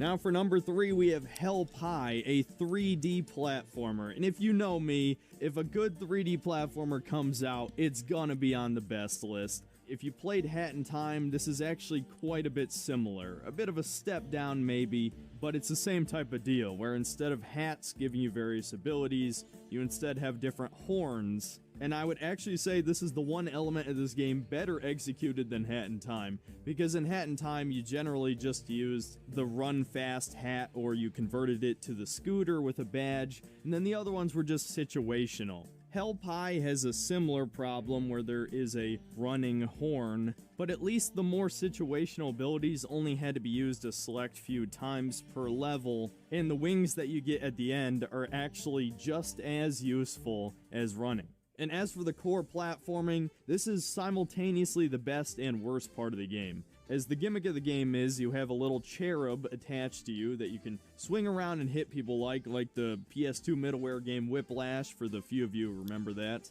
But you can also use it to swing in the air. And so this makes... Yeah, I don't know, man. This is not for me at fucking all. This game incredibly easy, but it also gives it a unique flair, as there's a skill tree, and after maxing it out, it allows you to swing 3 times in the air in a row, gaining more and more distance and upward mobility, an air dash in case you fuck up, and if you stay long enough in the air, you will regenerate a 4th swing. And the very last horns you get are a pair of wings that allow you to glide like Spyro. So this is a bit of a double-edged sword for obvious reasons. I actually think the game itself controls great, and exploring the levels is fun, as it usually is for 3D platformers, but there really is no sense of challenge here. If you prefer the type of Crash Bandicoot platformer, this is absolutely not for you, but if you like exploring levels and collecting stuff, I'd say it's mostly good. The only problem is there's no real convenient way to find every collectible. You're probably gonna have to use a guide to reach 100%. That said, the 4 different worlds are mostly good. I'd say the second world in particular had a nice visual flair to it. It's like some kind of giant skyscraper combined with a bunch of restaurants. And this being a hell-based game, of course the food that these demons are eating is humans. And to briefly touch on the humor, as there is a bit of an edgy humor style to it, it's obviously... He almost did a DSP moment. ...inspired by Conker's Bad Fur Day, but unfortunately, the humor's just not that good. That said, the game is fun. I can easily ignore the humor and the hell aesthetic being underwhelming, because it's just kind of fun to play. I love 3D platformers. I'll take even the mediocre ones, and this one's pretty good, so I'd recommend it. What the fuck?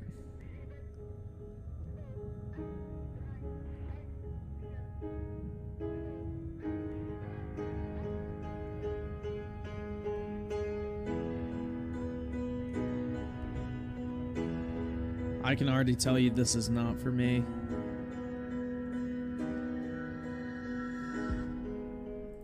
So, Savage Town with a 5, why is he playing a game that belongs in the PS2 era? Nostalgia boner games? I don't know. Nostalgia bait is pretty fucking prominent. And number 2 is a game I literally just finished playing a few days ago, Signalis. Now this is a great example of what all indie games should aspire to be. You take your limited resources or skill set and make something to the best of your ability given those limitations, which is exactly how games in the PS1 era and earlier were made. And obviously Signalis took heavy inspiration from Resident Evil and Silent Hill, especially Silent Hill, given that it is a psychological horror game, emphasis on psychological. And as a massive fan of Resident Evil and definitely also a fan of Silent Hill specifically too, I really enjoyed a lot of elements of this. It has such a great visual style to it that gives it a unique flavor. Yeah, I'm not really into these fucking, like, survival horror games, so this is definitely not for me. That sort of, like, retro future alien vibe, again, combined with the Silent Hill Otherworld stuff,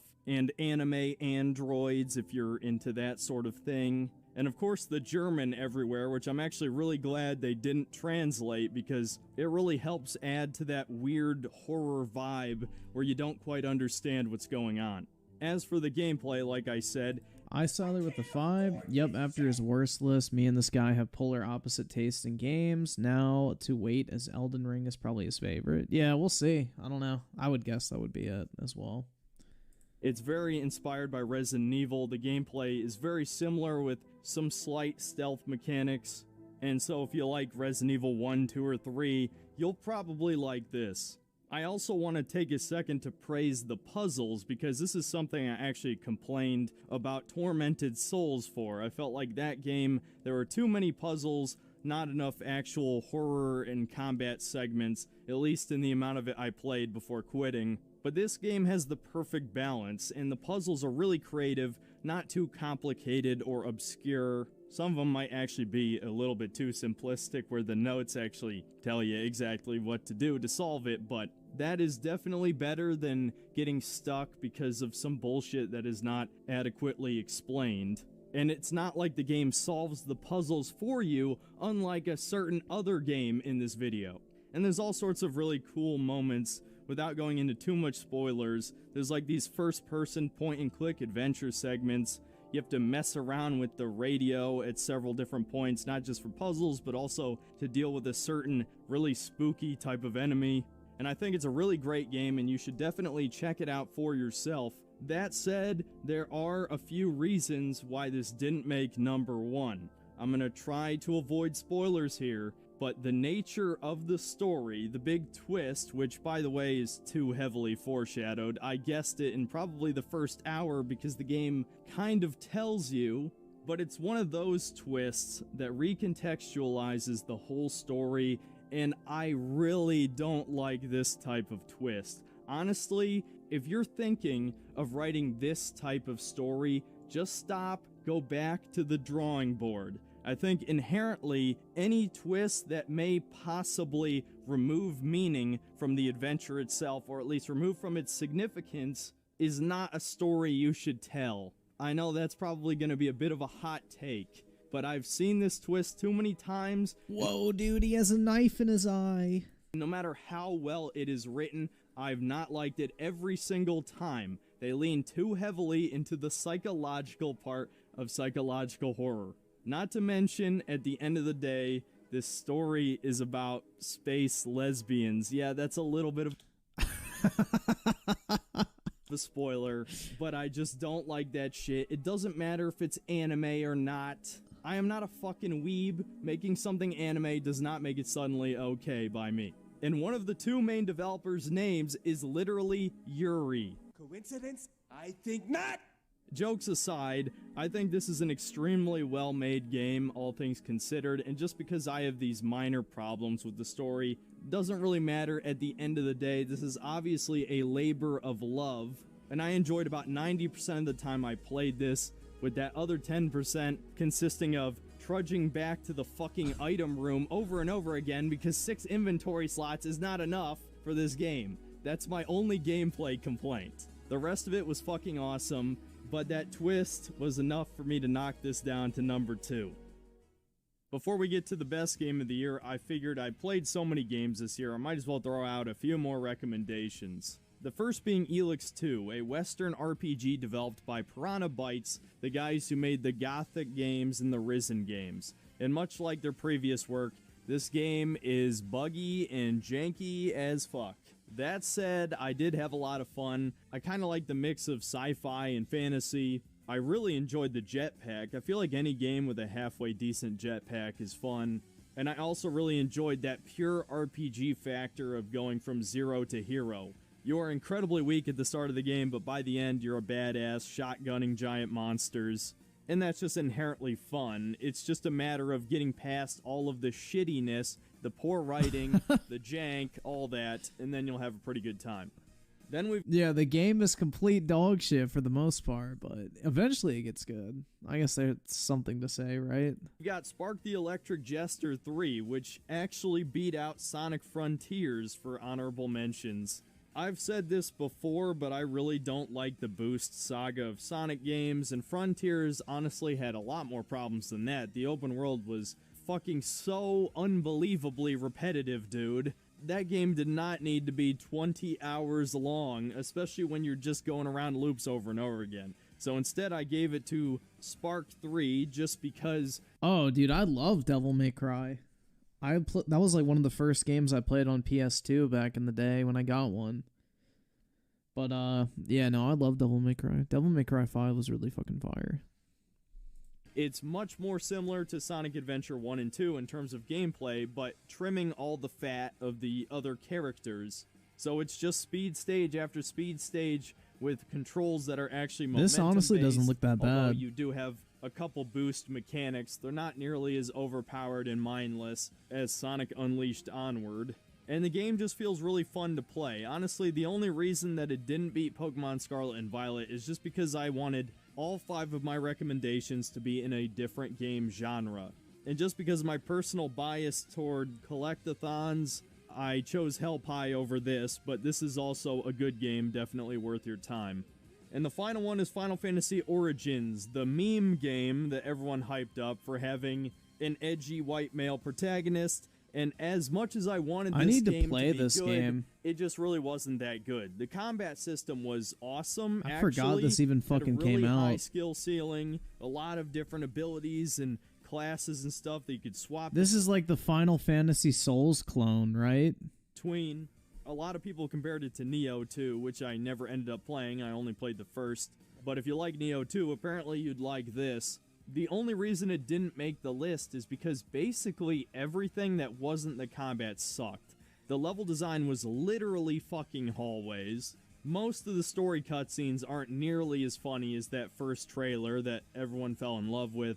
And at the end of the day, you're basically just doing the same thing over and over again, but not with nearly the level of quality of the Souls games. So it might still be worth a look if the only thing you care about in video games is combat mechanics, but if you care about anything else, maybe just skip this one.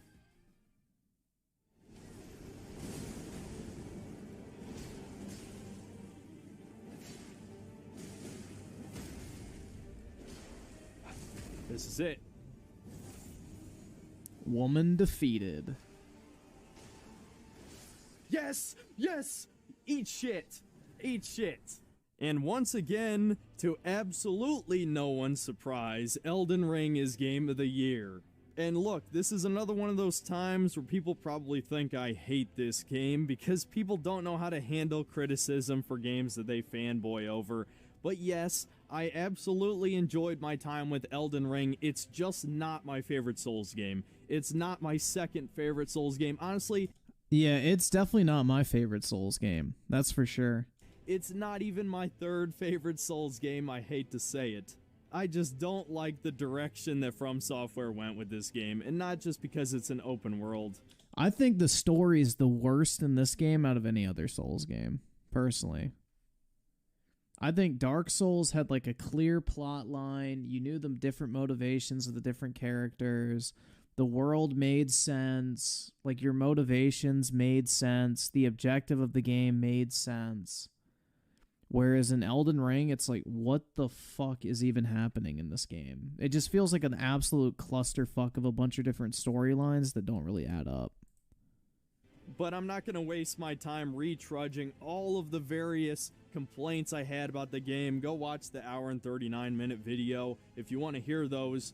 But essentially, the reason why this is Game of the Year is because I love all of the things that make Souls games good, that being the massive enemy variety, the simple controls that pretty much anyone could pick up and play and understand, the level design featuring all of Miyazaki's various traps and gank squad encounters, and honestly, I even kinda like poison swamps, even though they're overdone at this point. I love having so many mini-boss style enemies that you only fight like one time, though Elden Ring you fight everything multiple times, unfortunately, so that does take away from it a little bit.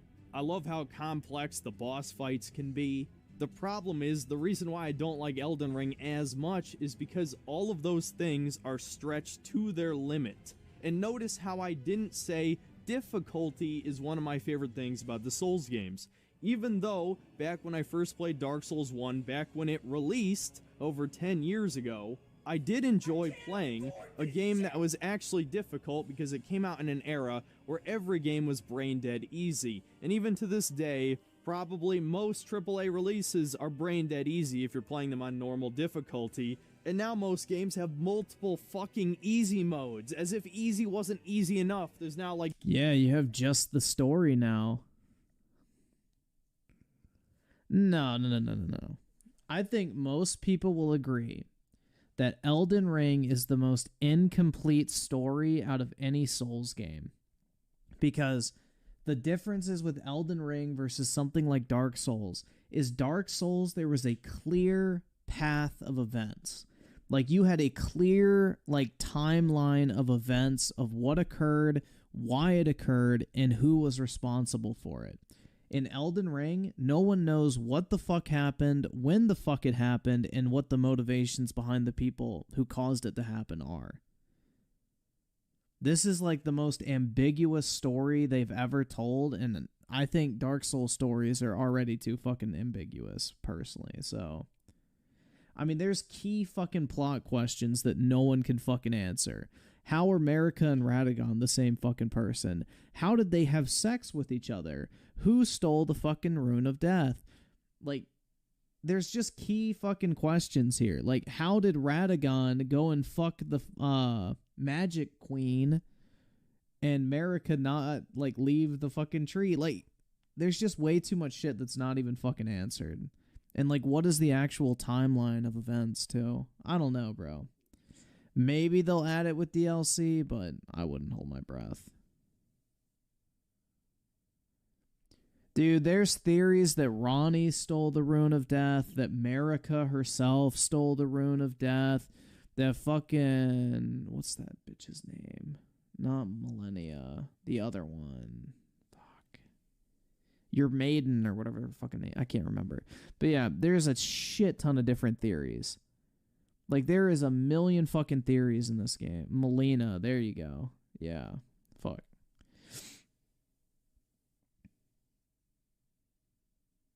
Yeah, no, it's like literally so many fucking theories, bro. It's the most theorized story, I think, in Souls history. And that's just like the fucking lead up. We're not even talking about like ending explanations, which Souls endings have always been ambiguous, which is where the interpretation usually comes in. Usually we have like a clear line of events and a storyline that make up the events prior to where the game starts. And Elden Ring is like the first game in the Souls style from FromSoft where they just did not do that shit at all. Like brain dead cripple mode or game journo mode, right? So I love that the Souls games don't have difficulty settings so they can properly balance their game's difficulty. Unfortunately, Elden Ring kind of fucks that up.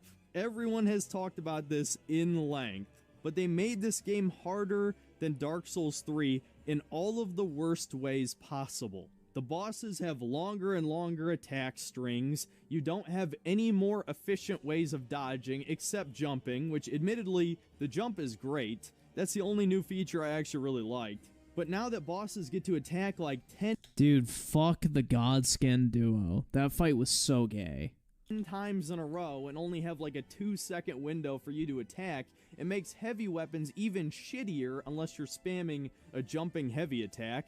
And now katanas have all these busted weapon arts and shit. And bleed and frost damage were overpowered on launch, and I think bleed is still pretty good from what I've heard. And it feels like everyone who says this game isn't that hard just looked up online the most broken build and just used that shit. Yeah, I mean, it's not hard. You just have to fucking grind. Like, if you just power level, it's fucking easy mode. That's not how you're supposed to play these fucking games. In Dark Souls 1, you could use any shitty weapon and beat the game no problem. Now in Elden Ring, they're basically daring you to look up a build guide. That's That is kind of true. There is a lot of bosses in this game that you literally just cannot beat easily with a certain type of weapon. I will agree with that. 100%. They do try to force you into using different weapons in this game. HTM 101 with the 2. I'm surprised Splatoon 3's. I don't really know if that's his style of game, but maybe. Who knows? fucking stupid. Even on launch, I abused the Mimic to beat the game because I just kind of got annoyed eventually at memorizing the various bosses' movesets. Could I have done it without the Mimic? I absolutely have no doubt. But I really don't care to prove it to anybody because this game sold like 25 million copies or whatever the fuck it is. A shit ton of people beating this game. It's not an accomplishment anymore. It's more of a gimmick of From Software's games to just dare you to beat it. How about you just make a fun game first? And again, Elden Ring is fun. I'm trying to focus on the positives, but everything I like about Elden Ring, I liked better about Dark Souls 1 or Bloodborne. That's the truth. And I specifically decided to compare Elden Ring's bosses to Demon Souls because Demon Souls actually had creative boss design. Were they easy? Yes. That doesn't mean they weren't fun or interesting, though. They absolutely were. Much more interesting than pressing circle at the right time. And look, I think the open world was one of the better elements. Again, they're trying to make this distinct. I honestly still feel a bit conflicted about it. I think exploring an open world Souls is... Yeah, I've heard George R.R. Martin just kind of did like the naming and shit like that. I don't think he really had too much to do with it. Interesting, but they really dropped the ball on the NPCs this time. You can't just keep doing what Demon Souls did a million more times. It just doesn't work for a giant open world. They actually should have had like a human settlement and proper quests or something. But actually going around and finding all these dungeons and fighting these various bosses is really cool. Well, it wouldn't really make sense to have humans in this world because the whole thing is once the Rune of Death was removed from the Elden Ring, here we go, guys. This is where my lore knowledge comes into play. Once the Rune of Death was taken away from the Elden Ring, you know, basically nobody could fucking die, so they just withered away into those like little fucking zombies. So there aren't really any people left. So, actually, it wouldn't really make sense for there to be a human settlement in Elden Ring. For like the first 20 to 30 hours, it's just when you start fighting the same bosses over and over again, you fight the fucking double boss fights, which are all bullshit, because unlike Ornstein and Smo, where the arena was literally designed around fighting two guys, in this game, there wasn't really that sort of... The only people that exist are Tarnished, bro. Tarnished are like mages. That's it. Everybody else who doesn't have like fucking special abilities is like some fucking zombie. I sided with the 5 after success of Elden. Sony not doing Bloodborne like everyone wants is weird and bring it to PC. I don't know if they can. That's the thing.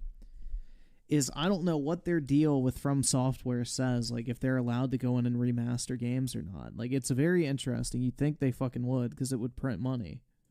Sort of care put into it. Even the Godskin Apostle double fight, the arena is similar, but the apostles can just attack straight through the fucking pillars with their stretchy arms. So honestly, to not rant about this for 20 minutes, I feel extremely conflicted by this game because I enjoyed the main gameplay mechanics, I enjoyed exploring the world mostly, I enjoyed the enemy variety mostly, other than the repeat bosses. I enjoyed the legacy dungeons, again mostly, except I feel like I've seen all of Miyazaki's tricks by now. I enjoyed over half of the bosses, but quite a few of them annoyed me for one reason or another.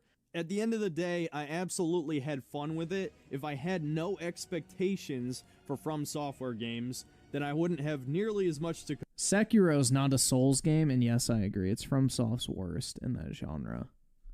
...complain about, though I likely would still complain about the difficulty, certainly. I just can't help but compare it to previous games. It's still absolutely the standout game for this year, and it's still one of the few open-world games that feels like it actually benefits from having an open world and enhances the experience. It doesn't feel as well thought out as Breath of the Wild's, but still, in an era where all AAA games suck, Elden Ring easily stands above them and deserves Game of the Year 2022.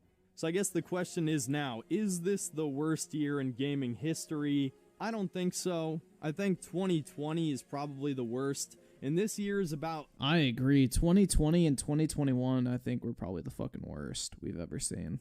...tied with last year. The only thing that's kind of depressing from this year is I learned personally through my own recent controversy and just fan backlash in general that people seem to deny that wokeness is getting worse in video games. And I think the only real consistency here is if somebody likes a game, they're going to pretend it's not woke, despite all of the same markers that would make something woke if it was a film or a TV Bro, he's beating up the Supreme Kid show.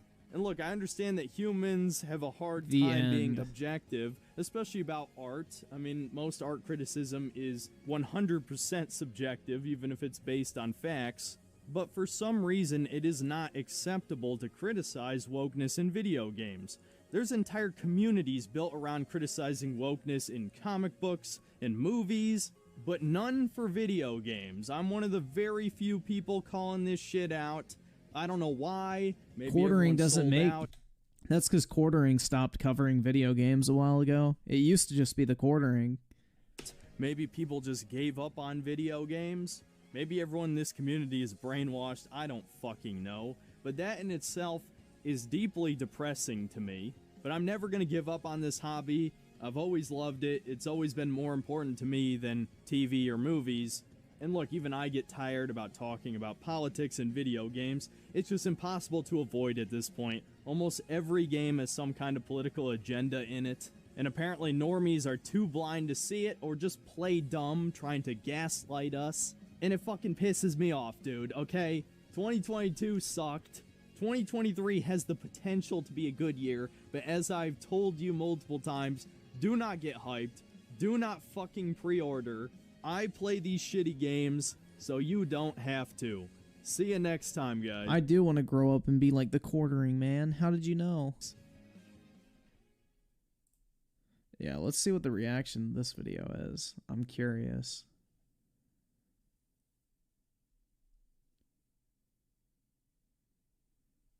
Seems like most people are pretty supportive, man.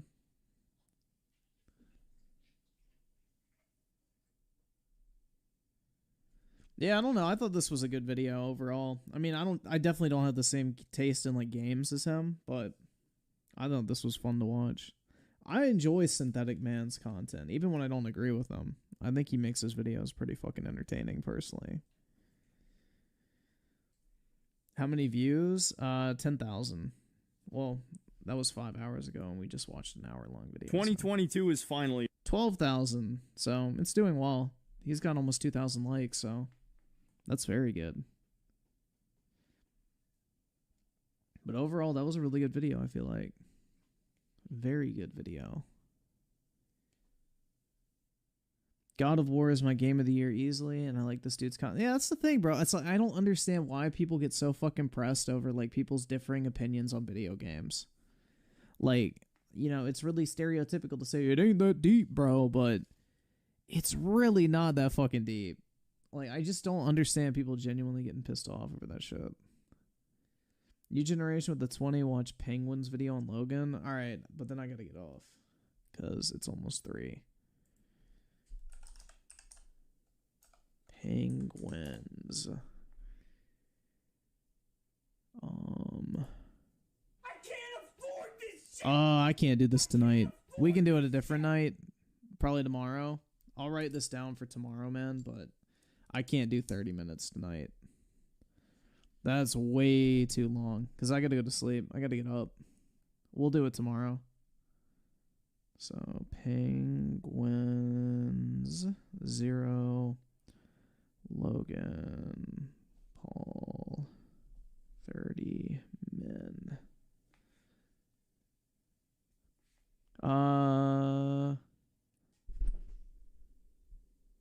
Adels? Hopefully I said that right. With the 5, Synthetic Man has such a weird interpretation of what woke is. Like, how is having black women in a video game? That's what I mean. I don't agree with him on the whole fucking woke shit, honestly. Like, you know, at this point, I don't really see why people give a fuck, especially in, like, a fictional setting. Like, who fucking cares what skin color somebody is? We're not talking about real people. Now, if you're talking about, like, all right, they make a fucking video game about Julius Caesar or some shit, and, you know, he is a transgender black woman, okay, maybe you have a little bit of right to be upset about that. But in a fictional setting, like, who fucking gives a shit? I don't really even know why it matters. I don't even pay attention to it, man. It's like people said Prototype 2 back in the day was woke. Well, not really woke. I don't really think people said woke back then. They said it was like a fucking libtard game or some shit. Because they changed the main character from Alex Mercer to James Heller, who was black. And people had a problem with that. I don't really understand why people even give a fuck. Like, as long as the game is good, well made, like, who fucking gives a shit? It don't really matter. Yeah, I actually like James Heller better than Alex Mercer, but that's just me. He had a better set of voice lines, in my personal opinion. Timothy Marco with the 2. I think he goes too far with the anti-woke. So, yeah, I agree. I just don't really fucking care about wokeness in video games, really, because it's like, bro, what do you expect? Like, look at the demographic of people that make video games. They're a bunch of fucking nerds in California. Do you really think they're gonna make ultra-based, like, red pill games? Or do you think they're gonna make, like, fucking Starbucks sipping, you know, that type of shit? So, the only thing I can say to people who don't like woke video games is go open a fucking video game company, make the games you want to see, because until you start putting people who agree with you and have the same mentalities as you in the video game industry, the people who actually make games are going to be able to decide what the fuck goes into video games. That's what I don't get. It's like, bro, like, just... Like, it's very easy to say, oh, go make a video game. But it's like, it is true. Like, you have to realize that the people making these games are the ones that set the fucking tone, themes, characters, setting, story, all that type of shit. So, as long as those are the primary people making video games, that's what it's going to be. So, unless you are out there actively making video games as well, it's not really going to change. So, I don't know, man. It's a video game at the end of the day. It ain't that deep. If you're having fun with it, does it really fucking matter if you have a diverse cast of characters? I don't personally think so. But anyway, guys, I'm going to go ahead and hop off. You Generation, we will do your video first thing next time when we get to video. So we will watch this, and then we'll probably follow this up with the... hold on, what was it? What's this podcast? Oh, yeah, Impulsive. So I think, yeah, so we'll check this out as well. So what we'll do is, I'm going to leave this open. So we'll do this first. And then we'll do this afterwards. You look like a piece. Let me go ahead and get all this shit ready to go. And I'll just leave this open tonight. All right. So we'll do the... DP on Logan Paul tomorrow. We'll watch both of these long-ass videos, and yeah, hopefully y'all have a wonderful Thursday. Appreciate everybody for coming and hanging out. Big ups as usual, and I will talk to you guys later. Peace out, everybody.